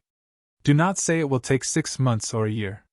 The minute the desire comes upon you, assume it is already a fact. You and you alone have given your desire a time interval, and time is relative when it comes to this world. Do not wait for anything to come to pass, accept it now as though it were and see what happens. When you have a desire, the deeper you, who men call God, is speaking. He urges you, through the language of desire, to accept that which is, not that which is to be. Desire is simply his communion with you, telling you that your desire is yours, now. Your acceptance of this fact is proved by your complete adjustment to it as though it were true. 19. Question: why do some of us die young? Answer: our lives are not, in retrospect, measured by years but by the content of those years. 20. Question: what would you consider a full life? Answer: a variety of experiences. The more varied they are, the richer is your life. At death you function in a dimensionally larger world, and play your part on a keyboard made up of a lifetime of human experiences. Therefore, the more varied your experiences, the finer is your instrument, and the richer is your life. 21. Question: what about a child who dies at birth? Answer: the child who is born lives forever, as nothing dies. It may appear that the child who dies at birth has no keyboard of human experience, but, as a poet once said, he drew a circle that shut me out, infidel, scoundrel, a thing to flout. But love and I had the wit to win. We drew a circle that took him in. The loved one has access to the sensory experiences of the lover. God is love, therefore, ultimately everyone has an instrument, the keyboard of which is the sensory impressions of all men. 22. Question: what is your technique of prayer? Answer: it starts with desire, for desire is the mainspring of action. You must know and define your objective, then condense it into a sensation which implies fulfillment. When your desire is clearly defined, immobilize your physical body and experience, in your imagination, the action which implies its fulfillment. Repeat this act over and over again until it has the vividness and feeling of reality. Or, condense your desire into a single phrase that implies fulfillment, such as, "Thank you, Father, isn't it wonderful?" Or, "It is finished." Repeat that condensed phrase, or action in your imagination over and over again. Then either awaken from that state, or slip off into the deep. It does not matter, for the act is done when you completely accept it as being finished in that sleepy, drowsy state. 23. Question: two people want the same position. One has it. The other had it, and now wants it back. Answer: your Father, the dimensionally greater you, has ways and means you know not of. Accept his wisdom. Feel your desire is fulfilled, then allow your Father to give it to you. The present one may be promoted to a higher position, or marry a man of great wealth and give up her job. She may come into a great deal of money, or choose to move to another state. Many people say they want to work, but I question that seriously. They want security and conditioned security on a job. But I really do not think the average girl truly wants to get up in the morning and go to work. 24. Question: what is the cause of disease and pain? Answer: the physical body is an emotional filter. Many human ailments, hitherto considered purely physical, are now recognized as rooted in emotional disturbances. Pain comes from lack of relaxation.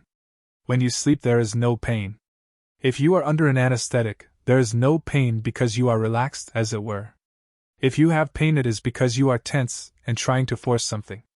You cannot force an idea into embodiment, you simply appropriate it.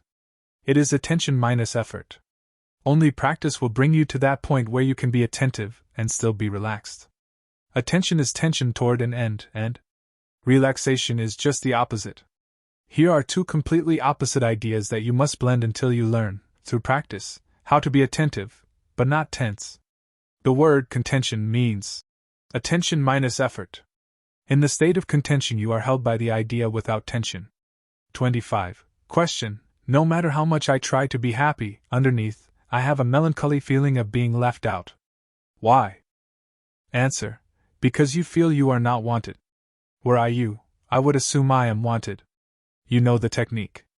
The assumption that you are wanted may seem false when first assumed, but if you will feel wanted and respected, and persist in that assumption, you will be amazed how others will seek you out.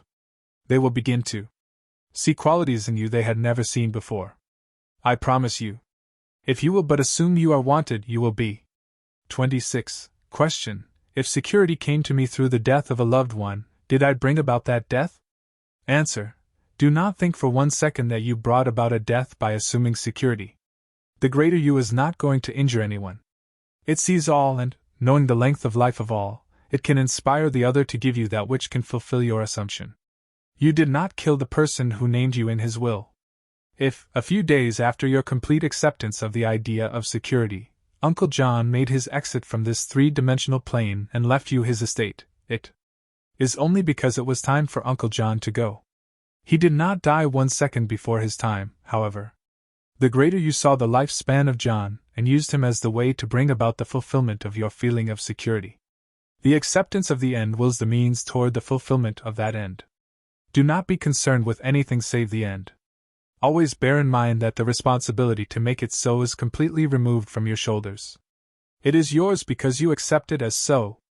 27. Question. I have more than one objective. Would it be ineffective to concentrate on different objectives at different periods of concentration? Answer. I like to take one consuming ambition, restricted to a single short phrase, or act that implies fulfillment, but I do not limit my ambition. I only know that my real objective will include all the little ones. 28. Question. I find it difficult to change my concept of self. Why? Answer. Because your desire to change has not been aroused. If you would fall in love with what you really want to be, you would become it. It takes an intense hunger to bring about a transformation of self. As the hart panteth after the waterbrooks, so panteth my soul after thee, O Lord. If you would become as thirsty for perfection as then little heart is for water that it braves the anger of the tiger in the forest, you would become perfect. 29. Question. I am contemplating a business venture. It means a great deal to me, but I cannot imagine how it can come into being. Answer. You are relieved of that responsibility. You do not have to make it a reality, it already is. Although your concept of self seems so far removed from the venture you now contemplate, it exists now as a reality within you. Ask yourself how you would feel and what you would be doing if your business venture were a great success. Become identified with that character and feeling, and you will be amazed how quickly you will realize your dream. The only sacrifice you are called upon to make is to give up your present concept of self and appropriate the desire you want to express. 30. Question. As a metaphysical student, I have been taught to believe that race beliefs and universal assumptions affect me. Do you mean that only to the degree I give these universal beliefs power over me, am I influenced by them? Answer. Yes. It is only your individual viewpoint, as your world is forever bearing witness to your present concept of self. If someone offends you, change your concept of self. That is the only way others change. Tonight's paper may be read by any 6 people in this room, and no 2 will interpret the same story in the same way. One will be elated, the other depressed, another indifferent, and so on, yet it is the same story. Universal assumptions, race beliefs, call them what you will, they are not important to you. What is important is your concept, not of another, but of yourself, for the concept you hold of yourself determines the concept you hold of others. Leave others alone. What are they to you? Follow your own desires. The law is always in operation, always absolute. Your consciousness is the rock upon which all structures rest. Watch what you are aware of. You need not concern yourself with others because you are sustained by the absoluteness of this law. No man comes to you of his own accord, be he good, bad, or indifferent. He did not choose you. You chose him. He was drawn to you because of what you are. You cannot destroy the state another represents through force. Rather, leave him alone. What is he to you? Rise to a higher level of consciousness, and you will find a new world awaiting you. And as you sanctify yourself, others are sanctified. 31. Question. Who wrote the Bible? Answer. The Bible was written by intelligent men who use solar and phallic myths to reveal psychological truths. But we have mistaken their allegory for history and, therefore, have failed to see their true message. It is strange, but when the Bible was launched upon the world, and acceptance seemed to be in sight, the great Alexandria library was burnt to the ground, leaving no record as to how the Bible came into being. Few people can read other languages, so they cannot compare their beliefs with others. Our churches do not encourage us to compare. How many of the millions who accept the Bible as fact ever question it? Believing it is the Word of God, they blindly accept the words and thus lose the essence they contain. Having accepted the vehicle, they do not understand what the vehicle conveys. 32. Question: do you use the Apocrypha? Answer: not in my teaching. I have several volumes of them at home. They are no greater than the 66 books of our present Bible. They are simply telling the same truth in a different way. For instance, the story is told of Jesus, as a young boy, watching children make birds out of mud. Holding the birds in their hands, they pretend the birds are flying. Jesus approaches and knocks the birds out of their hands. As they begin to cry, he picks up one of the broken birds and remolds it. Holding it high, he breathes upon it, and the bird takes flight. Here is a story of one who came to break the idols in the minds of men, then show them how to use the same substance, and remold it into a beautiful form and give it life. That is what this story is trying to convey. I come not to bring peace but a sword. Truth slays all the little mud hens of the mind, slays illusions and then remolds them into a new pattern which sets man free. 33. Question: if Jesus was a fictional character created by biblical writers for the purpose of illustrating certain psychological dramas, how do you account for the fact that he and his philosophy are mentioned in the non-religious and non-Christian history of those times? Were not Pontius Pilate and Herod real flesh and blood Roman officials in those days? Answer: the story of Jesus is the identical story as that of the Hindu savior, Krishna. They are the same psychological characters. Both were supposed to have been born of virgin mothers. The rulers of the time sought to destroy them when they were children. Both healed the sick, resurrected the dead, taught the gospel of love and died a martyr's death for mankind. Hindus and Christians alike believe their Savior to be God made man. Today people quote Socrates, yet the only proof that Socrates ever existed is in the works of Plato. It is said that Socrates drank hemlock, but I ask you, who is Socrates? I once quoted a line from Shakespeare and a lady said to me, but Hamlet said that. Hamlet never said it. Shakespeare wrote the lines and put the words in the mouth of a character he created and named Hamlet. St. Augustine once said, that which is now called the Christian religion existed among the ancients. They began to call Christianity the true religion, yet it never existed.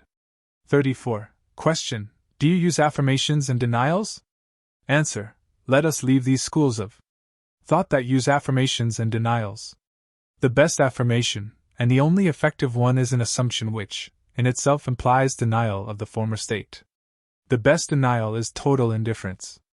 Things wither and die through indifference. They are kept alive through attention. You do not deny a thing by saying it does not exist.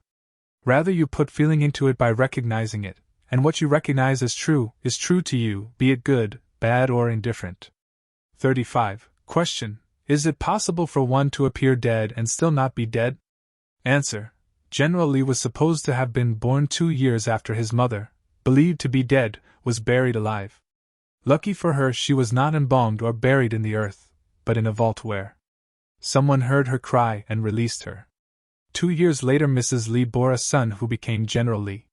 That is part of this country's history. 36. Question: how could one who was deprived in his youth become a success in life? Answer: we are creatures of habit, forming patterns of the mind which repeat themselves over and over again. Although habit acts like a compelling law which drives one to repeat the patterns, it is not a law, for you and I can change the patterns. Many successful men such as Henry Ford, Rockefeller, and Carnegie were deprived in their youth. Many of the great names in this country came from poor families, yet they left behind them great accomplishments in the political, artistic, and financial world. One evening, a friend of mine attended a meeting for young advertising executives.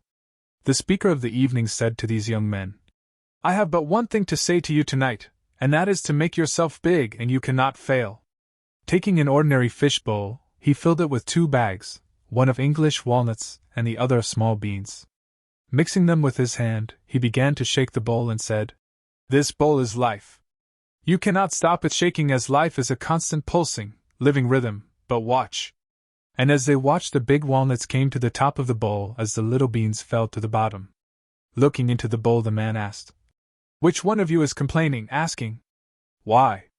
Then added, Isn't it strange, the sound is coming from the bowl and not the outside? A bean is complaining that if he had had the same environment as the walnut he, too, would do big things, but he never had the chance.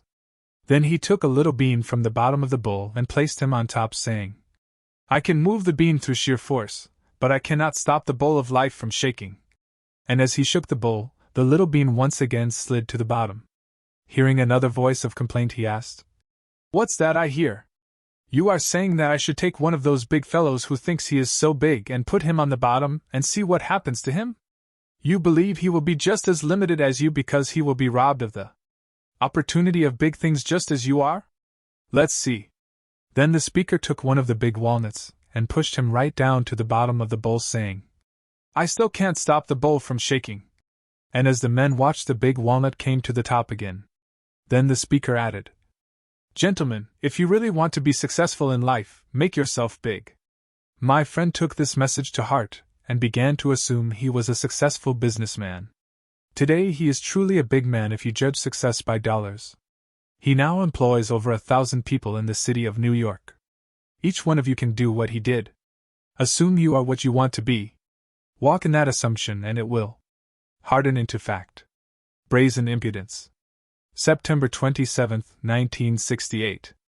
A new idea will not become part of your common currency of thought until it has been repeated over and you begin to live by it. You have been taught to believe that God exists outside of you, but I say you are all imagination. That God exists in us, and we in Him. That our eternal body is the imagination, and that is God Himself. I mean every word I have just said, but it is a new thought. Until this new idea becomes a part of your thinking, every time you hear the word God, your mind will go out to something you have conceived God to be. When I say I am speaking of the Lord Jesus Christ of the New Testament and the Jehovah of the Old. When you go to bed tonight and put your head on a pillow, you are aware of being. That awareness is God. I want to show you how to use your awareness as brazen impudence. In the 11th chapter of Luke, it is said that Jesus was praying when one of his disciples said, Lord, teach us to pray. At which time he gave them the Lord's Prayer. Now, the Lord's Prayer that you and I have is translated from the Latin, which does not have the imperative passive mood necessary to convey the meaning of the prayer. In its original Greek, the prayer is like brazen impudence, for the imperative passive mood is a standing order, something to be done absolutely and continuously. In other words, Thy will be done becomes Thy will must be being done, and Thy kingdom come becomes Thy kingdom must be being restored. That is not what is being taught, however, as he taught in the form of a parable such as, Which of you who has a friend would go to him at midnight and say to him, Friend, lend me 3 loaves, for a friend of mine has arrived on a journey and I have nothing to set before him, and from within he says, Do not bother me, the door is shut and my children are in bed. I cannot rise and give you anything. Yet I tell you, although he will not rise because he is a friend, yet because of his importunity, he will rise and give him whatever he needs. The word importunity means brazen impudence. In other words, he would not take no for an answer. Jesus was not teaching a disciple on the outside how to pray. He was telling you how to adjust your thinking so you will not take no for an answer. In the story, the friend knew what he wanted. He assumed he had it, and continued to assume he had it until his assumption took on the feeling of reality, and he got it. This is how you find God in yourself, by being persistent in your assumption. Then this story is told to show how you should pray and not lose heart. In a certain city there was a judge who neither feared God nor regarded man. There was a widow in that city who came constantly, asking him to vindicate her against her enemies. At first he refused, then he said to himself, Although I neither fear God nor regard man, yet because this woman bothers me I will vindicate her before she wears me out. Again we see the need for persistence in prayer. When you know how to pray, you will discover that everyone in the world can be used as an instrument to aid the birth of your prayer. They may be condemned in the act and pay society's price, while you are saved, yet you are the cause of their action. I will now share with you a very personal story. I tell it to illustrate a principle. Society blamed this lady for what she did, and she paid the price, but I was the cause of her misfortune. I am not going to justify my story, and if you can't take it, I'm sorry. When I first told it, one lady was very upset, and I regret that, but I have noticed that when someone has recently given up alcohol, tobacco, meat, or sex, they invariably condemn the state. They feel too close to it to feel secure. I am not saying that this lady had a similar experience where she was the victim. I am only speaking of a principle. Now here is my story. When I decided to marry the lady who now bears my name, I applied this principle. At the time I was terribly involved. I had married at the age of 18 and became a father at 19. We separated that year, but I never sought a divorce. Therefore, my separation was not legal in the state of New York. 16 years later, when I fell in love and wanted to marry my present wife, I decided to sleep as though we were married. While sleeping physically in my hotel room, I slept imaginatively in an apartment, she in one bed and I in the other. My dancing partner did not want me to marry, so she told my wife that I would be seeking a divorce and to make herself scarce, which she did, taking up residence in another state. But I persisted. Night after night I slept in the assumption that I was happily married to the girl I love. Within a week I received a call requesting me to be in court the next Tuesday morning at 10 a.m., giving me no reason why I should be there. I dismissed the request, thinking it was a hoax played on me by a friend. So the next Tuesday morning at 9:30 a.m. I was unshaved and only casually dressed, when the phone rang and a lady said, "It would be to your advantage, as a public figure, to be in court this morning, as your wife is on trial." What a shock! I quickly thanked the lady, caught a taxi, and arrived just as court began. My wife had been caught lifting a few items from a store in New York City, which she had not paid for. Asking to speak on her behalf, I said, "She is my wife and the mother of my son. Although we have been separated for 16 years, as far as I know she has never done this before, and I do not think she will ever do it again. We have a marvelous son. Please do nothing to her to reflect in any way upon our son, who lives with me. If I may say something, she is 8 years my senior and may be passing through a certain emotional state which prompted her to do what she did. If you must sentence her, then please suspend it." The judge then said to me, "In all of my years on the bench I have never heard an appeal like this. Your wife tells me you want a divorce, and here you could have tangible evidence for it, yet you plead for her release." He then sentenced her for 6 months and suspended the sentence. My wife waited for me at the back of the room and said, "Neville, that was a decent thing to do. Give me the subpoena and I will sign it." We took a taxi together and I did that which was not legal. I served my own subpoena and she signed it. Who was the cause of her misfortune? She lived in another state, but came to New York City to do an act for which she was to be caught and tried. So I say, every being in the world will serve your purpose, so in the end you will say, "Father, forgive them, for they know not what they do." They will move under compulsion to do your will, just as my wife did. I tell this story only to illustrate a principle. You do not need to ask anyone to aid you in the answer to a prayer, for the simple reason that God is omnipotent and omniscient. He is in you as your own wonderful I amness. Everyone on the outside is your servant, your slave, ready and able to do your will. All you need do is know what you want. Construct a scene which would imply the fulfillment of your desire. Enter the scene and remain there. If your imaginal counselor, your feeling of fulfillment, agrees with that which is used to illustrate your fulfilled desire, your fantasy will become a fact. If it does not, start all over again by creating a new scene. And enter it. It costs you nothing to imagine consciously. In my own case, the scene was a bedroom of an apartment, with my wife in one bed and I in the other, denoting that I was no longer living in a hotel alone. I fell asleep in that state, and within 1 week I had the necessary papers to start action on a divorce. This is what the Bible teaches. It is my textbook. Whatever you desire, believe you have already received it, and you will. There is no limit to the power of belief or to the possibilities of prayer, but you must be brazenly impudent, and not take no for an answer. Try it. When I say you are all imagination, I mean it. While standing here on the platform, I can, in a split second, imagine I am standing on the outside, looking at this building. Or, in another second, be in London and view the world from there. You say that's all hallucination? That it is all in my imagination? All right, now let me share another experience with you. I was in New York City when I heard that my 17-year-old nephew, my sister's oldest child, was in a terminal state of cancer. I knew how she felt and wondered what I could do to comfort her, to show her that the boy she so loved was not flesh and blood, but spirit. So while in New York City, I went to my bedroom, closed the door, and lay down on my bed. Knowing that my sister lived in the old family house in Barbados, I assumed I was on the bed where I knew Billy to be. I assumed my sister entered that room but could not see her son, only her brother, Neville. I lost myself in that assumption until my sister, Daphne, entered the room. Looking startled, she came forward, stared at me, then turned and left the room. When I was satisfied that I had seen her, and she had seen me and not her son, I broke the experience and returned to our living room to be with my wife and a friend who had come for cocktails. 10 days later I received a letter from my sister, in which she said, "Nev, I just can't understand it." Given the day and the hour which coincided with mine in New York City, she said, "I went into Billy's room and I was startled to see you there. I knew you were in New York City, yet I could not see Billy on the bed, only you.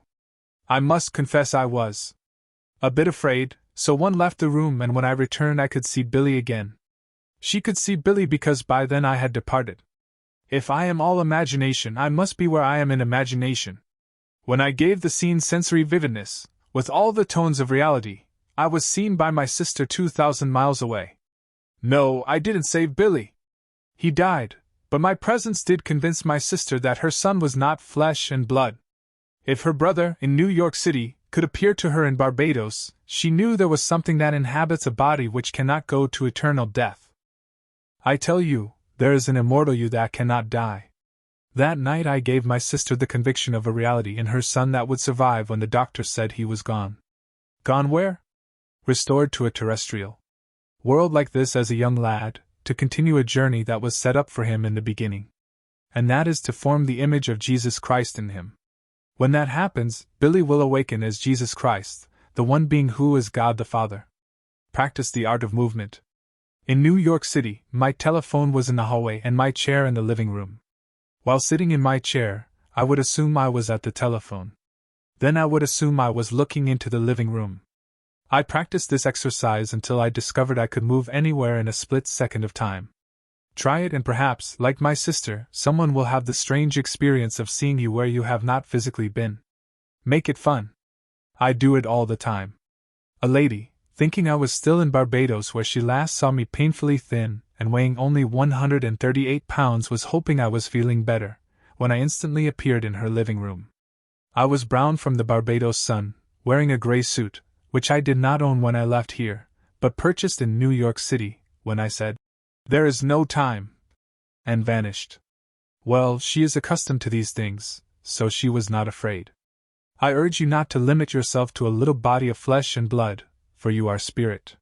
Flesh and blood cannot inherit the kingdom of God, so one day you must take it off. And he who takes it off is immortal.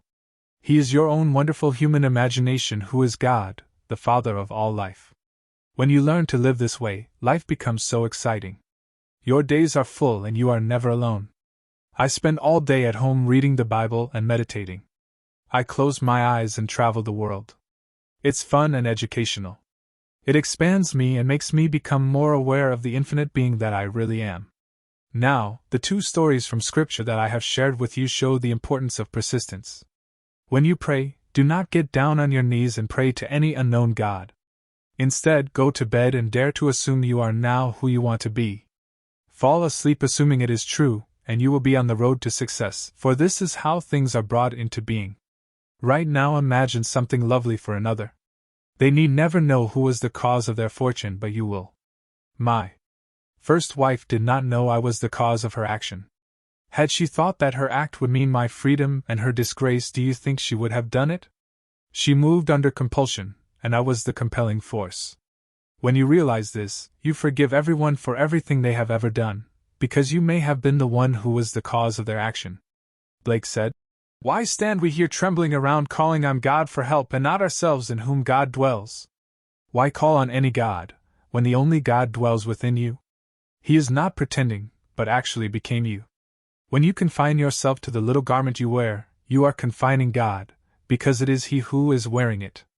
You need no intermediary between you and yourself, who is God. Don't run from this city to another in the hope of finding something better, because the one person you are going to take with you is yourself, so resolve your problems here. Do not compromise. Decide exactly what you want and assume you have it. If your world would change, determine what it would look like, then construct a scene which would imply you are there. If your mental construction comes close to your fulfilled desire, your little daydream will become a fact. And when it does, will it matter what others think about your principle? Having proved itself in performance, share your experience with another that they may share theirs. Keep sharing this principle, because in the end we are all the one being. Who is the Lord Jesus Christ? One body, one Lord, one Spirit, one God and Father of all. Don't be ashamed to claim it. Man sees the Lord Jesus Christ as some little being on the outside, but He is in you, and when you see Him, He will look just like you. A friend recently shared this sweet vision with me. She said, I saw a man in a white robe standing on a hill, building a canopy over the entrance to a temple. As I approached, I could see that the stripes used for the canopy were translucent green, and I remarked how radiantly beautiful they were. The man turned to look at me, and I realized it was you, Neville, and yet you were Michelangelo. Then you addressed me saying, I have been working on this throughout eternity, and it still remains invisible to others. Taking the stripes, I wove them into the form of a basket, and you thanked me and said, Great work, and I awoke. That was a beautiful dream. I have been telling the story of the resurrection throughout eternity, but it has never been put into living form. It still remains dead, like Michelangelo's Pieta, or his David made out of marble. Let David become alive in the minds of others. Give life to the Pieta, the crucified one on the mother's lap. The story is public property, now a dead written code awaiting life in the imagination of men. Dramatize salvation's story. Make it into a play or a television show and let Michelangelo's Pieta become alive. I have made the story alive because I have experienced it. Michelangelo, with his tremendous know-how of the human form, created the dead forms made of marble. I came along, unable to mold a stick, to find the dead forms taking on life in me. It is my hope that one day this wonderful story will be told as it really is, against the story that we have heard for over 2,000 years. Now let us go into the silence. Radio lecture Be What You Wish, Be What You Believe. Radio Talk Station Kutsa, Los Angeles, July, 1951. A newspaperman related to me that our great scientist, Robert Millikan, once told him that he had set a goal for himself at an early age when he was still very poor and unproven in the great work he was to do in the future. He condensed his dream of greatness and security into a simple statement, which implied that his dream of greatness and security was already realized. Then he repeated the statement over and over again to himself until the idea of greatness and security filled his mind and crowded all other ideas out of his consciousness. These may not have been the words of Dr. Millikan, but they are those given to me, and I quote, I have a lavish, steady, dependable income, consistent with integrity and mutual benefit. As I have said repeatedly, everything depends upon our attitude towards ourselves. That which we will not affirm as true of ourselves cannot develop in our life. Dr. Millikan wrote his dream of greatness and security in the first person, present tense. He did not say, I will be great, I will be secure, for that would have implied that he was not great and secure. Instead, he made his future dream a present fact. I have, said he, a lavish, steady, dependable income, consistent with integrity and mutual benefit. The future dream must become a present fact in the mind of him who seeks to realize it. We must experience in imagination what we would experience in reality in the event we achieve our goal, for the soul imagining itself into a situation takes on the results of that imaginary act. If it does not imagine itself into a situation, it is ever free of the result. It is the purpose of this teaching to lift us to a higher state of consciousness, to stir the highest in us to confidence and self-assertion, for that which stirs the highest in us is our teacher and healer. The very first word of correction or cure is always, arise. If we are to understand the reason for this constant command of the Bible to arise, we must recognize that the universe understood internally is an infinite series of levels, and man is what he is according to where he is in that series. As we are lifted up in consciousness, our world reshapes itself in harmony with the level to which we are lifted. He who rises from his prayer a better man, his prayer has been granted. To change the present state we, like Dr. Millikan, must rise to a higher level of consciousness. This rise is accomplished by affirming that we are already that which we want to be, by assuming the feeling of the wish fulfilled. The drama of life is a psychological one which we bring to pass by our attitudes rather than by our acts. There is no escape from our present predicament except by a radical psychological transformation. Everything depends upon our attitude towards ourselves. That which we will not affirm as true of ourselves will not develop in our lives. We hear much of the humble man, the meek man, but what is meant by a meek man? He is not poor and groveling, the proverbial doormat, as he is generally conceived to be. Men who make themselves as worms in their own sight have lost the vision of that life, into the likeness of which it is the true purpose of the Spirit to transform this life. Men should take their measurements not from life as they see it but from men like Dr. Millikan, who, while poor and unproven, dared to assume, "I have a lavish, steady, dependable income, consistent with integrity and mutual benefit." Such men are the meek of the Gospels, the men who inherit the earth. Any concept of self less than the best robs us of the earth. The promise is, "Blessed are the meek, for they shall inherit the earth."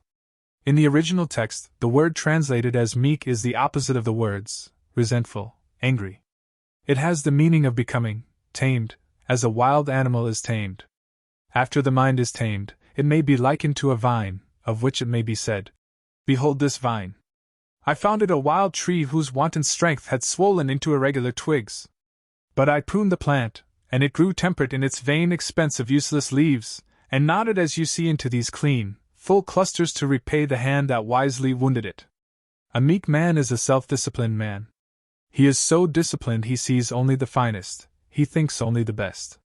He is the one who fulfills the suggestion, "Brethren, whatsoever things are true, whatsoever things are honest, whatsoever things are just, whatsoever things are pure, whatsoever things are lovely, whatsoever things are of good report, if there be any virtue and if there be any praise, think on these things." We rise to a higher level of consciousness, not because we have curbed our passions, but because we have cultivated our virtues. In truth, a meek man is a man in complete control of his moods, and his moods are the highest, for he knows he must keep a high mood if he would walk with the highest. It is my belief that all men can, like Dr. Millikan, change the course of their lives. I believe that Dr. Millikan's technique of making his desire a present factor himself is of great importance to any seeker after the truth. It is also his high purpose to be of mutual benefit. That is inevitably the goal of us all. It is much easier to imagine the good of all than to be purely selfish in our imagining.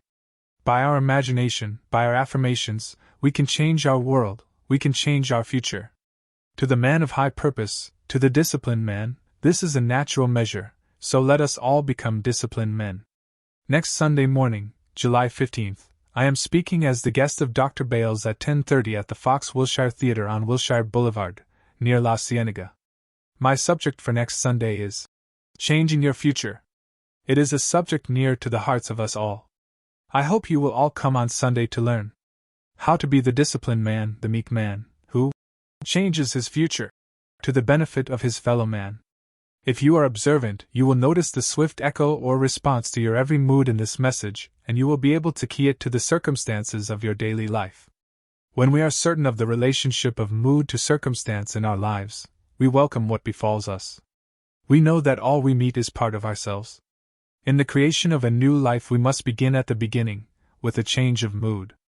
Every high mood of man is the opening of the door to a higher level for him. Let us mold our lives about a high mood or a community of high moods. Individuals, as well as communities, grow spiritually in proportion as they rise to a higher ideal. If their ideal is lowered, they sink to its depths. If their ideal is exalted, they are elevated to heights unimagined. We must keep the high mood if we would walk with the highest. The heights, also, were meant for habitation. All forms of the creative imagination imply elements of feeling. Feeling is the ferment without which no creation is possible. There is nothing wrong with our desire to transcend our present state. There would be no progress in this world were it not for man's dissatisfaction with himself. It is natural for us to seek a more beautiful personal life. It is right that we wish for greater understanding, greater health, greater security. It is stated in the 16th chapter of the Gospel of St. John, "Heretofore have ye asked for nothing in my name, ask and ye shall receive, that your joy may be full." A spiritual revival is needed for mankind, but by spiritual revival I mean a true religious attitude, one in which each individual, himself, accepts the challenge of embodying a new and higher value of himself as Dr. Millikan did. A nation can exhibit no greater wisdom in the mass than it generates in its units. For this reason, I have always preached self-help, knowing that if we strive passionately after this kind of self-help, that is, to embody a new and higher concept of ourselves, then all other kinds of help will be at our service. The ideal we serve and hope to achieve is ready for a new incarnation, but unless we offer it human parentage it is incapable of birth. We must affirm that we are already that which we hope to be and live as though we were, knowing like Dr. Millikan that our assumption, though false to the outer world, if persisted in, will harden into fact. The perfect man judges not after appearances, he judges righteously. He sees himself and others as he desires himself and them to be. He hears what he wants to hear. He sees and hears only the good. He knows the truth, and the truth sets him free and leads him to good. The truth shall set all mankind free. This is our spiritual revival. Character is largely the result of the direction and persistence of voluntary attention. Think truly, and thy thoughts shall the world's famine feed. Speak truly, and each word of thine shall be a fruitful seed. Live truly, and thy life shall be a great and noble creed. Radio lecture by imagination we become. Radio Talk Station Kutzal, Los Angeles, July, 1951. How many times have we heard someone say, "Oh, it's only his imagination"? Only his imagination. Man's imagination is the man himself. No man has too little imagination, but few men have disciplined their imagination. Imagination is itself indestructible. Therein lies the horror of its misuse. Daily, we pass some stranger on the street and observe him muttering to himself, carrying on an imaginary argument with one not present. He is arguing with vehemence, with fear or with hatred, not realizing that he is setting in motion, by his imagination, an unpleasant event which he will presently encounter. The world, as imagination sees it, is the real world. Not facts, but figments of the imagination, shape our daily lives. It is the exact and literal-minded who live in a fictitious world. Only imagination can restore the Eden from which experience has driven us out. Imagination is the sense by which we perceive the above, the power by which we resolve vision into being. Every stage of man's progress is made by the exercise of the imagination. It is only because men do not perfectly imagine and believe that their results are sometimes uncertain when they might always be perfectly certain. Determined imagination is the beginning of all successful operation. The imagination, alone, is the means of fulfilling the intention. The man who, at will, can call up whatever image he pleases is, by virtue of the power of his imagination, least of all subject to caprice.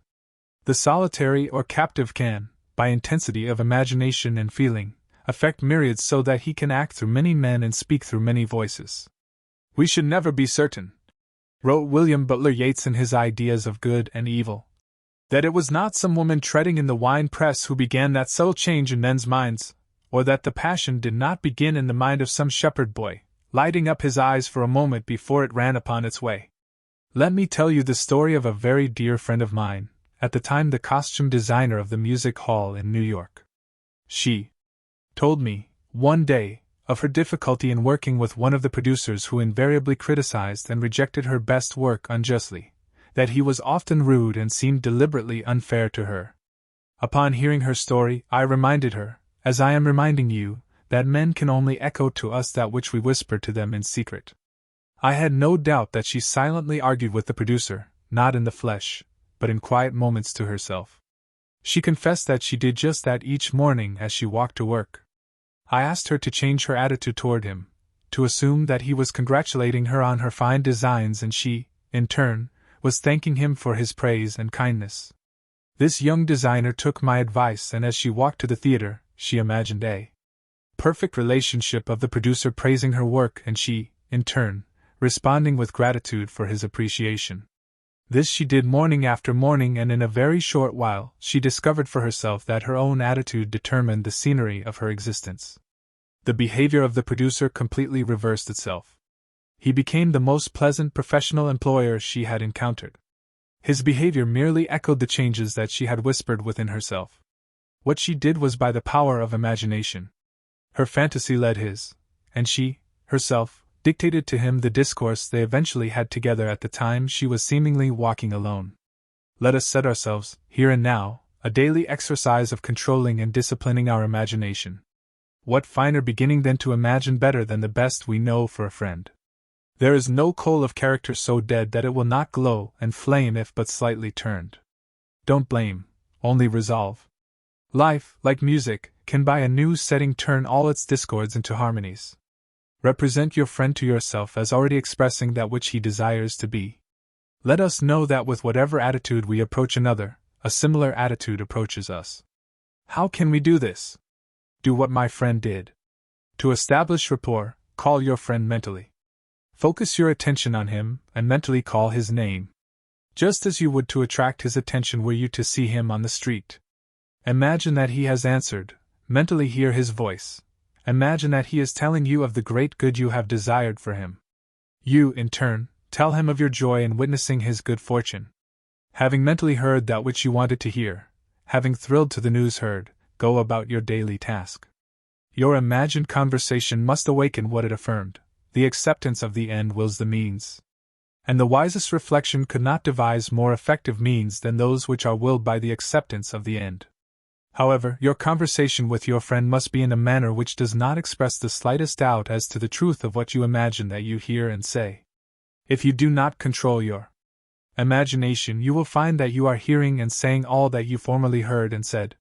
We are creatures of habit, and habit, though not law, acts like the most compelling law in the world. With this knowledge of the power of imagination, be as the disciplined man and transform your world by imagining and feeling only what is lovely and of good report. The beautiful idea you awaken in yourself shall not fail to arouse its affinity in others. Do not wait 4 months for the harvest. Today is the day to practice the control and discipline of your imagination. Man is only limited by weakness of attention and poverty of imagination. The great secret is a controlled imagination and a well-sustained attention, firmly and repeatedly focused on the object to be accomplished. Now is the acceptable time to give beauty for ashes, joy for mourning, praise for the spirit of heaviness, that they might be called trees of righteousness, the planting of the Lord that he might be glorified. Now is the time to control our imagination and attention. By control, I do not mean restraint by willpower but rather cultivation through love and compassion. With so much of the world in discord, we cannot possibly emphasize too strongly the power of imaginative love. Imaginative love, that is my subject next Sunday morning when I shall speak for Dr. Bales while he is on his holiday. The services will be held as always at the Fox Wilshire Theatre on Wilshire Boulevard, near La Cienega at 10:30. As the world is, so is the individual. Should be changed to as the individual is, so is the world. And I hope to be able to bring to each of you present the true meaning of the words of Zechariah. Speak ye every man the truth to his neighbor, and let none of you imagine evil in your hearts against his neighbor. What a wonderful challenge to you and to me. As a man thinketh in his heart, so is he. As a man imagines, so is he. Hold fast to love in your imagination. By creating an ideal within your mental sphere, you can approximate yourself to this ideal image, till you become one and the same with it, thereby transforming yourself into it, or rather, absorbing its qualities into the very core of your being. Never, never lose sight of the power that is within you. Imaginative love lifts the invisible into sight and gives us water in the desert. It builds for the soul its only fit abiding place. Beauty, love, and all of good report are the garden, but imaginative love is the way into the garden. Sow an imaginary conversation, you reap an act. Sow an act, you reap a habit. Sow a habit, you reap a character. Sow a character, you reap your destiny. By imagination, we are all reaping our destinies, whether they be good, bad, or indifferent. Imagination has full power of objective realization, and every stage of man's progress or regression is made by the exercise of imagination. I believe with William Blake, what seems to be, is, to those to whom it seems to be, and is productive of the most dreadful consequences to those to whom it seems to be, even of torments, despair, and eternal death. By imagination and desire we become what we desire to be. Let us affirm to ourselves that we are what we imagine. If we persist in the assumption that we are what we wish to be, we will become transformed into that which we have imagined ourselves to be. We were born by a natural miracle of love, and for a brief space of time our needs were all another's care. In that simple truth lies the secret of life. Except by love, we cannot truly live at all. Our parents in their separate individualities have no power to transmit life. So, back we come to the basic truth that life is the offspring of love. Therefore, no love, no life. Thus, it is rational to say that God is love. Love is our birthright. Love is the fundamental necessity of our life. Do not go seeking for that which you are. Those who go seeking for love only make manifest their own lovelessness, and the loveless never find love. Only the loving find love, and they never have to seek for it. Radio Lecture Answered Prayer. Radio Talk Station Kutsa, Los Angeles, July, 1951. Have you ever had a prayer answered? What wouldn't men give just to feel certain that when they pray, something definite would happen? For this reason, I would like to take a little time to see why it is that some prayers are answered and some apparently fall on dry ground. When ye pray, believe that ye receive, and ye shall receive. Believe that ye receive is the condition imposed upon man. Unless we believe that we receive, our prayer will not be answered. A prayer granted implies that something is done in consequence of the prayer which otherwise would not have been done. Therefore, the one who prays is the spring of action, the directing mind, and the one who grants the prayer. Such responsibility man refuses to assume, for responsibility, it seems, is mankind's invisible nightmare. The whole natural world is built on law. Yet, between prayer and its answer we see no such relation. We feel that God may answer or ignore our prayer, that our prayer may hit the mark or may miss it. The mind is still unwilling to admit that God subjects himself to his own laws. How many people believe that there is, between prayer and its answer, a relation of cause and effect? Let us take a look at the means employed to heal the 10 lepers as related in the 17th chapter of the Gospel of St. Luke. The thing that strikes us in this story is the method that was used to raise their faith to the needful intensity. We are told that the 10 lepers appealed to Jesus to have mercy on them, that is, to heal them. Jesus ordered them to go and show themselves to the priests, and, as they went, they were cleansed. The Mosaic law demanded that when a leper recovered from his disease he must show himself to the priest to obtain a certificate of restored health. Jesus imposed a test upon the lepers' faith and supplied a means by which their faith could be raised to its full potency.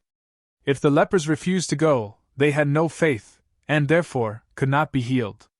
But if they obeyed him, the full realization of what their journey implied would break upon their minds as they went, and this dynamic thought would heal them. So we read, as they went, they were cleansed. You, no doubt, often have heard the words of that inspiring old hymn. Oh, what peace we often forfeit. Oh, what needless pain we bear, all because we do not carry everything to God in prayer. I, myself, came to this conviction through experience, being led to brood upon the nature of prayer. I believe in the practice and philosophy of what men call prayer, but not everything that receives that name is really prayer. Prayer is the elevation of the mind to that which we seek. The very first word of correction is always, arise. Always lift the mind to that which we seek. This is easily done by assuming the feeling of the wish fulfilled. How would you feel if your prayer were answered? Well, assume that feeling until you experience in imagination what you would experience in reality if your prayer were answered. Prayer means getting into action mentally. It means holding the attention upon the idea of the wish fulfilled until it fills the mind and crowds all other ideas out of the consciousness. This statement that prayer means getting into action mentally and holding the attention upon the idea of the wish fulfilled until it fills the mind and crowds all other ideas out of the consciousness does not mean that prayer is a mental effort, an act of will. On the contrary, prayer is to be contrasted with an act of will. Prayer is a surrender. It means abandoning oneself to the feeling of the wish fulfilled. If prayer brings no response, there is something wrong with the prayer, and the fault lies generally in too much effort. Serious confusion arises insofar as men identify the state of prayer with an act of will, instead of contrasting it with an act of will. The sovereign rule is to make no effort, And if this is observed, you will intuitively fall into the right attitude. Creativeness is not an act of will, but a deeper receptiveness, a keener susceptibility. The acceptance of the end, the acceptance of the answered prayer, finds the means for its realization. Feel yourself into the state of the answered prayer until the state fills the mind and crowds all other states out of your consciousness. What we must work for is not the development of the will, but the education of the imagination and the steadying of attention. Prayer succeeds by avoiding conflict. Prayer is, above all things, easy. Its greatest enemy is effort. The mighty surrenders itself fully only to that which is most gentle. The wealth of heaven may not be seized by a strong will, but surrenders itself, a free gift, to the God-spent moment. Along the lines of least resistance travel spiritual as well as physical forces. We must act on the assumption that we already possess that which we desire, for all that we desire is already present within us. It only waits to be claimed. That it must be claimed is a necessary condition by which we realize our desires. Our prayers are answered if we assume the feeling of the wish fulfilled and continue in that assumption. One of the loveliest examples of an answered prayer I witnessed in my own living room. A very charming lady from out of town came to see me concerning prayer. As she had no one with whom to leave her 8-year-old son, she brought him with her the time of our interview. Seemingly, he was engrossed in playing with a toy truck, but at the end of the interview with his mother he said, "Mr. Neville, I know how to pray now. I know what I want, a collie puppy, and I can imagine I am hugging him every night on my bed." His mother explained to him and to me the impossibilities of his prayer, the cost of the puppy, their confined home, even his inability to care for the dog properly. The boy looked into his mother's eyes and simply said, "But mother, I know how to pray now." And he did. 2 months later, during a Kindness to Animals Week, in his city, all the school children were required to write an essay on how they would love and care for a pet. You have guessed the answer. His essay, out of the 5,000 submitted, won the prize, and that prize, presented by the mayor of the city to the lad, was a collie puppy. The boy truly assumed the feeling of his wish fulfilled, hugging and loving his puppy every night. Prayer is an act of imaginative love which is to be the subject of my message next Sunday morning at 10:30 at the Fox Wilshire Theatre on Wilshire Boulevard near La Cienega. It is my desire, next Sunday, that I may explain to you how you, like the young boy, can yield yourselves to the lovely images of your desires and persist in your prayer even though you, like the lad, are told that your desires are impossible. The necessity of persistence in prayer is shown us in the Bible. "Which of you," asked Jesus, "shall go unto him at midnight, and say unto him, Friend, lend me 3 loaves, for a friend of mine is come to me from a journey, and I have nothing to set before him, and he from within shall answer and say, Trouble me not, the door is now shut and my children are with me in bed, I cannot rise and give thee. I say unto you, though he will not rise and give him because he is his friend, yet because of his importunity he will arise and give as many as he needeth." Luke 2. The word translated as importunity means, literally, shameless impudence. We must persist until we succeed in imagining ourselves into the situation of the answered prayer. The secret of success is found in the word perseverance. The soul imagining itself into the act takes on the results of the act. Not imagining itself into the act, it is ever free from the result. Experience in imagination what you would experience in reality were you already what you want to be, and you will take on the result of that act. Do not experience in imagination what you want to experience in reality, and you will ever be free of the result. When ye pray, believe that ye receive, and ye shall receive. One must persist until he reaches his friend on a higher level of consciousness. He must persist until his feeling of the wish fulfilled has all the sensory vividness of reality. Prayer is a controlled waking dream. If we are to pray successfully, we must steady our attention to observe the world as it would be seen by us were our prayer answered. Steadying attention makes no call upon any special faculty, but it does demand control of imagination. We must extend our senses, observe our changed relationship to our world and trust this observation. The new world is not there to grasp, but to sense, to touch. The best way to observe it is to be intensely aware of it. In other words, we can, by listening as though we heard and by looking as though we saw, actually hear voices and see scenes from within ourselves that are otherwise not audible or visible.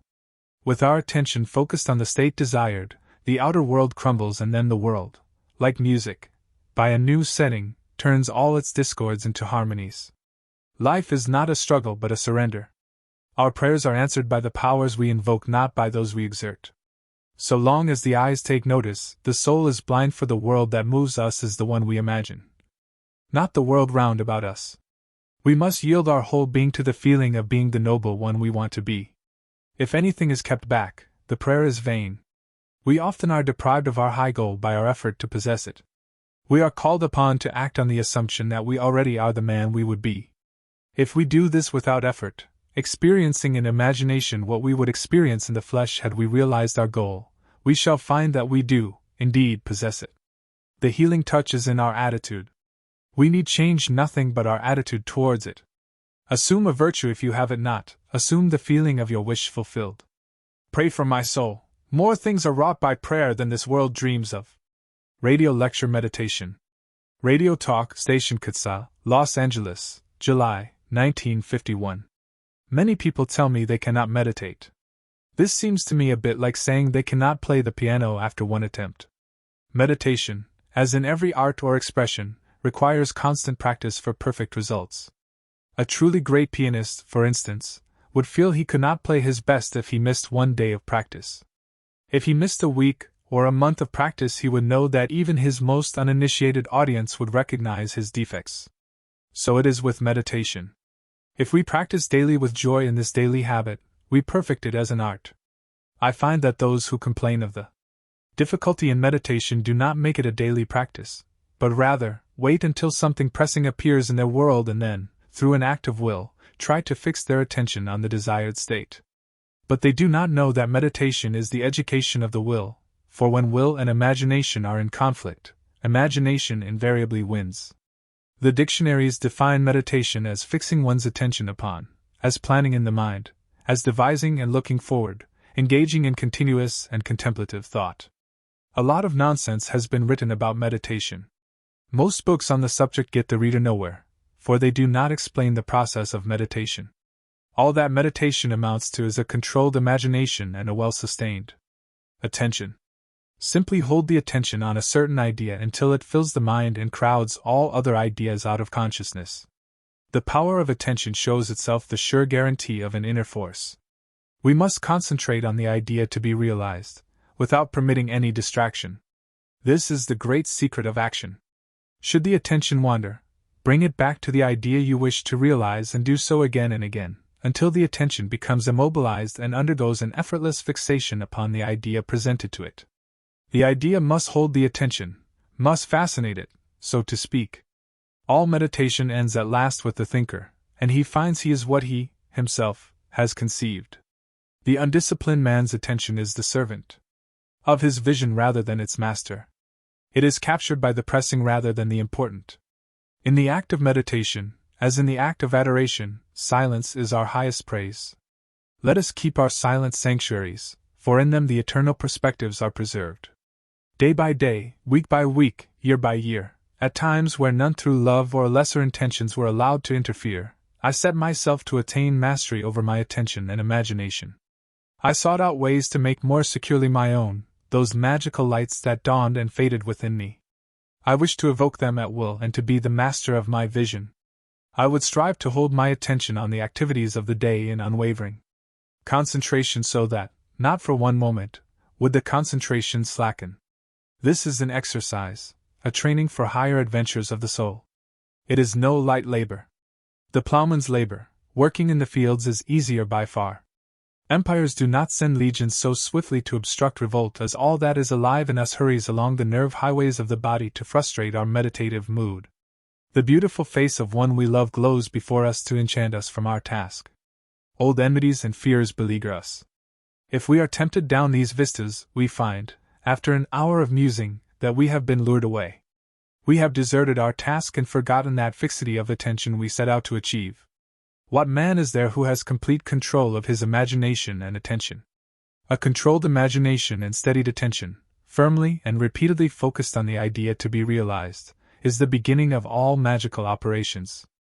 If he persists through weeks and months, sooner or later, through meditation, he creates in himself a center of power. He will enter a path all may travel but on which few do journey. It is a path within himself where the feet first falter in shadow and darkness, but which later is made brilliant by an inner light. There is no need for special gifts or genius. It is not bestowed on any individual but won by persistence and practice of meditation. If he persists, the dark caverns of his brain will grow luminous, and he will set out day after day for the hour of meditation as if to keep an appointment with a lover. When it comes, he rises within himself as a diver, too long under water, rises to breathe the air and see the light.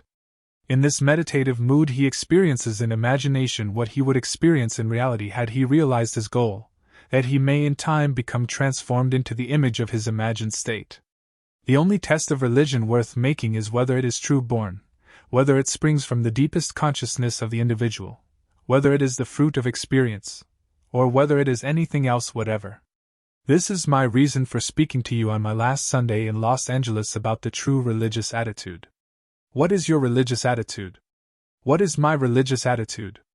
I shall speak on this subject next Sunday morning at 10:30 as Dr. Bale's guest. The service will be held at the Fox Wilshire Theatre on Wilshire Boulevard near La Cienega. I shall endeavor to show you that the methods of mental and spiritual knowledge are entirely different. For we know a thing mentally by looking at it from the outside, by comparing it with other things, by analyzing and defining it, whereas we can know a thing spiritually only by becoming it. We must be the thing itself and not merely talk about it or look at it. We must be in love if we are to know what love is. We must be godlike if we are to know what God is. Meditation, like sleep, is an entrance into the subconscious. When you pray, enter into your closet, and when you have shut your door, pray to your Father which is in secret, and your Father which is in secret shall reward you openly. Meditation is an illusion of sleep which diminishes the impression of the outer world and renders the mind more receptive to suggestion from within. The mind in meditation is in a state of relaxation akin to the feeling attained just before dropping off to sleep. This state is beautifully described by the poet, Keats, in his Ode to a Nightingale. It is said that as the poet sat in the garden and listened to the nightingale, he fell into a state which he described as, "A drowsy numbness pains my senses as though of hemlock I had drunk." Then after singing his Ode to the Nightingale, Keats asked himself this question: was it a vision or a waking dream? Fled is the music, do I wake or sleep? Those are the words of one who has seen something with such vividness or reality that he wonders whether the evidence of his physical eyes can now be believed. Any kind of meditation in which we withdraw into ourselves without making too much effort to think is an outcropping of the subconscious. Think of the subconscious as a tide which ebbs and flows. In sleep, it is a flood tide, while at moments of full wakefulness, the tide is at its lowest ebb. Between these two extremes are any number of intermediary levels. When we are drowsy, dreamy, lulled in gentle reverie, the tide is high. The more wakeful and alert we become, the lower the tide sinks. The highest tide compatible with the conscious direction of our thoughts occurs just before we fall asleep and just after we wake. An easy way to create this passive state is to relax in a comfortable chair or on a bed. Close your eyes and imagine that you are sleepy, so very sleepy. Act precisely as though you were going to take a siesta. In so doing, you allow the subconscious tide to rise to sufficient height to make your particular assumption effective. When you first attempt this, you may find that all sorts of counter thoughts try to distract you, but if you persist, you will achieve a passive state. When this passive state is reached, think only on things of good report. Imagine that you are now expressing your highest ideal, not how you will express it, but simply feel here and now that you are the noble one you desire to be. You are it now. Call your high ideal into being by imagining and feeling you are it now. I think all happiness depends on the energy to assume the feeling of the wish fulfilled, to assume the mask of some other more perfect life. If we cannot imagine ourselves different from what we are and try to assume that second more desirable self, we cannot impose a discipline upon ourselves, though we may accept discipline from others. Meditation is an activity of the soul. It is an active virtue, and an active virtue, as distinguished from passive acceptance of a code, is theatrical. It is dramatic. It is the wearing of a mask. As your goal is accepted, you become totally indifferent to possible failure, for acceptance of the end wills the means to the end. When you emerge from the moment of meditation, it is as though you were shown the happy end of a play in which you are the principal actor. Having witnessed the end in your meditation, regardless of any anticlimactic state you encounter, you remain calm and secure in the knowledge that the end has been perfectly defined. Creation is finished, and what we call creativeness is really only a deeper receptiveness or keener susceptibility on our part, and this receptiveness is not by might, nor by power, but by my Spirit, saith the Lord of hosts. Through meditation, we awaken within ourselves the center of light, which will be to us a pillar of cloud by day and a pillar of fire by night. Radio Lecture The Law of Assumption. Radio Talk Station Quetzal, Los Angeles, July, 1951. The great mystic, William Blake, wrote almost 200 years ago, "What seems to be, is, to those to whom it seems to be, and is productive of the most dreadful consequences to those to whom it seems to be." Now, at first, this mystical gem seems a bit involved, or at best to be a play on words, but it is nothing of the kind. Listen to it carefully. What seems to be, is, to those to whom it seems to be. That is certainly clear enough. It is a simple truth about the law of assumption, and a warning of the consequences of its misuse. The author of the Epistle to the Romans declared in the 14th chapter, "I know, and am persuaded by the Lord Jesus, that there is nothing unclean of itself, but to him that esteemeth anything to be unclean, to him it is unclean." We see by this that it is not superior insight but purblindness that reads into the greatness of men some littleness with which it chances to be familiar, for what seems to be, is, to those to whom it seems to be. Experiments recently conducted at two of our leading universities revealed this great truth about the law of assumption. They stated in their releases to the newspapers that after 2,000 experiments they came to the conclusion that what you see when you look at something depends not so much on what is there as on the assumption you make when you look. What you believe to be the real physical world is actually only an assumptive world. In other words, you would not define your husband in the same way that your mother would. Yet you are both defining the same person. Your particular relationship to a thing influences your feelings with respect to that thing and makes you see in it an element which is not there. If your feeling in the matter is a self-element, it can be cast out. If it is a permanent distinction in the state considered, it cannot be cast out. The thing to do is to try. If you can change your opinion of another, then what you now believe of him cannot be absolutely true, but relatively true. Men believe in the reality of the external world because they do not know how to focus and condense their powers to penetrate its thin crust. Strangely enough, it is not difficult to penetrate this view of the senses. To remove the veil of the senses, we do not employ great effort. The objective world vanishes as we turn our attention from it. We have only to concentrate on the state desired to mentally see it, but to give reality to it so that it will become an objective fact, we must focus our attention upon the desired state until it has all the sensory vividness and feeling of reality. When, through concentrated attention, our desire appears to possess the distinctness and feeling of reality, when the form of thought is as vivid as the form of nature, we have given it the right to become a visible fact in our lives.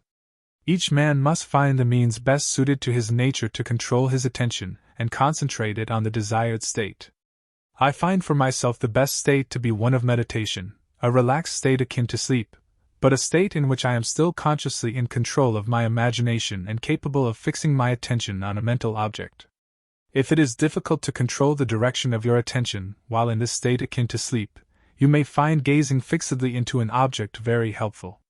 Do not look at its surface, but rather into and beyond any plain object such as a wall, a carpet, or any object which possesses depth.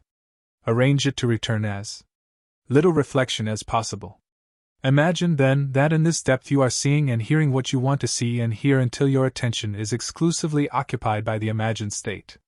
At the end of your meditation, when you awake from your controlled waking dream, you feel as though you had returned from a great distance. The visible world which you had shut out returns to consciousness and, by its very presence, informs you that you have been self-deceived into believing that the object of your contemplation was real. But if you remain faithful to your vision, this sustained mental attitude will give reality to your visions and they will become visible concrete facts in your world. Define your highest ideal and concentrate your attention upon this ideal until you identify yourself with it. Assume the feeling of being it, the feeling that would be yours were you now embodying it in your world.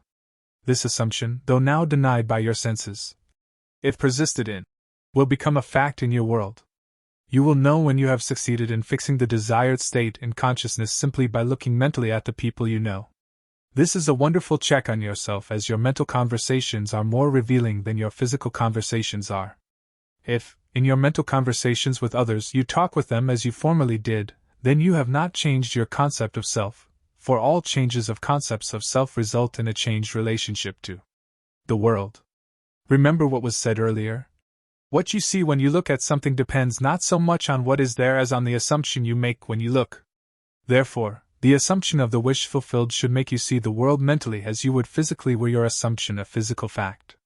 The spiritual man speaks to the natural man through the language of desire.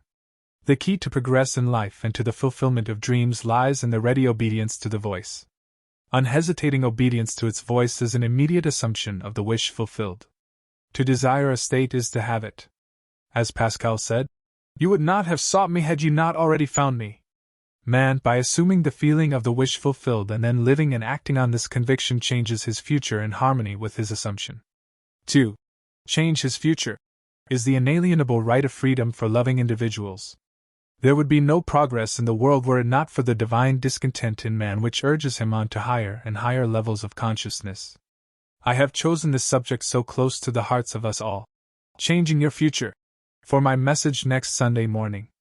I am to have the great joy of speaking for Dr. Bales while he is vacationing. The service will be held at 10:30 at the Fox Wilshire Theatre on Wilshire Boulevard near La Cienega Boulevard.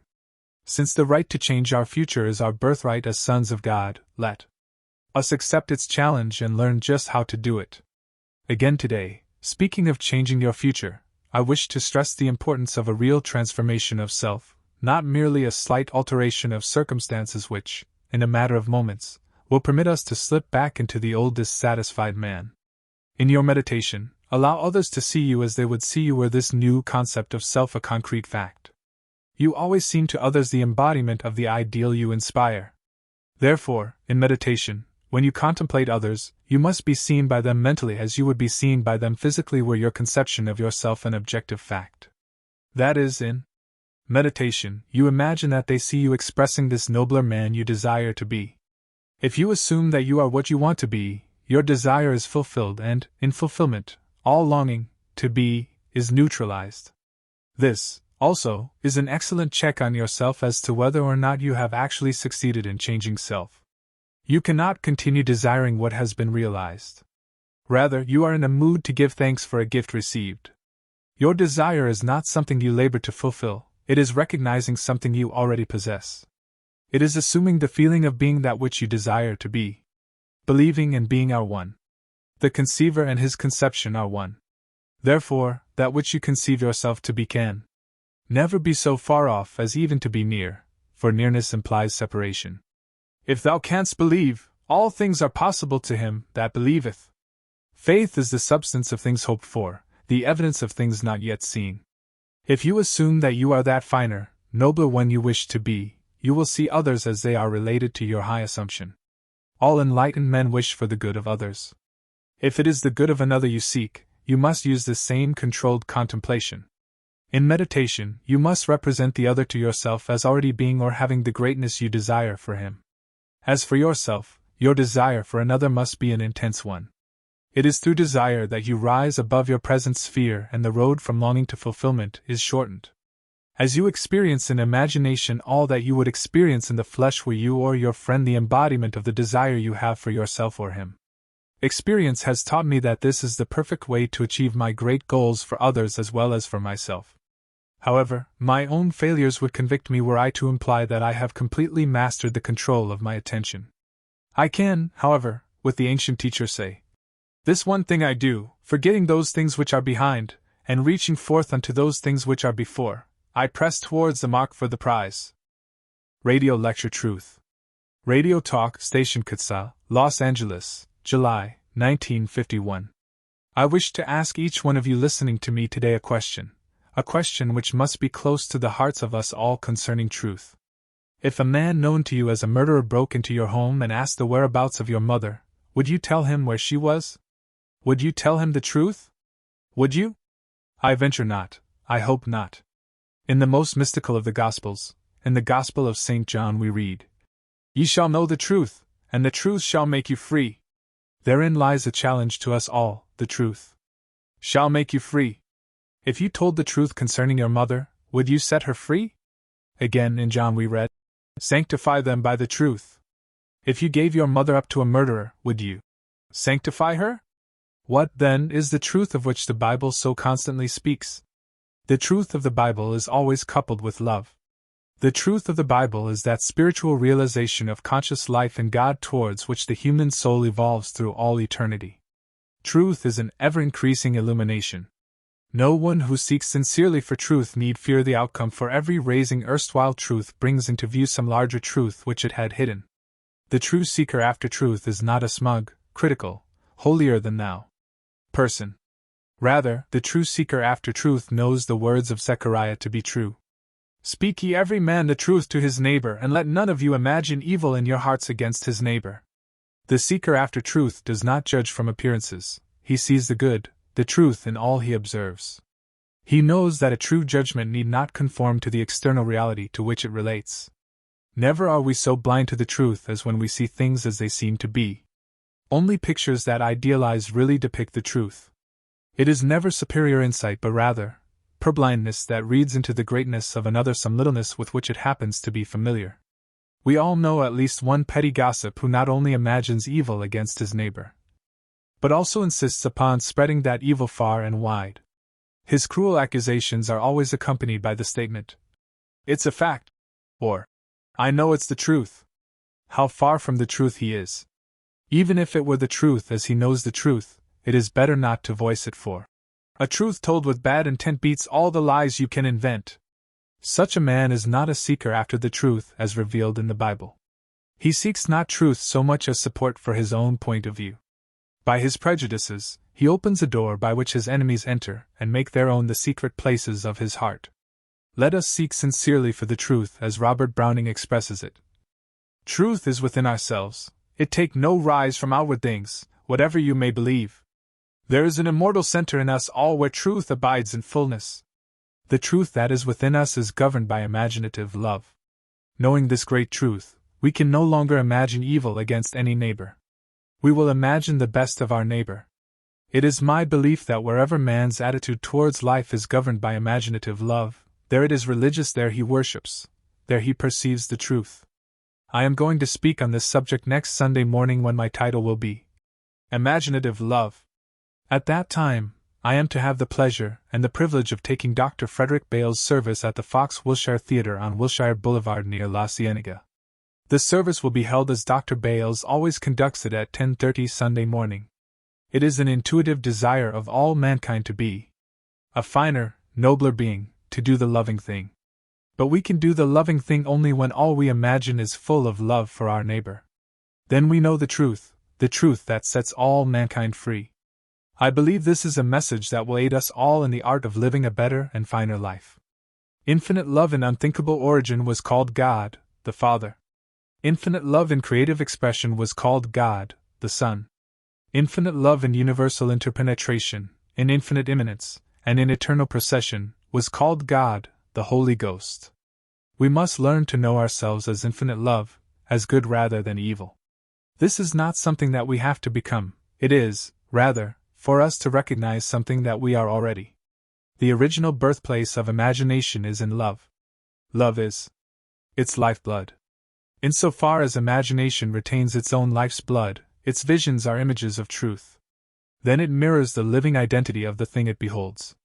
But if imagination should deny the very power that has brought it to birth, then the direst sort of horror will begin.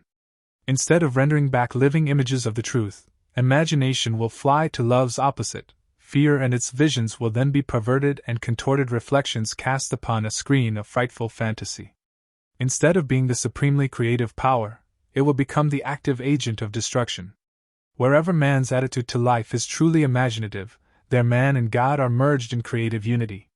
Remember that love is always creative, causative in every sphere from the highest to the very lowest. There never has existed thought, word, or deed that was not caused by love, or by its opposite, fear of some kind, even if it were only a desire of a not very worthy aim. Love and fear are the mainspring of our mental machinery. Everything is a thought before it becomes a thing. I suggest the pursuit of a high ideal to make a fact of being become a fact of consciousness, and to do this by training the imagination to realize that the only atmosphere in which we truly live and move and have our being is infinite love. God is love. Love never faileth. Infinite creative spirit is love. The urge that caused infinite unconditioned consciousness to condition itself into millions of sensitive forms is love. Love regarded as an abstraction, apart from an object, is unthinkable. Love is not love if there is no beloved. Love only becomes thinkable in relation, in process and act. Let us recognize with Blake that he who will not live by love must be subdued by fear, and set ourselves the highest of ideals to love and to live by. But our highest ideals do not bless unless they come down and take on flesh. We must make results and accomplishments the crucial test of our imagination and our love, for incarnation is the only true realization. Our faithfulness must be to the sum of all the truth we know, and it must be absolute. Otherwise, that truth lacks a vehicle and cannot be incarnated in us. Our concept of ourselves determines the scenery of our lives. We are ever our own jailers. The prison doors that we thought closed are truly ajar waiting for us to see the truth. Man ever surrounds himself with the true image of himself, said Emerson. Every spirit builds itself a house, and beyond its house, a world, and beyond its world, a heaven. Know then the world exists for you the phenomenon is perfect. What we are, that only can we see. All that Adam had, all the Caesar could, you have and can do. Adam called his house heaven and earth. Caesar called his house Rome. You perhaps call yours a cobbler's trade, or 100 acres of land, or a scholar's garret. Yet line for line, and point for point, your dominion is as great as theirs, though without such fine names. Build, therefore, your own world, and as fast as you conform your life to the pure idea in your mind, that will unfold its great proportions. The truth is our secret inward reality, the cause, the meaning, the relation of our lives to all things. Let the truth carry us heavenwards, expanding our conceptions, increasing our understanding until we know the truth, and are made free. Radio lecture Feeling is the Secret. Radio Talk Station Kutsa, Los Angeles, July, 1951. Recently, I asked a very successful businessman his formula for success. He laughed and was a little embarrassed. Then he replied, I guess it's just because I can't conceive of failure. It's nothing that I think about much. It's more a feeling that I have. His statement coincided completely with my own beliefs and experiments. We can think about something forever and never see it in our world, but once let us feel its reality, and we are bound to encounter it. The more intensely we feel, the sooner we will encounter it. We all regard feelings far too much as effects, and not sufficiently as causes of the events of the day. Feeling is not only the result of our conditions of life, it is also the creator of those conditions. We say we are happy because we are well, not realizing that the process will work equally well in the reverse direction. We are well because we are happy. We are all far too undisciplined in our feelings. To be joyful for another is to bless ourselves as well as him.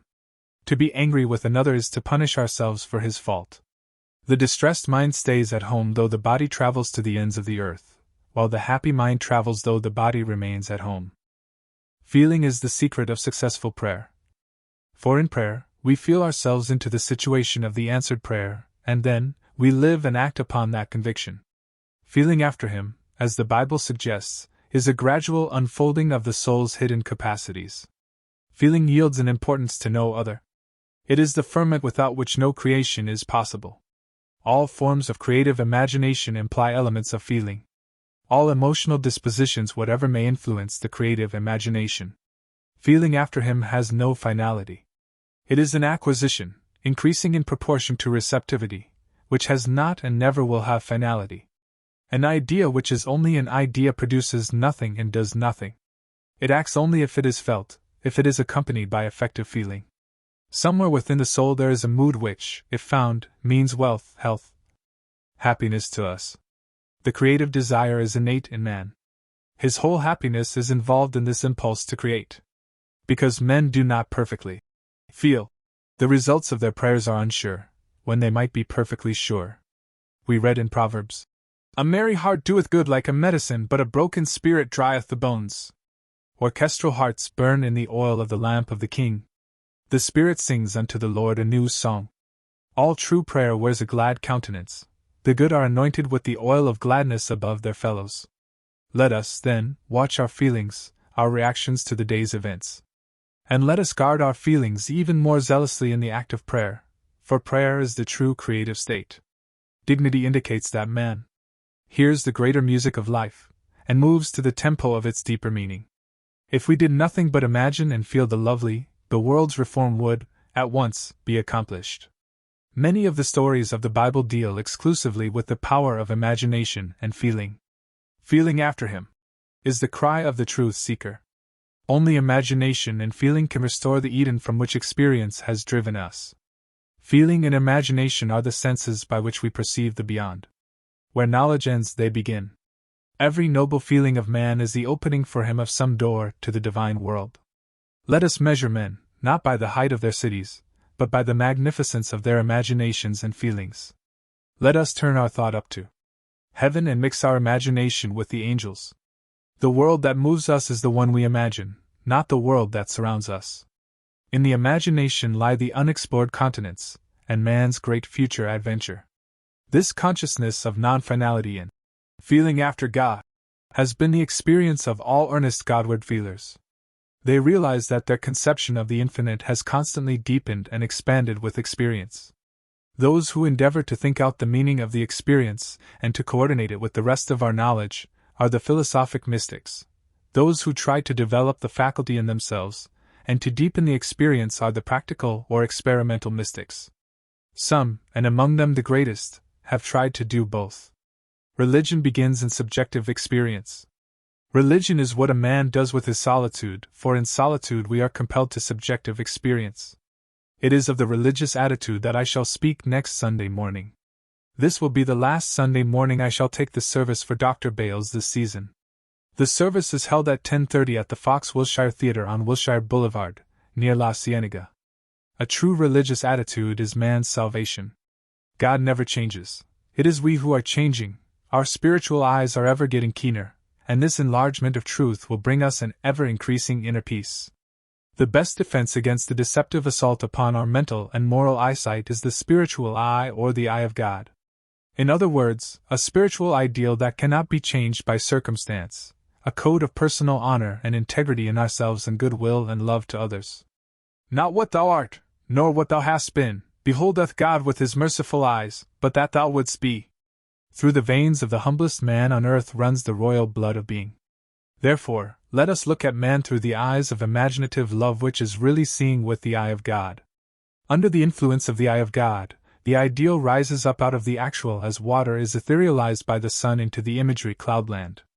Things altogether distant are present to the spiritual eye. The eye of God makes the future dream a present fact. Not 4 months to harvest, look again. If we persist in the seeing, one day we will arise with the distance in our eyes, and all the staying, stagnant nearby will suddenly be of no importance. We will brush it aside as we pass on to our far-seen objective. The man who really finds himself cannot do otherwise than let himself be guided by love. He is of too pure eyes to behold iniquity. Our ability to help others will be in proportion to our ability to control and help ourselves. The day a man achieves victory over himself, history will discover that to have been a victory over his enemy. The healing touch is in an attitude, and one day man will discover that one governs souls only with serenity. The mighty surrenders itself fully only to the most gentle. Recognizing the power of feeling, let us pay strict attention to our moods and attitudes.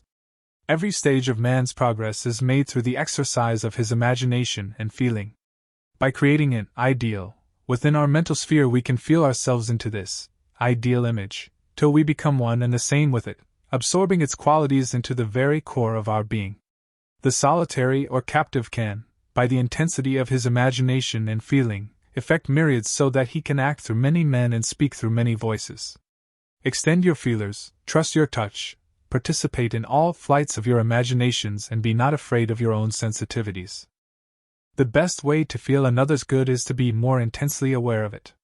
Be like my friend and have more of a feeling for the health, the wealth, the happiness you desire. Ideas do not bless unless they descend from heaven and take flesh. Make results or accomplishments the crucial test of true imagination. As you observe these results, you will determine to fill your images with love and to walk in a high and noble mood, for you will know with the poet, "That which ye sow ye reap. See yonder fields, the sesamum was sesamum, the corn was corn. The silence and the darkness knew, so is man's fate born." Radio lecture affirmed the reality of our own greatness. Radio Talk, Station Kutsa, Los Angeles, July, 1951. In the creation of a new way of life, we must begin at the beginning, with our own individual regeneration. The formation of organizations, political bodies, religious bodies, social bodies is not enough. The trouble we see goes deeper than we perceive. The essential revolution must happen within ourselves. Everything depends on our attitude towards ourself. That which we will not affirm within ourselves can never develop in our world. This is the religion by which we live, for religion begins in subjective experience. Like charity, it begins at home. "Be ye transformed by the renewing of your mind," is the ancient formula, and there is no other. Everything depends upon man's attitude toward himself. That which he cannot, or will not claim as true of himself can never evolve in his world. Man is constantly looking about his world and asking, "What's to be done? What will happen?" when he should ask himself, "Who am I? What is my concept of myself?" If we wish to see the world a finer, greater place, we must affirm the reality of a finer, greater being within ourselves. It is the ultimate purpose of my teaching to point the road to this consummation. I am trying to show you how the inner man must readjust himself, what must be the new premise of his life, in order that he may lose his soul on the level he now knows and find it again on the high level he seeks. It is impossible for man to see other than the contents of his own consciousness, for nothing has existence for us save through the consciousness we have of it. The ideal man is always seeking a new incarnation, but unless we, ourselves, offer him human parentage, he is incapable of birth. We are the means whereby the redemption of nature from the law of cruelty is to be effected. The great purpose of consciousness is to effect this redemption. If we decline the burden and point to natural law as giving us conclusive proof that redemption of the world by imaginative love is something that can never come about, we simply nullify the purpose of our lives through want of faith. We reject the means, the only means, whereby this process of redemption must be effected. The only test of religion worth making is whether it is true born, whether it springs from the deepest conviction of the individual, whether it is the fruit of inner experience. No religion is worthy of a man unless it gives him a deep and abiding sense that all is well, quite irrespective of what happens to him personally. The methods of mental and of spiritual knowledge are entirely different, for we know a thing mentally by looking at it from the outside, by comparing it with other things, by analyzing and defining it. Whitehead has defined religion as that which a man does with his solitude. I should like to add, I believe it is what a man is in his solitude. In our solitude we are driven to subjective experience. It is, then, that we should imagine ourselves to be the ideal man we desire to see embodied in the world. If, in our solitude, we experience in our imagination what we would experience in reality had we achieved our goal, we will in time become transformed into the image of our ideal. Be renewed in the spirit of your mind, put on the new man, speak every man truth with his neighbor. The process of making a fact of being a fact of consciousness is by the renewing of our mind. We are told to change our thinking. But we can't change our thought unless we change our ideas. Our thoughts are the natural outpouring of our ideas, and our innermost ideas are the man himself. The end of longing is always to be, not to do. Be still and know. I am that which I desire. Strive always after being. External reforms are useless if your heart is not reformed. Heaven is entered not by curbing our passions, but rather, by cultivating our virtues. An old idea is not quickly forgotten, it is crowded out by new ideas. It disappears when a wholly new and absorbing idea occupies our attention. Old habits of thinking and feeling, like dead oak leaves, hang on till they are pushed off by new ones. Creativeness is basically a deeper receptiveness, a keener susceptibility. The future dream must become a present fact in the mind of anyone who would alter his life. Every great outpicturing is preceded by a period of profound absorption. When that absorption is filled with our highest ideal, when we become that ideal, Then we see it manifest in our world and we realize that the present does not recede into the past, but advances into the future. This is essentially how we change our future. A now which is elsewhere has for us no absolute meaning. We only recognize now when it is at the same time here. When we feel ourselves into the desired state here and now, we have truly changed our future. It is this changing your future which I hope to explain to you fully next Sunday morning when I am speaking for Dr. Bales at 10:30 at the Fox Wilshire Theatre on Wilshire Boulevard near La Cienega. It is my purpose to stir you to a higher concept of yourself and to explain so clearly the method by which you can achieve this concept that each one of you will leave the service on Sunday morning a transformed being. Discouraged people are sorely in need of the inspiration of great principles. We must get back to first principles if we are to speak with a voice that will kindle the imagination and rouse the spirit. Again, I must repeat, in the creation of a new way of life, we must begin at the very beginning with our own individual regeneration. Man's chief delusion is his conviction that he can do anything. Everyone thinks he can do, everyone wants to do, and all ask, what to do? What to do? It is impossible to do anything. One must be. It is hard for us to accept the fact that we of ourselves do nothing. It is especially difficult because it is the truth, and the truth is always difficult for man to accept. But actually, nobody can do anything. Everything happens, all that befalls man, all that is done by him, all that comes from him, all this happens, and it happens in exactly the same way that rain falls as a result of a change in the temperature in the higher regions of the atmosphere. This is a challenge to us all. What concept are we holding of ourselves in the higher regions of our soul? Everything depends upon man's attitude towards himself. That which he will not affirm as true within himself can never develop in his world. A change of concept of self is the right adjustment, the new relationship between the surface and the depth of man. Deepening is, in principle, always possible, for the ultimate depth lives in everyone, and it is only a question of becoming conscious of it. Life demands of us the willingness to die and to be born again. This is not meant that we die in the flesh. We die in the spirit of the old man to become the new man, then we see the new man in the flesh. Subjection to the will of God is an old phrase for it, and there is, I believe, no new one that is better. In that self-committal to the ideal we desire to express, all conflict is dispersed, and we are transformed into the image of the ideal in whom we rest. We are told that the man without a wedding garment reaches the kingdom by cleverly pretending. He does not believe internally what he practices externally. He appears good, kind, charitable. He uses the right words, but inwardly he believes nothing. Coming into the strong light of those far more conscious than himself, he ceases to deceive. A wedding garment signifies a desire for union. He has no desire to unite with what he teaches, even if what he teaches is the truth. Therefore, he has no wedding garment. When we are united with the truth, then we will put off the old nature and be renewed in the spirit of our mind. Truth will strip the clever pretenders of their false aristocracy. Truth, in its turn, will be conquered and governed by the aristocracy of goodness, the only unconquerable thing in the world. That which already has been. October 6, 1959. This platform is concerned only with the great secret of life. Here we are convinced that the supreme power that created and sustains the universe is divine imagining, and it does not differ from human imagination save in degree of intensity. So God in man is your wonderful imagination, that is God. We tell you that imagination creates reality, but bear in mind that at this human level on earth it takes time and persistence. If we will persist in the image, live in it, sleep in it, breathe in it, it will crystallize into tangible form. Night after night we take different facets of this truly great secret, and as we turn to the greatest book on imagination in the world, we treat it differently.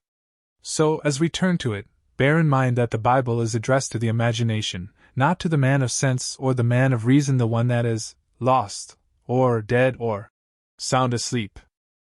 We will take a simple little verse and show you why it is not addressed to the natural man. Ecclesiastes 3 verse 15. That which is, already has been, that which is to be, already has been, and God seeks what has been driven away. The natural man cannot grasp that, for to him reality is based only on the evidence of the senses. The man of reason could justify the verse's end, saying if it has any meaning then the writer must mean recurrence. The sun comes up every day and the moon completes its cycle and the seasons come and go. If we took a picture of the universe today, the scientists can compute how long it will take to return to this point in the picture. So the intellectual man could justify the verse. But that is not what is meant, for it is addressed not to the man of reason or the man of sense, but to the man of imagination. What is it all about? That which is, already has been, that which is to be, already has been, and God seeks what has been driven away. We are told that He made generic man, male-female, in His own image and called them man. Then we are told that this man was driven out, and the priesthoods tell us he was driven out because of some original sin. I send my child to school to prepare her for living in the world, not to punish her, but to do it I must send her out. In Barbados we have a good school system, though not beyond high school, and when I was a boy there I would see these children arriving from the other islands at the beginning of the school year with their new clothes and their new books. They thought it was exciting, not knowing what it was all about. But then the time came for the parents to kiss them goodbye and leave them in this strange place, and many a child cried himself to sleep not just for a night but for the whole term, such was their homesickness and loneliness. But the parents did it in love and left them there. Many sent their children on to England for still higher education at great sacrifice, and they could not afford to bring them home for vacations, so they had to wait years to see them again. But they did it in love and only love. An infinite being of love did the same thing to us. We were dead. We were fully made and perfect, but we were like the statue of Galatea. And then to quicken man and make him like God, He had to drive him out not in space, out in mind. So God became man, the thing that was dead, and to do it He had to lower Himself to this level which in comparison to the higher states would be called dead. This garment of skin you wear has been long in preparation for the Son of God. We are told. And He clothed them in garments of skin. It is for schooling purposes. Why are we here? To make images. The whole universe is an image of cosmic fancy. We are learning, so we begin with the simplest things: a job, a new home, a change in environment. We do it in the same way as our Father did it, but this is a classroom, so we make mistakes, but the fault is not ours, for we are not yet awake. There was the perfect system, existing for its creator, and then God set free certain portions of it, and so He prepared the way for His banished ones to return.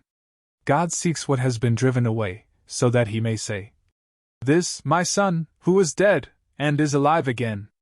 So we are the one He is seeking. There is something hidden in this coat of skin that He is seeking. We must get beyond the senses and begin to create. So I say to everyone that we must start the art of creating, no matter how simple or how big the thing is, no matter what it is that is creating. We create by faith, and faith is belief in the thing not yet seen. We create by assembling an image that implies we now have what we want in this world, and if we are faithful we bring it to pass, and as we do it we begin to move through this labyrinthine way for the return of His Son. Whom God has afflicted He will comfort and call His friend. So if you are hurt, do not believe that it was because of what you did in the past. No. We pass through the fixed labyrinthine ways that He has prepared for the return of His Son. So the Son finally awakens and He walks with me through the whole roadway of these states. You can create anything in this world if you know who you are, and if you do not know. That is why these platforms exist, to teach you, for we are all interlaced. You may think you are insignificant. You may even be in jail, but even behind bars you are creating. And you need not remain in jail if you know who you are. Have you ever flown over a lake or over the ocean? A friend recently flew in from San Diego. He had been in the Navy and he had always owned boats, but he had never before observed what he saw now from the air. He was on the ocean side as the plane took off from San Diego, and looking down he saw this little 30-footer coming in the opposite direction. He noticed the wake of this little ship and watched it widen, and nothing interrupted it. When his plane turned inland he was flying at 300 miles per hour, but looking back, he realized that this little boat doing maybe 30 knots was troubling the entire Pacific. As far as the eye could see, this wake was moving and nothing could stop it, and the occupant of that boat was totally unaware of what he was doing. We are all like that. You think you can imagine and not affect others? It is like the wake. In time it encompasses the whole world. It starts as a little V, But it grows wider and wider. Everyone will be in some way influenced by my pattern. If one knows what he wants for himself or for others and remains faithful to it, he does not have to ask, "Who will help me?" For every person who must play a part will play it to make possible the fulfillment of that dream. A lady said to me the other night, "Look at my hands! A week ago they were blistered as if with acid, now there is no scar, but it took me 5 days of revision to bring about what you are seeing." For a numbered days prior to this nothing happened, but 5 days of revision brought this about. She produced in her own body this change. This seems stupidity to the rational man. To the Greek it is foolishness, and to the Jew a stumbling block. It means that the man of reason cannot comprehend it. He cannot believe that one can create by imagination. The way is prepared for you, for there are unnumbered states, and we can create states to deliver others and pull them out of those into which they have fallen. We are here on the earth as in a great schoolroom. We were not sent here to be punished, but to learn to become creators. Like our Father. There is no original sin, for God made the decision to send me to school. In fact, I was dead. I existed only for God, the creator of the perfect system, and then came the decision to subject me to this schoolroom in the hope I would be set free in the glorious liberty of the sons of God. Given the choice, what child would go to school? But loving the child, the parents subjected to that training. How many years are taken from children's lives and given to learning? It is the same with us, only it is a vaster school. So let no one tell you that you did anything wrong in being born. These coats of skin were prepared for us, for they help man the invisible reality to become conscious. And then some certain teachers sent by God tell them of the only value in the world, and that is to awake. But if in the awakening you want a better home, a finer job, better health, then try to create it. Failure does not matter, you are learning. If you persist, you will win. You create by faith. By faith the worlds were made and sustained. Things that are made from things that do not appear. So what would it be like if you were the man you want to be? See the world as you would like to see it.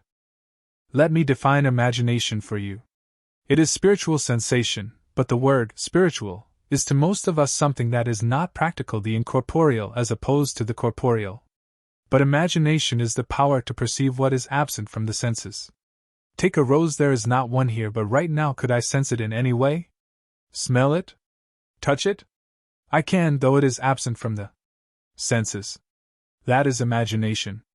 If imagination creates reality, such perception of what is absent from the senses makes it so. We have unnumbered case histories to prove it.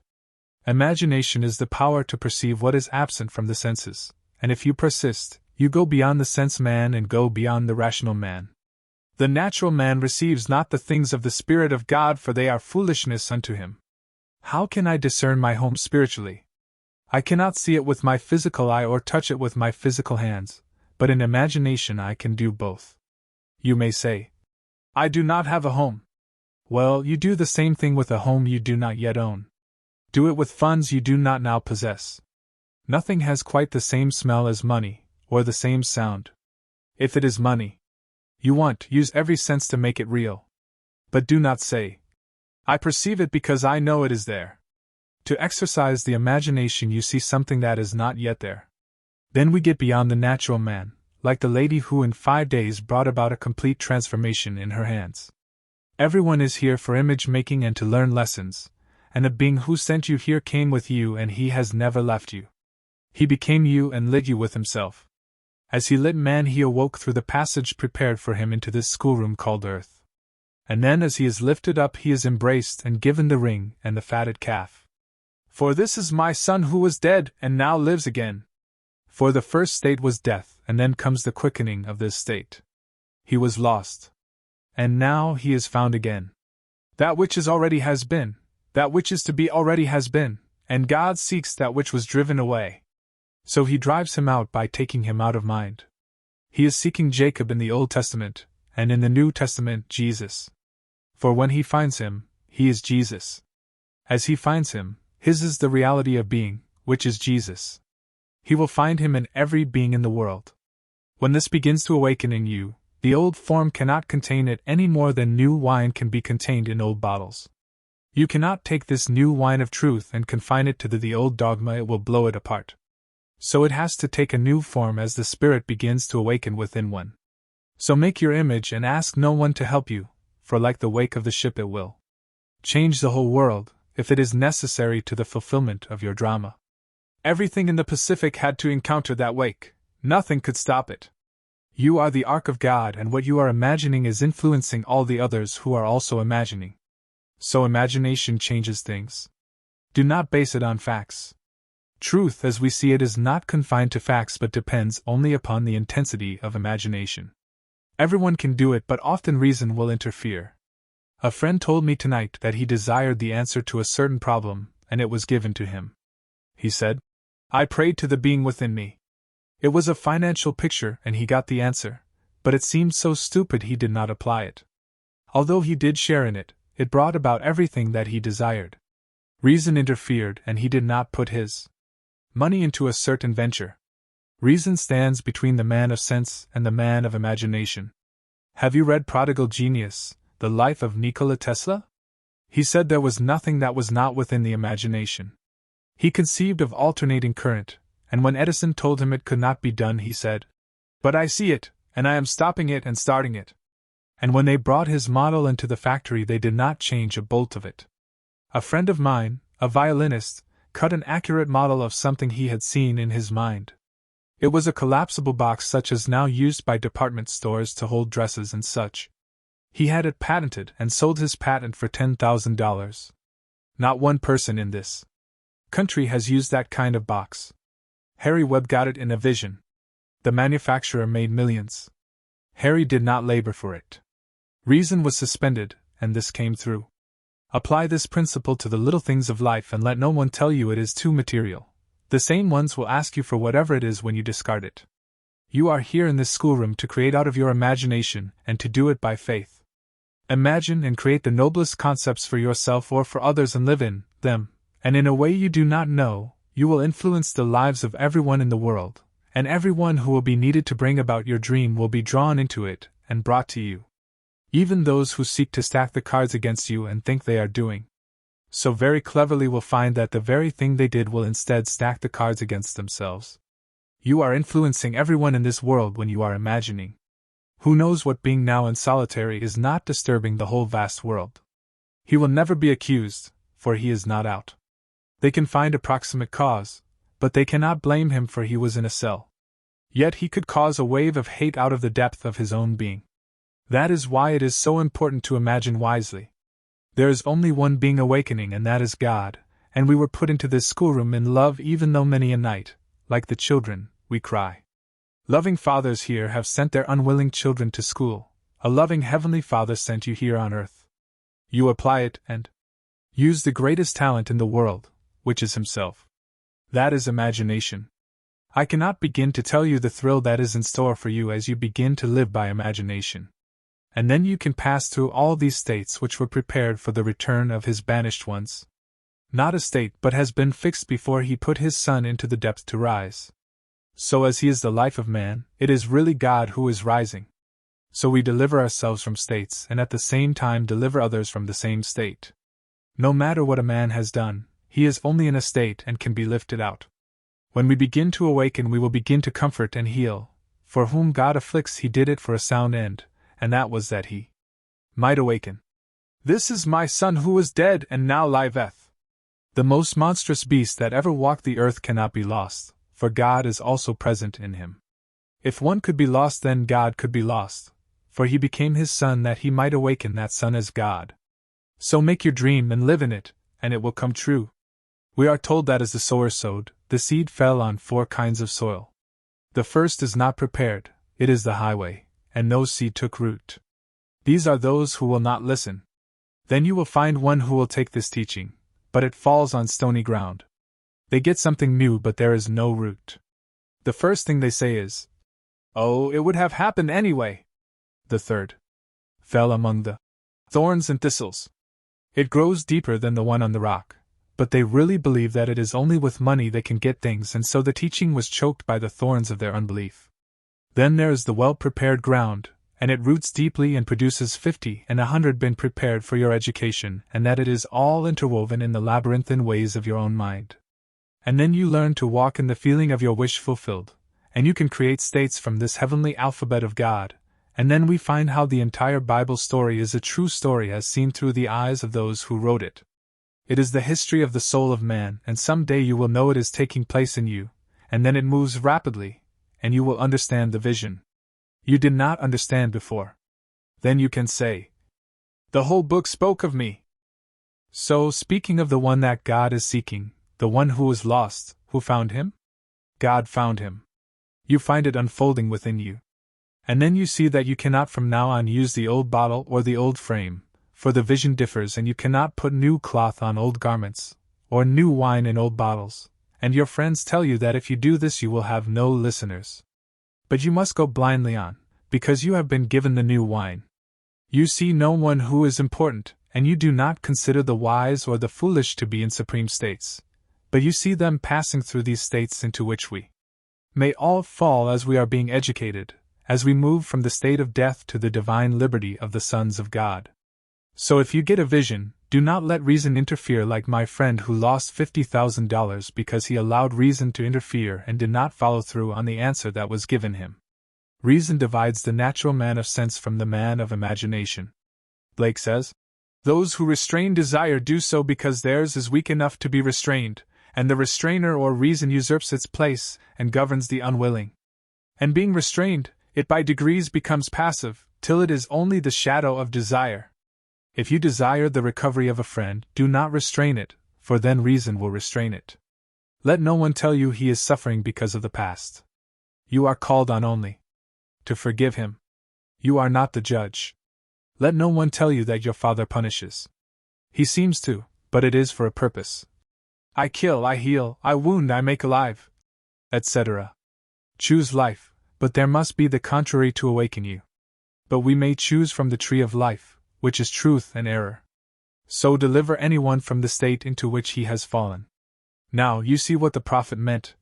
That which is, already has been, that which is to be, already has been, and God seeks what has been driven away. For the schoolroom is prepared for the awakening Son of God. Now let us go into the silence. Yours for the taking. September 18, 1967. There is only one cause for the phenomena of life. That cause is God. Housed in you, God is a person in the most literal sense of the word. Believe me, for I know this from experience. God, the only Creator, is pure imagination working in the depth of your soul. God began a good work in you and He will bring it to completion on the day God's creative power is unveiled in you.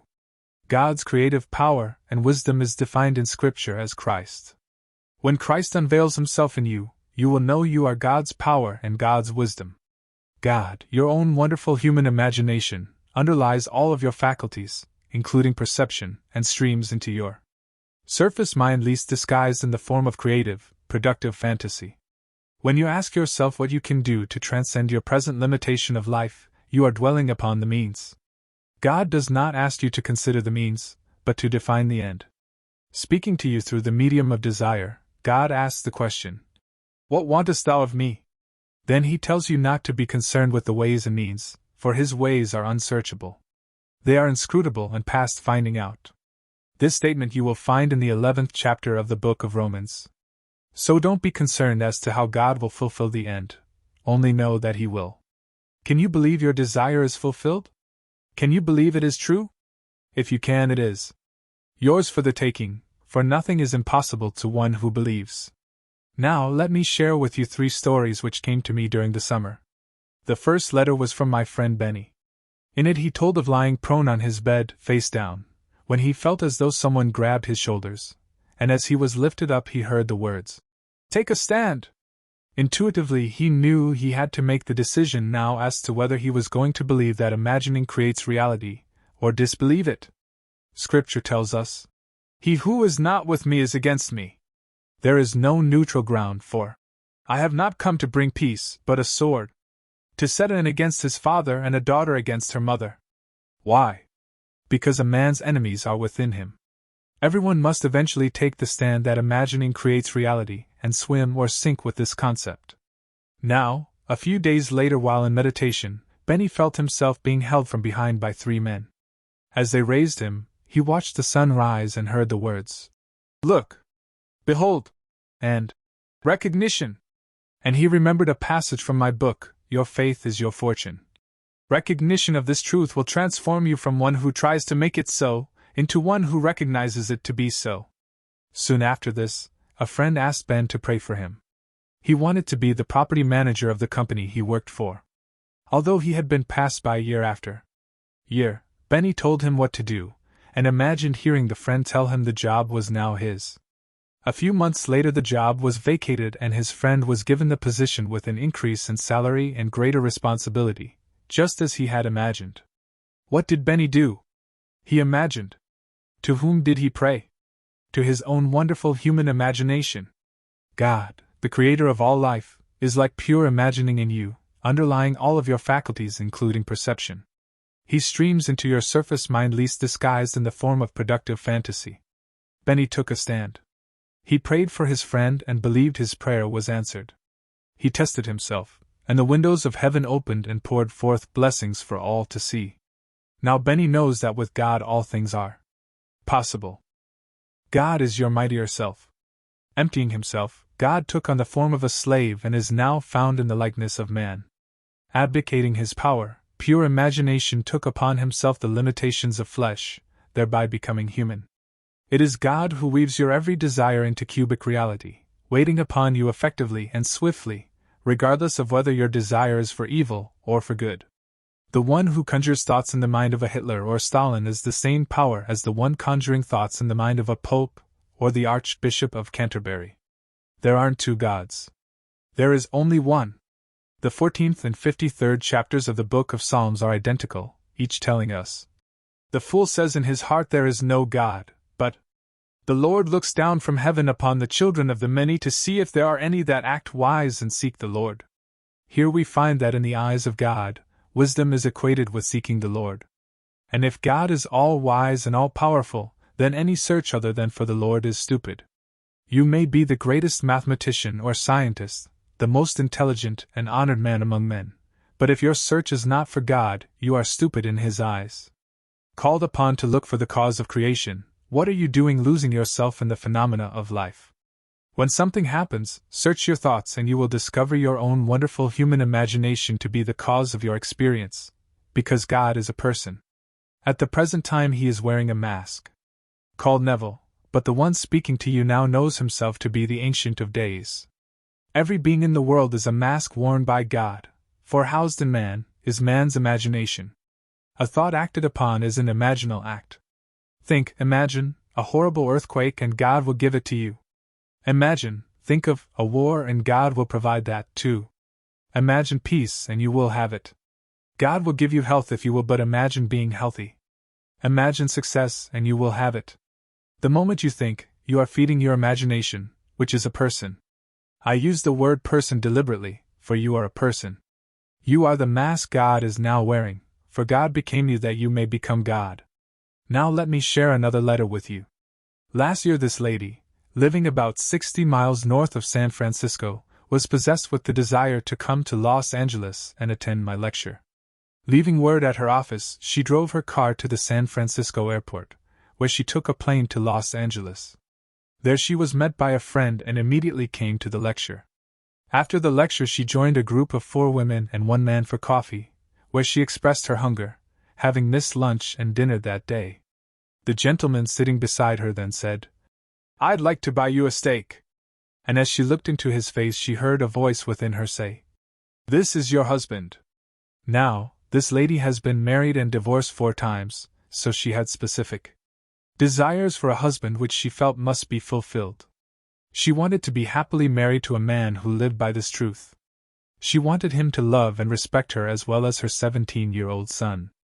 Having imagined such a man in September, she attended my meeting in October, and married the gentleman she met here the following January. The gentleman added his story to her letter, saying, "Having played with the idea of being married, I went to a pawn shop last September and purchased a plain gold band which I placed on the 3rd finger of my left hand. Every day I wore the ring and every night I slept in the feeling of being happily married. My friend thought he could not get the feeling of being married without a physical aid, but you don't need anything outside of your imagination to catch the mood. Having been an alcoholic, this gentleman imagined his wife never mentioned his past, for although he had not tasted alcohol for 9 years, he had paid the price in his search for God. You see, the alcoholic is searching for truth. Thirsty, he finds a false spirit in the form of alcohol, while those who will not touch it and criticize those who do haven't even started their search. But I have news for them. One day they, too, will know a hunger which will not be satisfied by bread. They will know a thirst so great they will make the mistake of clothing it in the form of a bottle. But because it will be a false thirst, the thirst will remain. Then they will discover the true hunger and the true thirst, which is for the hearing of the word of God. Now, in the 3rd letter a gentleman writes, having borrowed from the bank, every month when I sent in my payment I reduced the total amount in my record book. One day, as I was writing my check and recording its payment, I closed my eyes and saw 2 zeros under the balance due column. Then I gave a sigh of relief because the note was paid. For the next 3 months I persisted in seeing those double zeros and rejoicing in being debt-free. Then came an unexpected surprise. Our company paid us all a mid-year bonus which was so large I was able to pay all of my bills, including the bank loan, and deposit the rest in the bank. Now I think this gentleman and I must be 2 peas in the same pod, because money seems to burn in his pocket too. Instead of keeping the money in the bank as the rational mind would do, my friend began to think about how to spend it, so of course he found a way. He bought a tape recorder to bring and record my message. To whom did my friend turn when he wanted the bank loan paid? He turned to God. He did not get down on his knees and ask some outside God to do it for him. He didn't go to church and consult a priest, rabbi, or minister. He didn't contact a so-called truth teacher, but simply closed his eyes to the obvious and saw 2 zeros in the balance due column. Then for the first time in the history of his company a mid-year bonus was paid. This happened to him because of his use of the law, and his knowledge of who God is. Not everyone who seeks God finds him, but there are those like Philip that when they find him, they bring their brother Nathanael. Andrew found Jesus and brought Peter. You, too, will find Jesus when you exercise your imagination and bring those you love to his awareness. If great wealth befell you, would not your wife, or husband, your children, as well as those in your immediate circle benefit from your good fortune? And if it befell them, would it not befall you?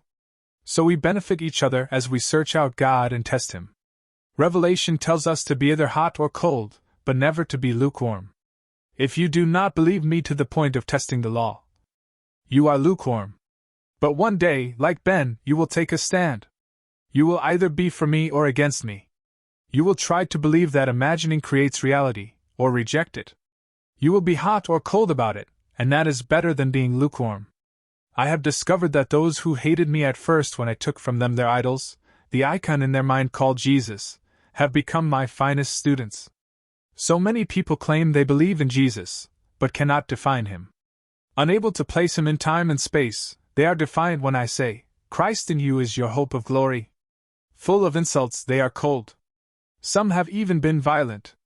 But one day they will find him of whom Moses and the prophets wrote, turn around, and be embraced by the Lord. I started telling this story in the 1930s and here we are in the 1960s.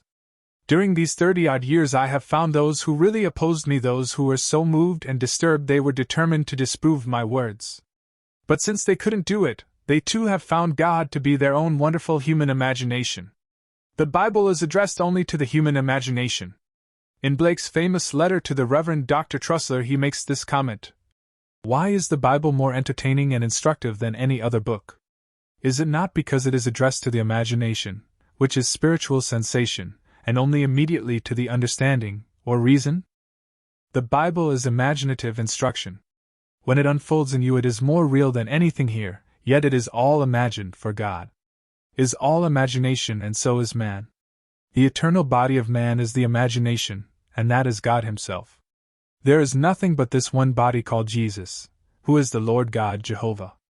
I tell you, God became as we are that we may become as he is. No one took God's life. He laid it down himself, saying, I have the power to lay it down and the power to lift it up again. The fall into fragmented space was deliberate. And he who fell has the power to gather us all together, one by one, into that single body who is all love. His body is above the organization of sex. In it there is no Greek, no Jew, no bond, no free, no male, no female. When you wear it, you understand Paul's statement. I consider the sufferings of this present time not worth comparing to the glory that has been revealed in me. In that body you know yourself to be the real man, and this fleshly body as nothing. You will realize that you were never male or female, but have always been God. Remember, everything is yours for the taking. If you want it, take it. If you cannot claim it for yourself, ask a friend for help. If you want to be happily married, do what my friends did. You want to pay off all of your debts? Whatever you desire is yours. All you have to do is imagine you have it, for everything in life is yours for the taking. Now let us go into the silence. The foundation stone, imagination. December 1st, 1959. We believe that man can create anything he desires. We believe the universe is infinite response, and the one who causes it is the individual perceiver. Nothing is independent of your perception of it. We are so interwoven we are part of the machine, but as we awake we detach ourselves from this machine and make life as we wish it to be. For man is all imagination and God is man and exists in us, and we in him. The eternal body of man is the imagination, that is God himself. You can imagine and I can imagine, and if we can be faithful to the state imagined it must appear in our world. This is not new. This was given centuries ago, for we have it in the Bible. But people do not know how to read the Bible, so they got together and organized it into an ism. It is not an ism, but it is the great plan to free man. The Bible shows this plan in detail. We will turn to a few passages and show you what those who wrote it intended we should see. Isaiah 28 verse 16. Thus says the Lord God, Behold, I am laying in Zion for a foundation stone, a tested stone, a precious cornerstone, of a sure foundation. He who believes will not be in haste. Now we are told in the book of Psalms that the world rejected the stone. The stone which the builders rejected has become the head of the corner. You cannot lay any other stone. On this stone you may build gold, silver, hay, or stubble, and the day will reveal it. I tell you that this stone is your imagination, and it is called in the Bible, Christ Jesus, or God, or the Lord. It is your imagination, which is one with the divine imagination which created, sustains, changes, and even destroys parts of the creation. This is the stone that is tested, and it is a sure foundation, and he who believes in it will not be in haste. If I can but imagine and know that imagining creates reality, I will not be impatient, or lead a superficial life. When a man does not live in his imagination, he will become impatient of the outcome of what he desires, and finally he will become violent in his effort to get things. Here is one who asks the question, Who do men say that the Son of Man is? Some said this and some that, but again he asked, But who do you say that I am? Matthew 16 verse 13. And Simon Peter replied, You are the Christ, the Son of the living God. And Jesus answered him, Blessed are you, Simon Bar-Jonah. For flesh and blood has not revealed this to you, but my Father who is in heaven. And I tell you, you are Peter, and on this rock I will build my church. The churches tell you that it means a man called Peter. It is not an individual. The whole thing takes place in the mind of you, the individual. You imagine a certain state and it is called Peter. If it were a man called Peter, you would not find what you find 6 verses later. For there he turns to the same character, Peter, and says to him, Get behind me, Satan, you are a hindrance to me, for you are not on the side of God, but of men. That is what every man in the world does. He gets a revelation and he realizes the foundation stone is imagining. He sees a friend who needs help and he imagines he has what he wants. If he believes it, he is not in haste. He is imagining what he wants and he is not violent, and he is not concerned, and he does not give suggestions to the friend as to what to do physically to bring his desire to pass. If the foundation stone is true, there is only one power to support it. If he knows that, he will not allow himself to be turned, he will remain faithful to his assumption. But we are told in the Bible story that the one who had been commended, Peter, turned and became violent, and then Jesus said to him, Get behind me, Satan. You turn back to the ways of men to get things to go as you want them to go. You pull all the wires and therefore you have turned from the only foundation in the world, and that is Christ Jesus, which is human imagination. If you believe this, you will not reject the stone. Stone is even in Hebrew, and it means to create, or build, or beget children. Here is a stone in Zion, which means a high pinnacle or a barren place. That is man, before the stone is sunk in him. He is the waste, the desert. Sunken man as his imagination is the only foundation stone, for there is no other foundation of the living God, and he has sunk himself in me. Therefore, I am the Son of the living God, for there is only one and I am he. If I believe this, I will not be impatient. He who believes it will not be in haste. This is the Lord's way. I ask you to test it. Bring before your mind's eye what you want to see in this world. It may be business or a friend's good fortune. It can be anything, for on this foundation you can put stubble, or wood, or hay. You are building with hay when you say of someone, I know he was no good. They lived in that state concerning another, and then it came to pass, and they say, I always thought he was like that. Some of us build strange things for another. We were imagining on the only foundation, but we have put stubble on it instead of gold or silver, and the day revealed it, and then we cannot relate what happens to anything we have done. The Hebrew meaning of the stone is to beget children. All the events of my life are my children. Everyone can build on this one foundation. I am laying in Zion a stone. What stone? God is burying himself in everyone in the world. It is a true stone, a precious cornerstone, and one who believes will not be in haste. I have seen an imaginal act take 2 years to come forth, but when it appeared, what a giant! I have seen it come in an hour. But do not be in haste or think there is any other foundation, and like Peter turn to another foundation, growing violent toward those who would lead Jesus to the cross. But Christ said, I came to move toward the cross. Get behind me, Satan. You are a hindrance to me. If I am still in the machine, I think the good things come only by accident or chance. Let the wheel turn, for each must go through all the furnaces until he awakens and sees the whole universe as infinite response. The day will come when every person, at a certain degree of awakening, will freeze an activity within himself, and as it comes to a stop within him, that whole section is dead. The laws of nature are only free action, repeated until they become accepted as a law.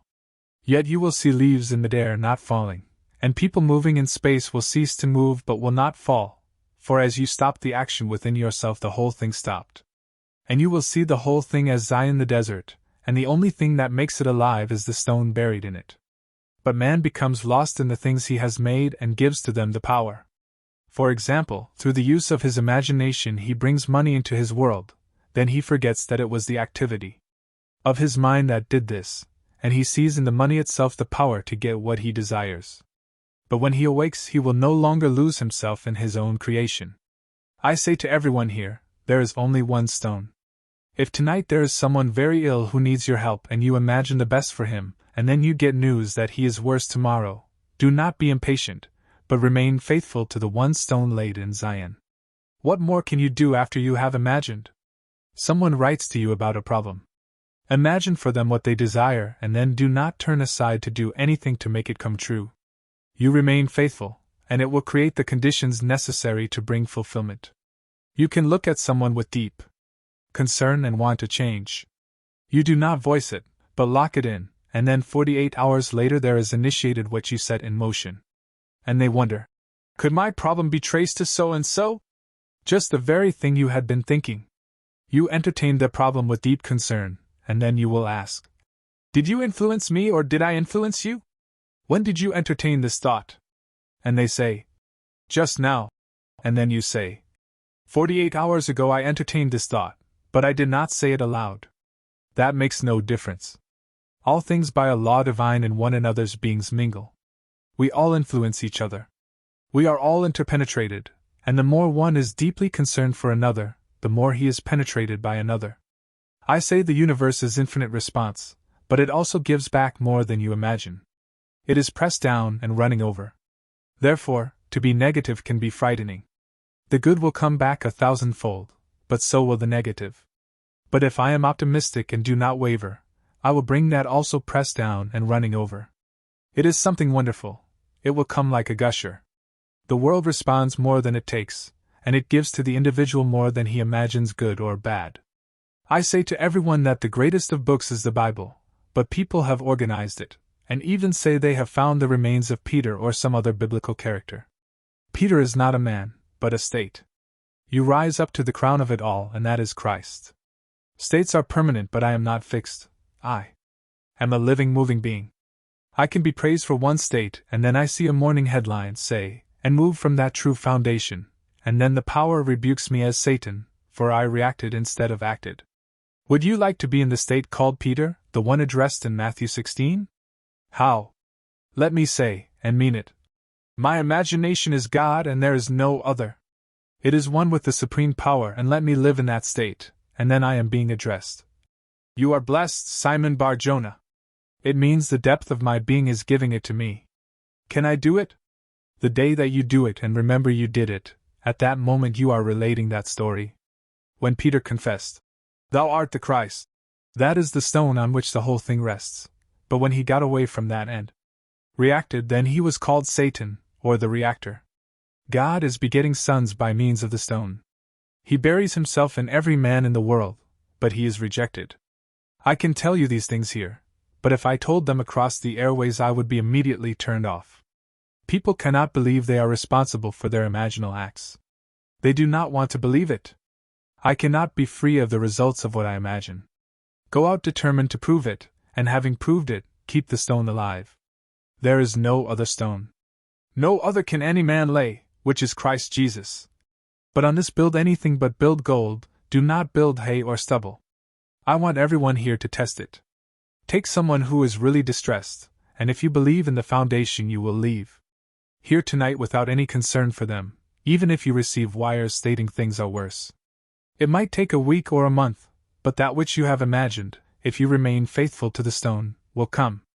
I have seen a man looking at a building which is an inanimate thing, and you would say it could not respond. How can he look at it, and see his name on it when he does not have a nickel? But he did it. I know the man, Neville's brother, Victor, and in a way he could not have devised, the building became his. Let no one tell you that something cannot respond, but when we are still part of the machine, we cannot quite see that we are the cause of everything in our world, and we hope good fortune will smile on us. Then when you set something bad in motion, as the machine turns, you cannot see what caused it, but when you become awake you can control the machine. It responds to the imaginal acts of the awakened man, for the awakened man is in control. A thrill is in store for you when you can finally stop all activity, and the whole thing will freeze. You will know what the so-called wise men say, but you will hear only these words. I thank you, Father, that you have hid these things from the wise and pious, and revealed them unto babes. For you will know that it is the perceiver who is making everything alive. For you will find that nothing is independent of the mind of the perceiver. A truly awakened teacher could freeze certain sections for the edification of his students if he chose. By normal standards everything would die if you suspended activity. But it does not die, for there is nothing outside of your perception of it. Take your boss or an employee and represent them to yourself as you want them to be, and believe in the reality of the foundation stone, and then you will not make haste to bring it to pass. For imagination is creating reality, and in a way no one knows it will be brought to pass if you remain faithful. A man's son was in St. Louis to be brought up by his wife's sister. This man had tried for 7 years to get enough ahead to take a trip to St. Louis to see the child. He constantly tried to see himself getting a job with more money so he could make the trip. He was told that by the right use of this law he should only see himself with his child and let the way be left to God. Following this, he was given a job that took him from Los Angeles to New Orleans. But that was not near St. Louis.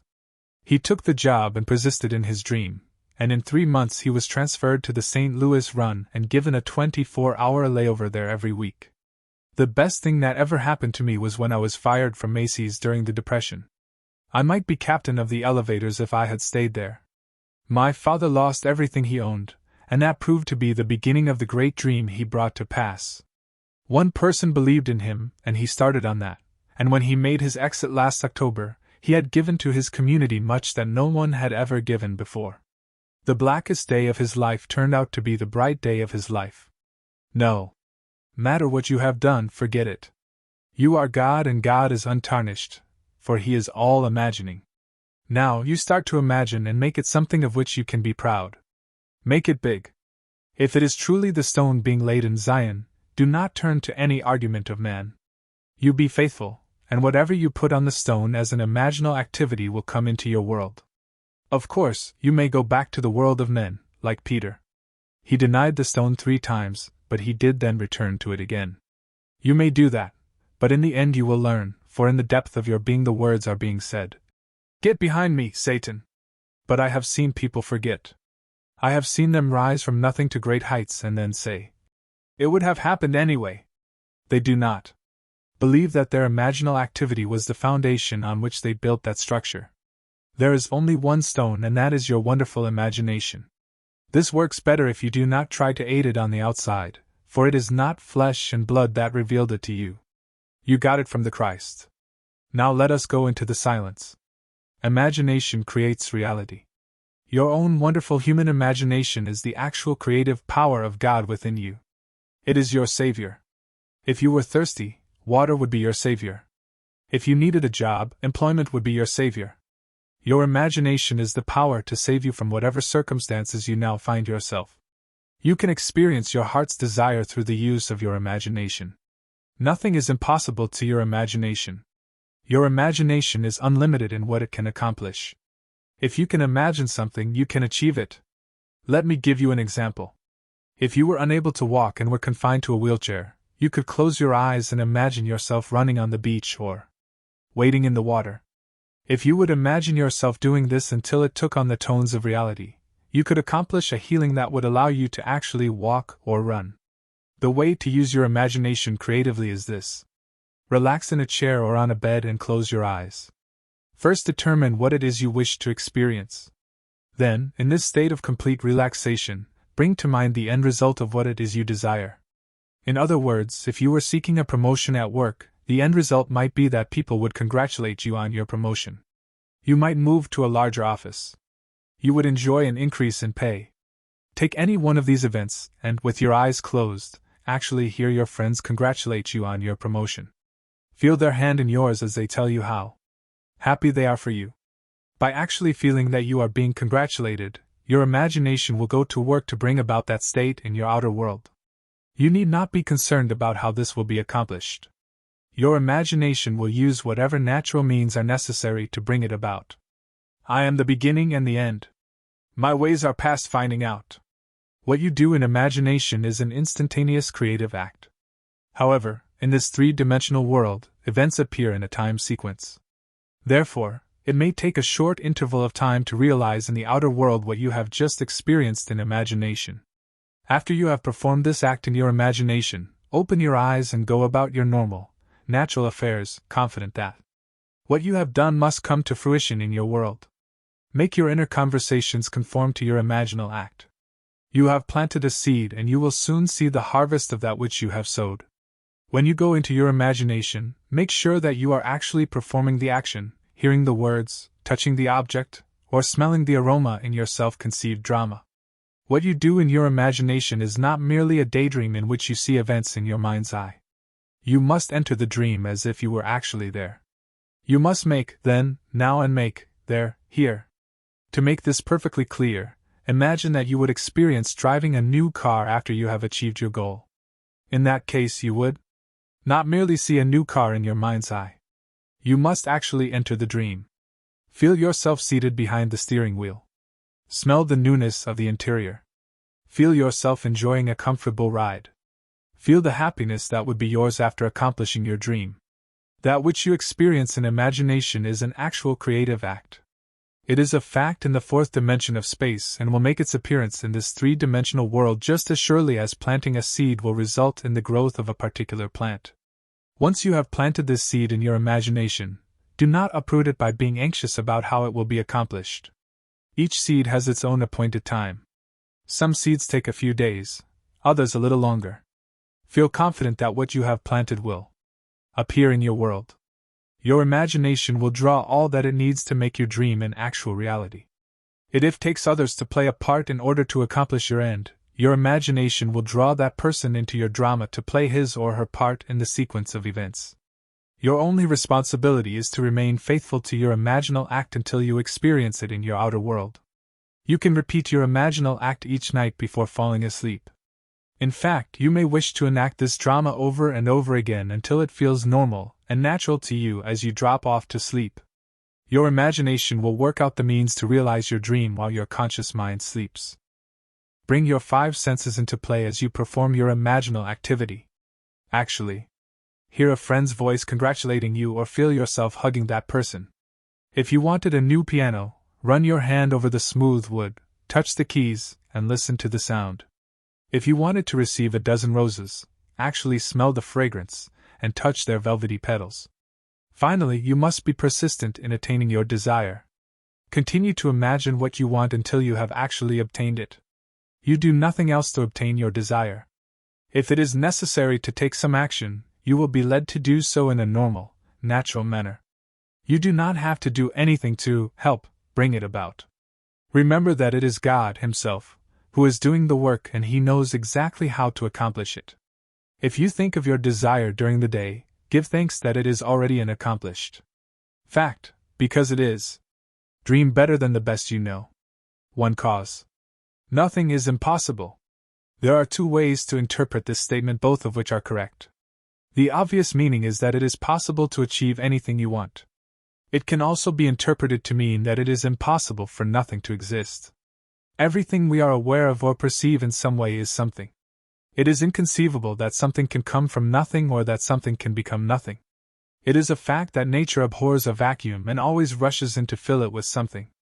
Some force or power created all that is. According to the Bible, creation is finished. Not only is creation finished, but God said it was good. Have you ever considered what God could have used to create all there is? If creation is finished, how is it possible to pray to God to create something in your life that did not exist yesterday or today? Is it difficult to believe that God said His creation was good? If all of creation is good, why do people experience problems, and how can wars, crime, starvation, and other undesirable conditions exist? The answers to these questions are contained within the following pages. Your understanding of these answers will enable you to see that it is impossible for nothing to exist. You will also see that you can obtain anything you desire because nothing is impossible to the creative power that resides within you. You can be and you can have all that you desire to be and to have. There is no limit to what you can accomplish for yourself and others. It doesn't matter what your present circumstances are. The principle you have unconsciously used to bring about the undesirable conditions in your life can be consciously applied to make your every dream come true. Creation is finished and it is good. God created the earth and all that is in it, and God said it was good. Man has puzzled over these statements for centuries. If man really understood the meanings, he would not be confused nor would he feel anxious about his past, present, or future. The understanding of these 2 statements would enable man to realize that he, alone, controls his actions and the circumstances of his life. Let us take the first statement. God created the earth and all that is in it. God is infinite, therefore, God must have been before any form came into being. What substance could He have used to create all that exists? There can be only one answer. God created everything that exists from the only substance available, Himself. God, thought/consciousness, spoke the word and brought everything into being out of Himself. Everything you perceive is made of the one substance, God. The one substance back of everything is energy, and that energy is God or the Word. Although scientists and medical men can analyze the various chemicals of which the body is made, none can combine these chemicals to form a living person. Since God created all that is out of Himself, it follows that God is the Creator and the creation. God is expressing life through each and every one of us. It could not be otherwise. Let us take the second statement. God said that His creation was good. That statement has confused man, who believes that if God is good, another power must have created that which is not good. Yet man also acknowledges that God is infinite, omnipotent, omnipresent, and omniscient. These qualities of God must include all forms, all events, and all situations. If it were possible to remove all that is discordant or inharmonious from the world, it would not be possible to experience the reverse of that condition. Perhaps this statement can be understood more easily if you will think of the principle of mathematics. In adding the sum of 5 and 6, it is possible to obtain the incorrect answer of 12. To eliminate that possibility, the number 12 would need to be removed from the whole of numbers. It would, therefore, be impossible to add 6 and 6 and reach the correct answer of 12. You can see that by eliminating the possibility of a potential wrong answer, all numbers would eventually be eliminated and mathematics would not be possible. However, just as mathematics exists, and can be used by anyone who has gained an understanding of how to use the principle to obtain correct answers, so the principle of creation can be understood to obtain desired results. Because God has given all of us free will, you can choose the states you wish to occupy. God does not predetermine your fate, nor does God punish you for mistakes or misdeeds. Because a man may not understand the law of mathematics, he may be adversely affected when he makes a mistake in subtracting an amount in his check register. The law of mathematics is not punishing him. The law simply is and can be used correctly or incorrectly. God has allowed you complete freedom to choose that which you will encounter. When you come to the realization that you are God in form and expression, you will seek to experience greater good and nobler purposes for yourself and others. In the beginning was the Word, and the Word was with God, and the Word was God. The Word is thought or imagination. God imagined the world into being and became that which He conceived. This is the principle on which all creation rests. Since God became man to give man life, man must contain that same creative principle within himself. The kingdom of heaven is within you. We have created our personal world through thought. If you are experiencing lack, limitation, illness, disharmony, or any other unwanted condition, you have either consciously or unconsciously brought these conditions into your experience. The majority of people do not realize that thought, belief, and imagination has created their individual worlds.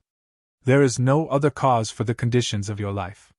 You may choose to disbelieve this, but whether you believe it or not, all that you behold in the outer world was conceived within your own consciousness prior to your experience of it. That which you think about with feeling, that which you believe to be true, and that which you imagine yourself to be or to have is the cause of everything in your personal world. You may believe that there is some other cause. You may blame others for your problems. You may believe that the events were wrought by fate or chance. But if you are objective and observe your own beliefs and thought patterns, you will see that your world accurately reflects all that you believe to be true of yourself and others. There is no one and nothing to change but the ideas from which you think. We think from ideas that we consent to as true, and we imagine situations that match our beliefs. Consciousness is the only reality. It is the creative principle that brings into your experience the exact duplicate or reflection of that which you imagine to be true. The world in which we live mirrors all that we believe and imagine to be true, be it good, bad, or indifferent. The sooner that man rids himself of the belief in a second cause, the sooner will he realize that nothing happens to him except that which originates in his own consciousness. I do not deny that man believes that if he contracts a certain germ or virus that he will manifest a particular illness or disease. If he contemplates the cause, he may conclude that it is because he came in contact with someone else who had the bug. He doesn't realize that in some way, his own feelings about health or illness attracted the illness he is experiencing. If viruses or germs were truly the cause of disease, everyone who came in contact with a particular virus would be affected. The outer world merely reflects that which a man is in his own consciousness. It doesn't matter what you have been taught. You can change your beliefs, and so change the circumstances of your life. The Bible states that when you pray, believe that you have received and you shall have it. Most of us have read that statement, or heard it at some time. Few people have actually prayed in that manner. Have you ever been ill and prayed for health? If you needed money, did you believe when you prayed that you already had the sum you asked for? Most people pray to God to change something in their lives or to give them something they do not have. If their prayers were not answered, they think that God had a reason for withholding that particular thing. They think that perhaps God didn't grant their request because He didn't want them to attain their desire for some reason known only to God. Man sometimes thinks that God doesn't answer prayers because man is undeserving of that which he seeks. Man must learn to believe in that which he does not, at the moment, see in order to grant himself that which he desires to have. Man's prayers are always answered, for he always receives that which he believes. The law that governs prayer is impersonal. Belief is the condition necessary to realize the desire. No amount of pleas or ritual will bring about the fulfillment of your desires other than the belief that you are or have that which you want. Faith is the substance of things hoped for, the evidence of things not seen. The full meaning of that statement must be understood.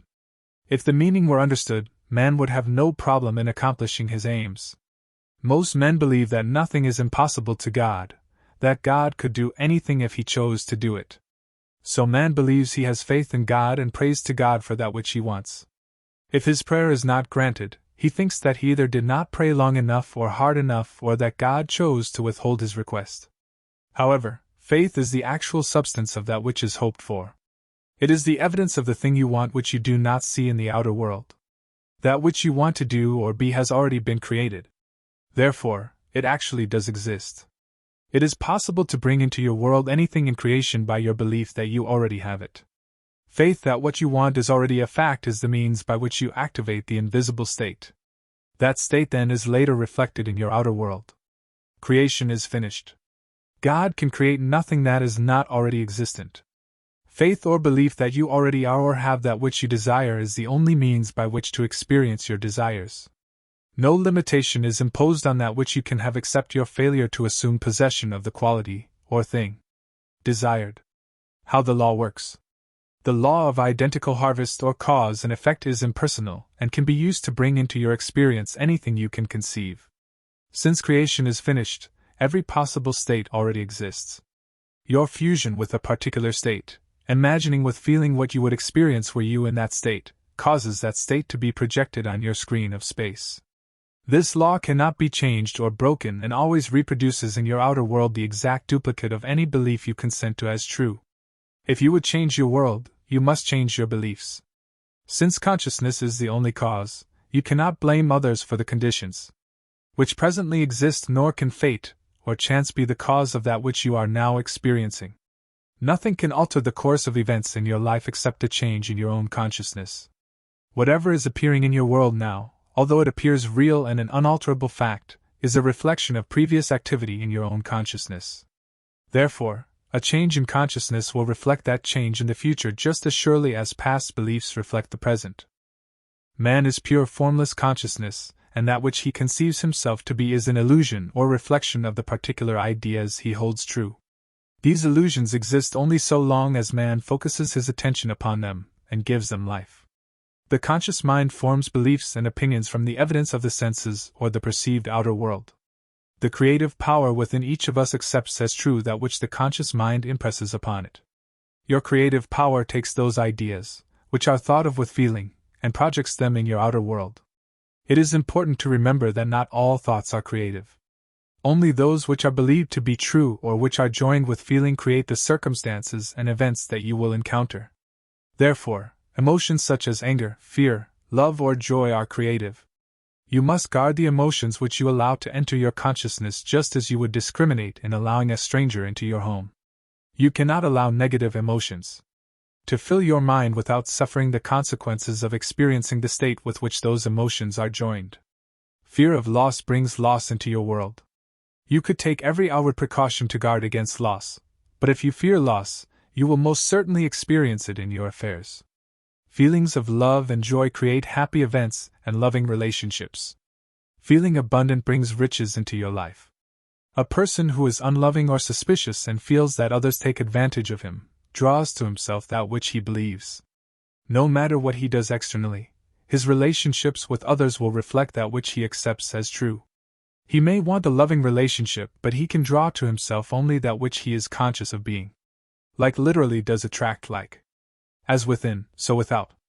Consciousness is reality, and that which is perceived by our senses and appears so real is but the shadow of that which we believe ourselves and the world to be. Conscious use of the law. This time, I'm going to talk about who I am and what I am doing. If that sounds ego-centered, it is. There have been 66 books written about who I am. I'm going to quote some statements from a few of those books. You have heard many of these quotes, but didn't realize that they were talking about the being that I am. The first quote is taken from the book of Exodus. Here, Moses is talking to God and he said, "When I go back to the people, who shall I say has sent me?" The voice answers, "Tell them I am has sent me unto you." That is my name forever, and the name I shall be known by throughout all generations. The 10 Commandments state, Thou shalt not use the name of the Lord thy God in vain. Shalt not is a command. Shalt not means you must not. It means that under no circumstances must you do it. That name is I am. Now, first of all, we have all forgotten his name. We say, I am, hundreds of times a day, and we don't know we are using the name of God. Secondly, we try to break the commandment all day long. We pay no attention to what we say following I am. When we say I am, and follow it with something we would not like in our world, we are using the name of the Lord, but not in vain. The Bible states we cannot use the name in vain. Nothing we say preceded by I am is in vain. That's his name. It is God himself, and because it is God, it is creative. God gave us himself. He is I am, and that is who I am. I can never forget that I am. I may forget who I am or where I am, but I can never forget that I exist. Whenever I say, I am is creating something. Prayer is believing that we have already received that which we ask. When I say, I am attaching my awareness of being to something. Now you can lie and not believe what you are saying, but you cannot believe something about I am and not create it.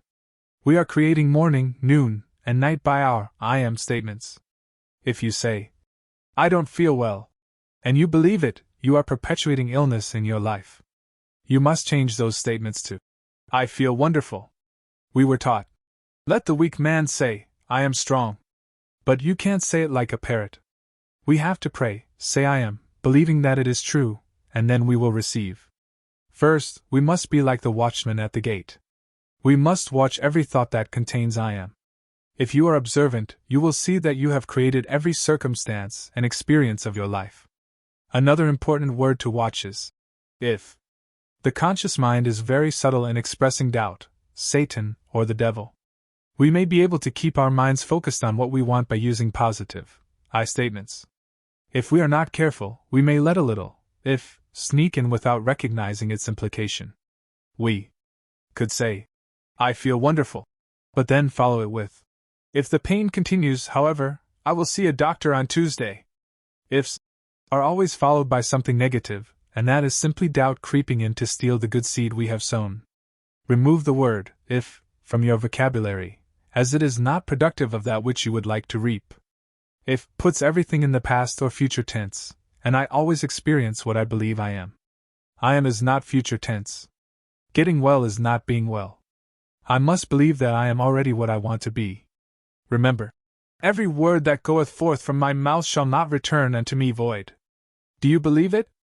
In the beginning was the Word, and the Word was with God, and the Word was God. What's his name? I am. So, begin to monitor every word I am that you say. Do you see a pattern? Don't the circumstances of your life reflect what you have been saying? You have been misusing the creative power that is God I am. Now that you are aware of what you have been doing, watch every word and make it conform to what you wish to bring into your life. Eventually, you will have faith that what you are stating, though there is no outward evidence to support it, is a fact in consciousness and will shortly project itself so that you may experience it in the outer. Knowing that God actually became you because He is I am, you must realize that you are using your power to create every time you use that name. Choice, free will. Creation is finished, and you have free will to choose the state you will occupy. Therefore, it is important to determine the ideas from which you think. Any concept that is accepted as true will externalize itself in your outer world. Choice of what you will focus your attention upon is the only free will that you can exercise. Once a thought is accepted and charged with feeling, the creative power within proceeds to externalize it. Whether your assumptions are conscious or unconscious, they direct all action to their fulfillment. It is a delusion that, other than assuming the feeling of the wish fulfilled, you can do anything to aid its realization. Your own wonderful human imagination determines the means it will use to bring your assumptions to fruition. Each of us is subject to a sea of ideas. We listen to the radio, watch the news on television, or hear some gossip. If what we observe calls forth an emotion, we have reacted and thereby planted a seed which will sprout at some future time. Thoughts do not recede into the past. Rather, they advance into the future to confront us so that we may see that which we have planted, either wisely or unwisely. It is a worthwhile exercise to awake in the morning and imagine yourself at the end of your day, having accomplished all that you wanted and feeling happy and contented. If there is a situation that you will encounter later in the day that is of concern to you, spend a few moments imagining the outcome you wish to experience. These imaginal activities will now advance into your future to reveal the harvest you so wisely planted. Desire. Desire is a gift of God. Man is required to do nothing more than accept the gift by simply giving thanks for the unseen reality before he observes it in his outer world. Through desire, God beckons us to lift our awareness to higher and higher levels of consciousness. During our journey through this stream of life, it is necessary to experience all possible states so that we may return as God, the Father, but enhanced by having experienced both good and evil. The desire to do more, to be more, and to have more than you are presently expressing is the urge for expansion. You may question whether a desire to kill or injure someone can be inspired by God. The answer is that no man actually desires to kill or harm another. He may wish to be free from that seeming other, and through his limited understanding, he feels that the only way he can achieve such freedom is by destroying the other. Man does not realize that the desire for freedom contains within itself the power and the means to fulfill itself. Because of his lack of faith, man distorts these gifts from God. He does not realize that God, the wisdom and power within him, has ways that he, as man, knows not of, and those ways are past finding out. Learn to be grateful for the desires you have been given. They already exist and are ready for embodiment in your world. You are not called upon to do anything to aid their realization except to free your mind of any doubt as to how they will come about, and completely accept them as you would a gift from a loved one. Be observant. The importance of objectively observing your thoughts cannot be stressed enough. It is easy to slip into thought patterns that can hinder us in achieving our desires. It then becomes easy to blame others or attribute our frustrations to second causes. Being a rather impatient person, I am usually anxious to get home after work, and I particularly dislike waiting in lines. I began to notice that no matter what time I chose to pick up a few items at the market, I would encounter problems at the check stands, such as price checks needing to be done, people writing checks who had trouble locating their identification, and various other kinds of delays. I found myself dreading these occasions, and I wanted to do something about this annoying situation. As I began to observe my thoughts, I found that, while standing in line, I would say to myself, "I always have to wait." Then I realized that those statements made over and over again had created that which I did not wish to experience.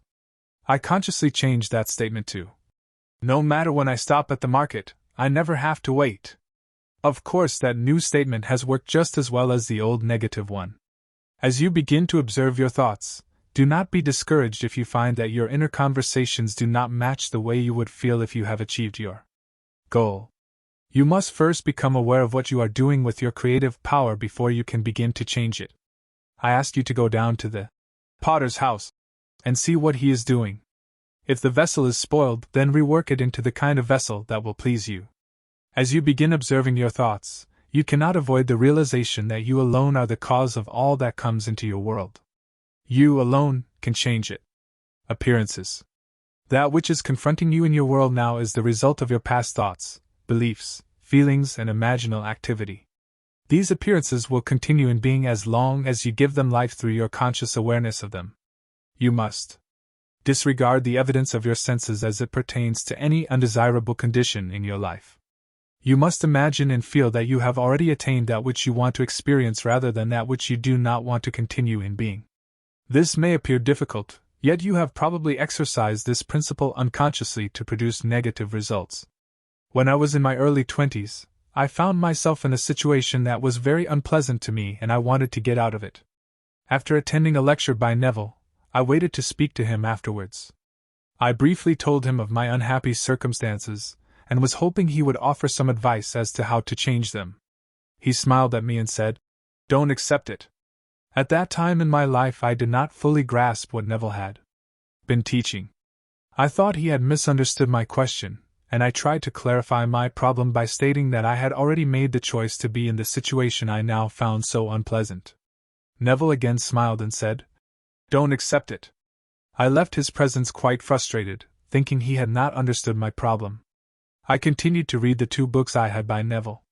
I gradually understood that regardless of the circumstances which surrounded me, I did not need to accept them as final. I began to imagine what I wanted rather than focus my thoughts on my negative surroundings. An event took place 2 weeks after I began my imaginal acts that was instrumental in bringing about my heart's desire 5 months later, that of a brand new home. Meanwhile, the situation that had been so depressing to me improved, and I spent the next 5 months planning what I would do in my new home. Think about some past disappointment you may have had. Perhaps you were looking forward to attending a special event with someone. In your anticipation of it, did you think, "This is too good to be true, something will probably happen to spoil it"? Something probably did happen to create conflict, or to cause you to miss it entirely. Man finds it relatively simple to disregard the promise of something good by thinking of all the reasons why he cannot achieve it. People around you may be quick to point out that you are being unrealistic when you mention a desire that appears difficult or impossible to reach. We should all be unrealistic in the face of the army of doubt if we would experience our wish fulfilled. We are called upon to disregard the facts, which would deny the achievement of our heart's desire. Habit is the only thing that keeps our thoughts moving along the old familiar negative ruts. No one can change your thought patterns and therefore your life but you. It is worth all the effort it may take to center your attention and feel as if you already possess that which you want in place of things as they are. Consciousness is the only cause and the only reality. Every negative experience was produced by first giving attention and feeling to that condition. What consciousness has made, it can unmake. Your responsibility is to impress upon your mind with the change you wish to express. Your imagination is the creative power that can and will accomplish the end without effort and in a natural way. Appearances confirm our former habitual patterns of thought. That which you imagine yourself to be today will project itself in your world tomorrow. Persistence in assuming that you are the person you wish to be, despite your present circumstances, is the only condition imposed upon you to embody that ideal. Inner conversations. All of us are mentally speaking within ourselves every waking moment. Our inner conversations must match the wish fulfilled if we would realize our desire. If our desire is for a better job and we imagine ourselves being congratulated because we are gainfully employed in a wonderful position, we must also make our inner conversations conform to that end. We must be certain that we are not saying within ourselves something like, "That boss of mine doesn't believe in promoting people," or, "It would be difficult to find any job at my age, never mind a better one," or similar statements that would imply that we do not have that which we desire. We must persist in the feeling of our imaginal act by making our mental conversations conform to what we would say had we already realized our aim. If, for instance, we wish to own a new car, we could imagine a new car parked in our garage, or imagine ourselves driving it, or imagine our friends admiring it. We must then make our inner conversations reflect the type of conversations we would engage in were we really the owner of a new car. Our conversations could consist of discussing our new car with friends, such as telling them of the wonderful fuel mileage we are receiving, or hearing our friends tell us how much they enjoy riding in our new car, etc. Our inner conversations are just as creative as our deliberate imagining of the wish fulfilled. In fact, if they are of the opposite nature, they can negate what we have imagined. You must watch what you are saying internally to make sure that these conversations coincide with your wish fulfilled. If you become aware that these inner talks contradict what you would like to achieve, revise them so that they follow along the track that would indicate that you already have what you desire or are already the person you wish to be. Revision. Your present world reflects the sum total of all that you believe to be true of yourself and others. That which you imagine yourself to be today goes forward and will confront you in the future. If you have forgotten your imaginal activities of the past, that which you see appearing in your world indicates the kind of seeds you have previously sown. Assuming the feeling of your wish fulfilled is using your imagination creatively to bring into your world that which you desire to experience. You can use the art of revision to change the effects of prior thoughts and beliefs. If, for instance, you had gone to an interview for a job you truly wanted but later learned that someone else was hired, you can revise that news to make it conform to what you wish you had heard. If you react by feeling depressed or assume any other negative attitude, you will then experience the same type of rejection in the future. Your reactions, whether positive or negative, are creative of future circumstances. In your imagination, you can hear words congratulating you on getting a wonderful new job. That imaginal act now goes forward and you will encounter this pleasant experience in the future. As you review your day, it is important to revise each negative reaction so that you can remember it as what you wished had happened rather than storing that memory as it did occur. What you think of with feeling or emotion is an actual fact. That which you experience in the physical world is merely a shadow, reflecting the reality of your imaginal activity. Therefore, when you revise a conversation, an unhappy experience, or a quality about yourself, you are literally experiencing it in reality, your consciousness. The outer world is a delayed reflection of the inner, and is confined to a dimension of space where events occur in a time sequence. Revision, then, literally changes the past. It replaces what occurred in the outer world with the revised version. The revised scene then gives off its effect by going forth to change future events. Dwelling on past irritations or hurts perpetuates them and creates a vicious circle that serves to confirm these negative emotions. The circle can be broken by starting now to revise anything that you no longer wish to sustain in your world. By revising the past, you rid yourself of any effect it may have on your future. Revision is truly the key, which can be used to unlock the doors that have kept you trapped in a particular state. Be ye transformed by the renewing of your mind. States of consciousness. All states exist and are a fixed part of creation. Anyone can enter a state consciously or fall into a state inadvertently. You may move into different states throughout your lifetime, or you may occupy a single state. Desire is what usually motivates us to move from one state to a higher level. Since a state is total and complete in itself, when we enter a state we are compelled to behave in a manner dictated by that state. For instance, in the state of poverty, we would find ourselves constantly in need of funds. We would have difficulty making ends meet and have no way to enjoy luxuries. Should we be given a large sum of money, if we remain in the state of poverty, filling our mind with thoughts of lack and limitation, we would soon find ourselves without funds and again experiencing the same difficulties. The reverse would be true if we occupied a state of wealth. When we are in a state, we see only the contents of that state, and are compelled to act in accordance with all that the state entails. While in a particular state, you believe certain things are true and would find it difficult to understand another point of view. In the state of poverty, it is easy to focus your thoughts on the problems of providing food, shelter, and clothing. When you succeed in moving out of this state, you no longer find it difficult to acquire these things. Most people attribute this change of fortune to a change in circumstances. However, unless you have moved from the state of poverty, no change in circumstance would be permanent. Rather, moving out of one state and into another in your imagination automatically creates a change in your outer world. The Bible has personified every type of state and calls these states by names known to us as Moses, Noah, Job, Peter, Andrew, and Jesus. Throughout our journey, we enter these states and experience all that they offer. The last state we will enter is the state of Jesus Christ.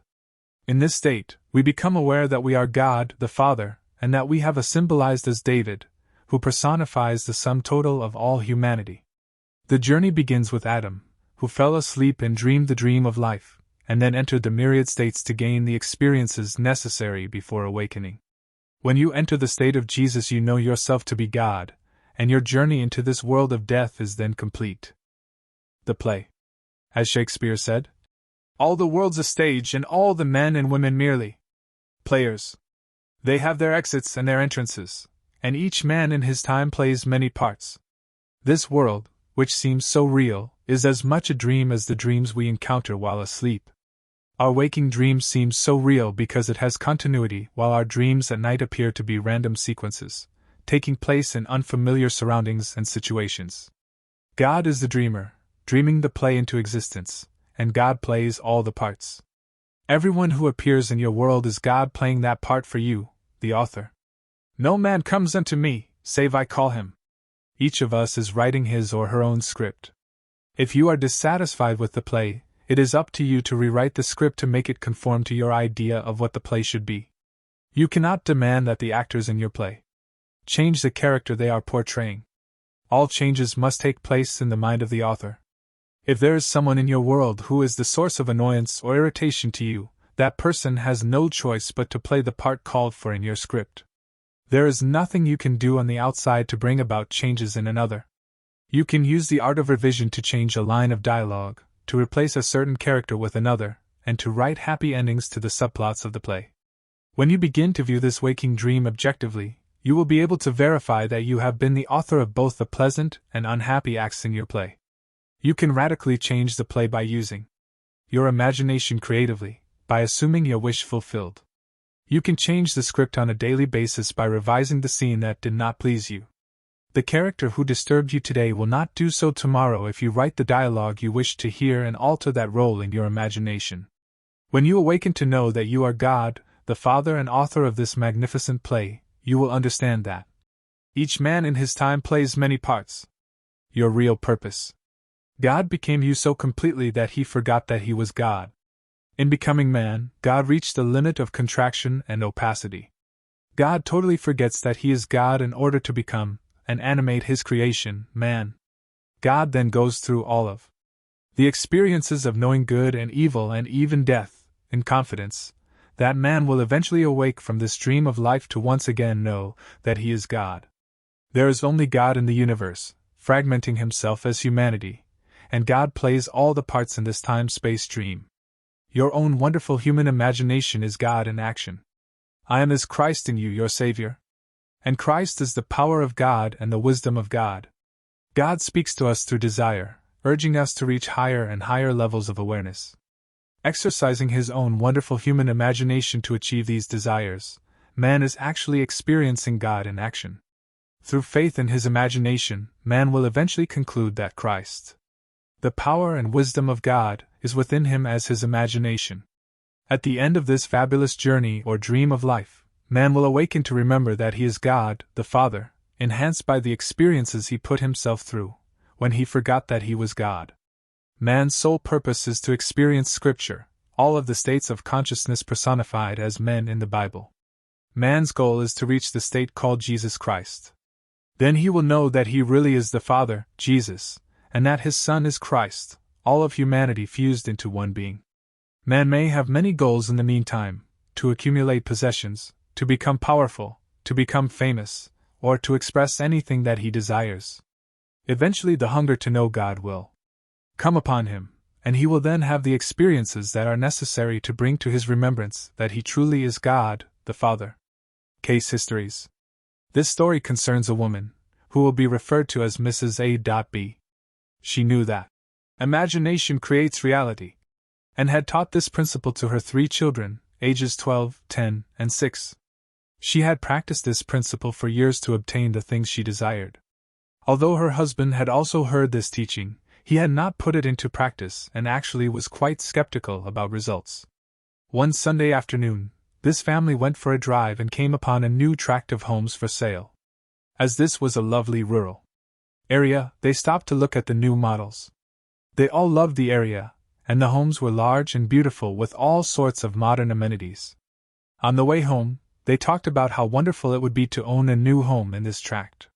They already owned a home, however, they had borrowed money on it, and had very little equity that could be derived from its sale.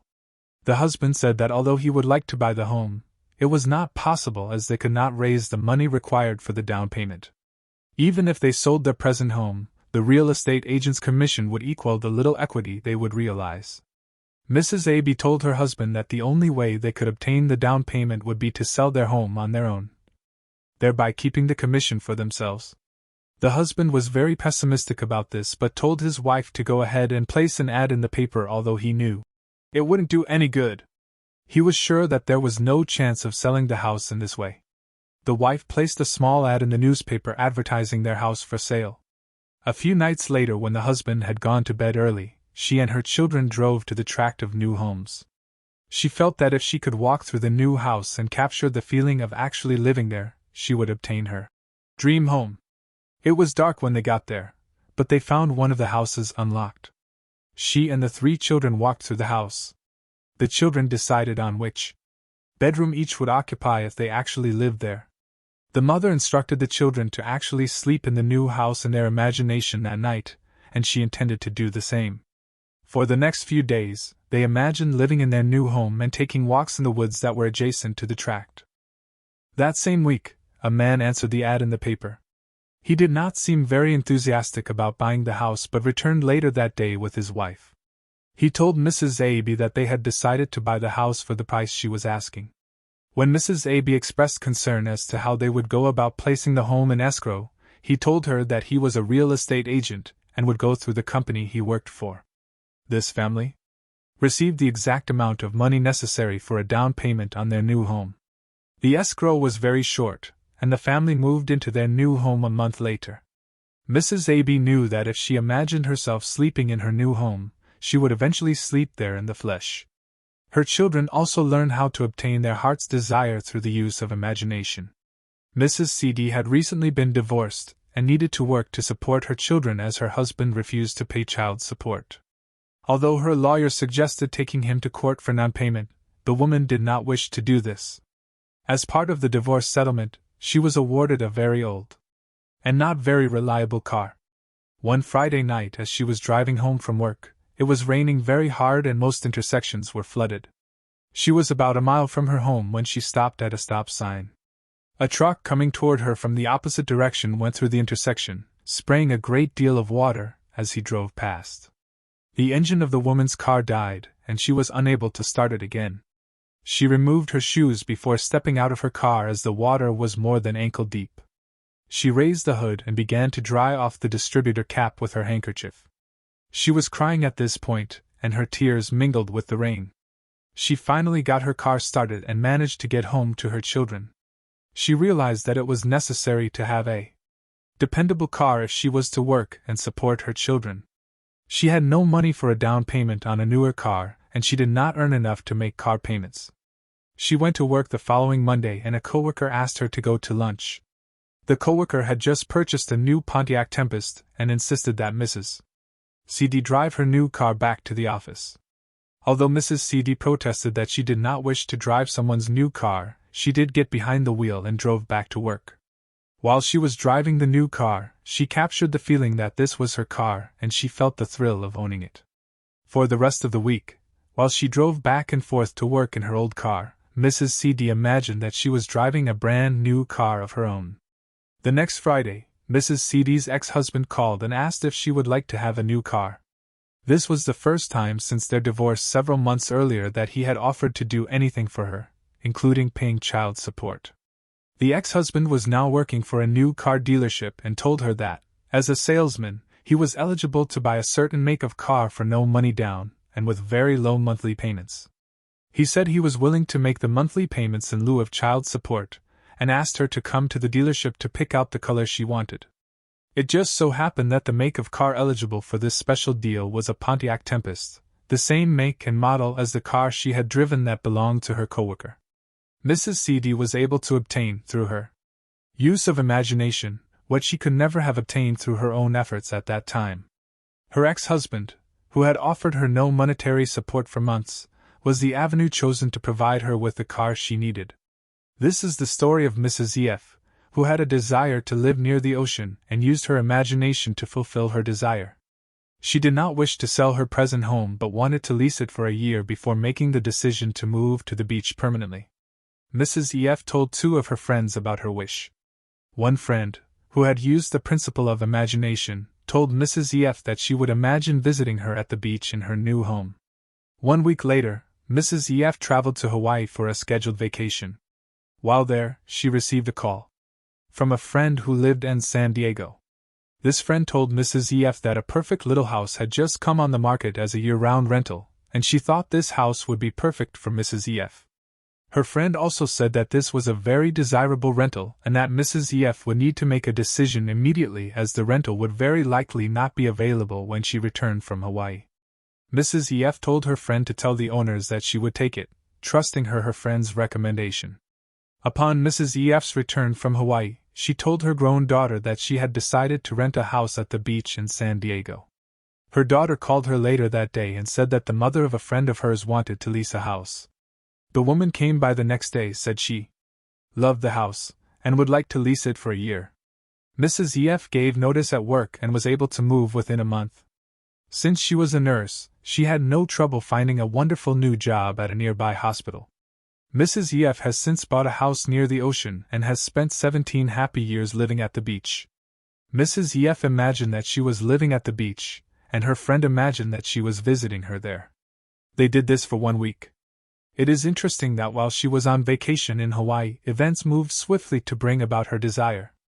She did nothing to find a new home, nor did she do anything to rent her present home. Imagination was able to draw the necessary people into her life so that her wish could be fulfilled. What should be done after we have imagined our wish fulfilled? Nothing. You think you can do something, you want to do something, but actually you can do nothing to bring it about. God, our own wonderful human imagination, knows what things are necessary to bring about our desires. It is only necessary to go to the end, to live in the end. My ways are past finding out. My ways are higher than your ways. If we trust our imagination, it will accomplish all that we ask of it. Imagination can do all things, have faith in it, and nothing shall be impossible to you. This story concerns a young man, referred to as E.P., who was a wonderful athlete and was good at many different sports. During this particular time in his life, he became interested in paddling outrigger canoes. He joined a team and was soon competing in local races. In his second year of pursuing this sport, he was on a team that competed in the 50-mile race from Molokai to Honolulu. The Hawaiian outrigger teams usually took first place and were considered unbeatable. EP's team came in 7th, and that was considered quite remarkable considering the great number of teams that competed from all over the world along with the Hawaiian participants. After this race, EP began imagining that his team had won the race. He spent the next year forming a new team, practicing, and building his own outrigger canoe. He was convinced that if he imagined himself winning the race, his team would come in first. Next year, his team, and at least a dozen others flew to Hawaii from Southern California to compete in the annual race. There were several teams with much more experience who were considered likely to place in the top 10, although the Hawaiians were still considered the favorites. At the end of the race, EP's team finished first, ahead of the Hawaiians and all the other teams.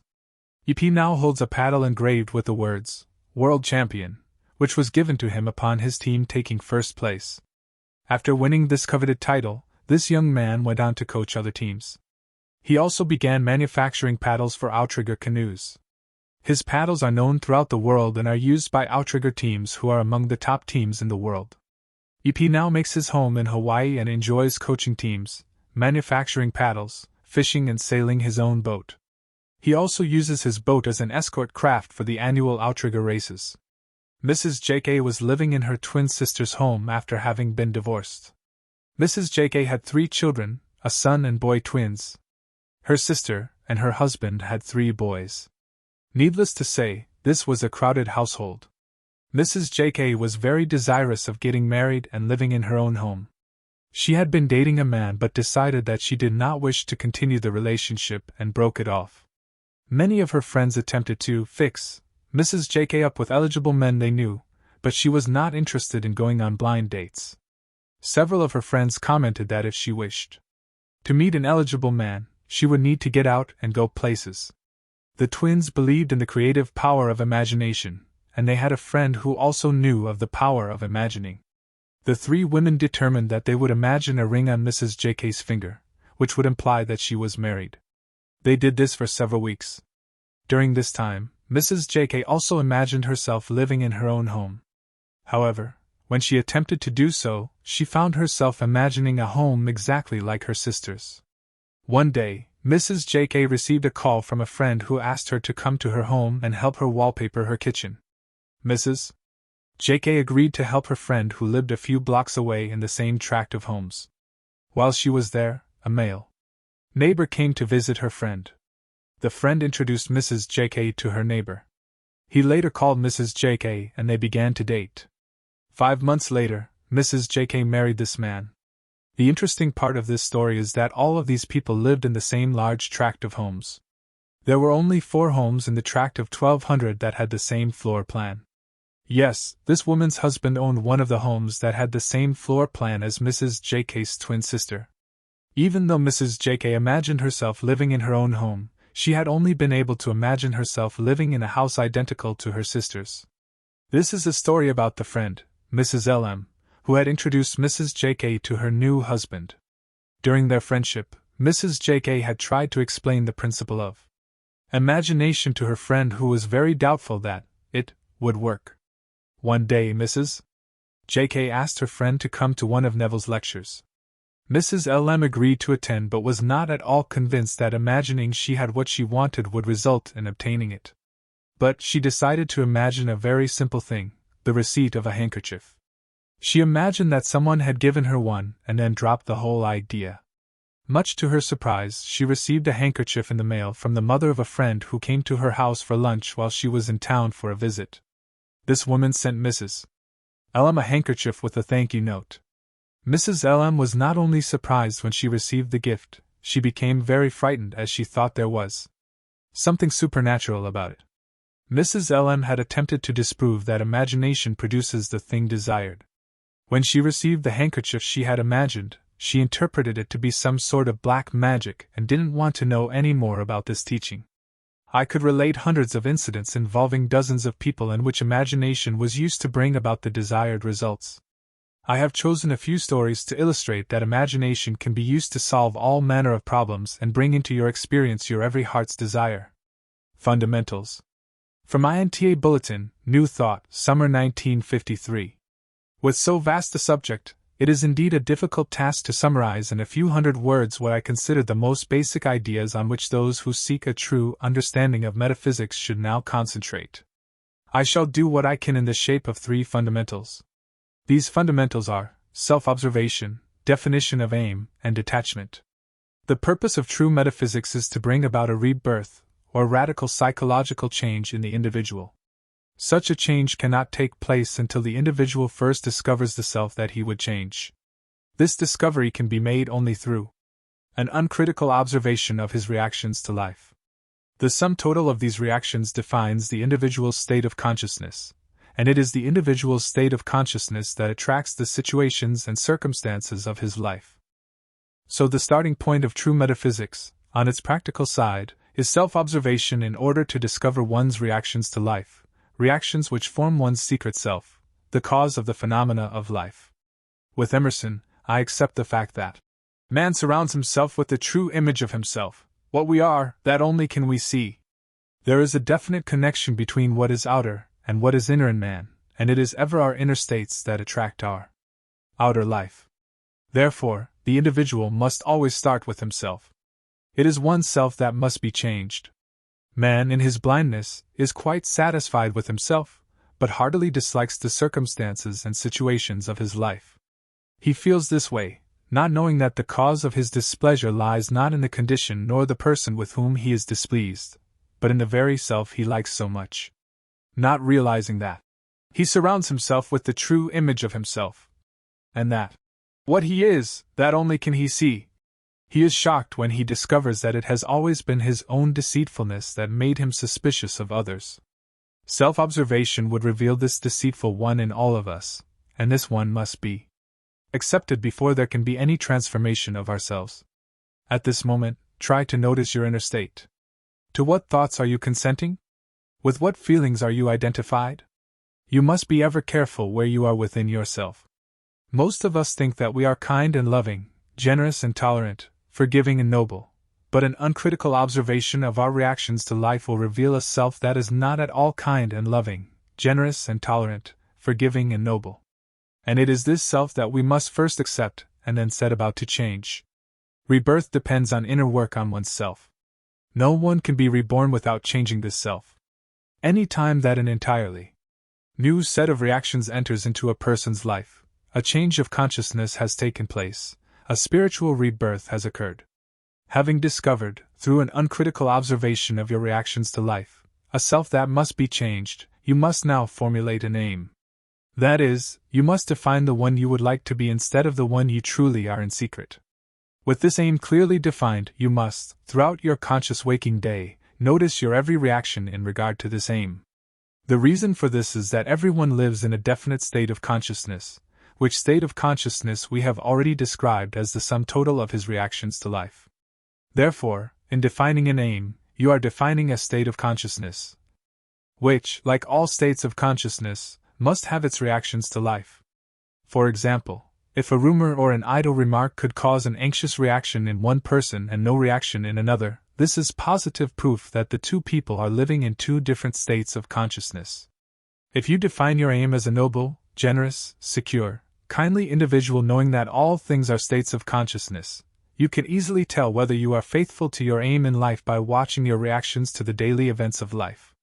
If you are faithful to your ideal, your reactions will conform to your aim, for you will be identified with your aim and, therefore, will be thinking from your aim. If your reactions are not in harmony with your ideal, it is a sure sign that you are separated from your ideal and are only thinking of it. Assume that you are the loving one you want to be, and notice your reactions throughout the day in regard to that assumption, for your reactions will tell you the state from which you are operating. This is where the third fundamental, detachment, enters in. Having discovered that everything is a state of consciousness made visible and having defined that particular state which we want to make visible, we now set about the task of entering such a state, for we must move psychologically from where we are to where we desire to be. The purpose of practicing detachment is to separate us from our present reactions to life and attach us to our aim in life. This inner separation must be developed by practice. At first we seem to have no power to separate ourselves from undesirable inner states, simply because we have always taken every mood, every reaction, as natural and have become identified with them. When we have no idea that our reactions are only states of consciousness from which it is possible to separate ourselves, we go round and round in the same circle of problems, not seeing them as inner states but as outer situations. We practice detachment, or inner separation, that we may escape from the circle of our habitual reactions to life. That is why we must formulate an aim and constantly notice ourselves in regard to that aim. This teaching begins with self-observation. Secondly, it asks, "What do you want?" And then it teaches detachment from all negative states and attachment to your aim. This last state, attachment to your aim, is accomplished by frequently assuming the feeling of your wish fulfilled. We must practice separating ourselves from our negative moods and thoughts in the midst of all the troubles and disasters of daily life. No one can be different from what he is now unless he begins to separate himself from his present reactions and to identify himself with his aim. Detachment from negative states and assumption of the wish fulfilled must be practiced in the midst of all the blessings and cursings of life. The way of true metaphysics lies in the midst of all that is going on in life. We must constantly practice self-observation, thinking from our aim, and detachment from negative moods and thoughts if we would be doers of truth instead of mere hearers. Practice these three fundamentals and you will rise to higher and higher levels of consciousness. Remember, always, it is your state of consciousness that attracts your life. Start climbing! Alright guys, that's all for this video. I see you in the next one. Don't forget to subscribe and hit the notification bell, so you know when my next video comes out.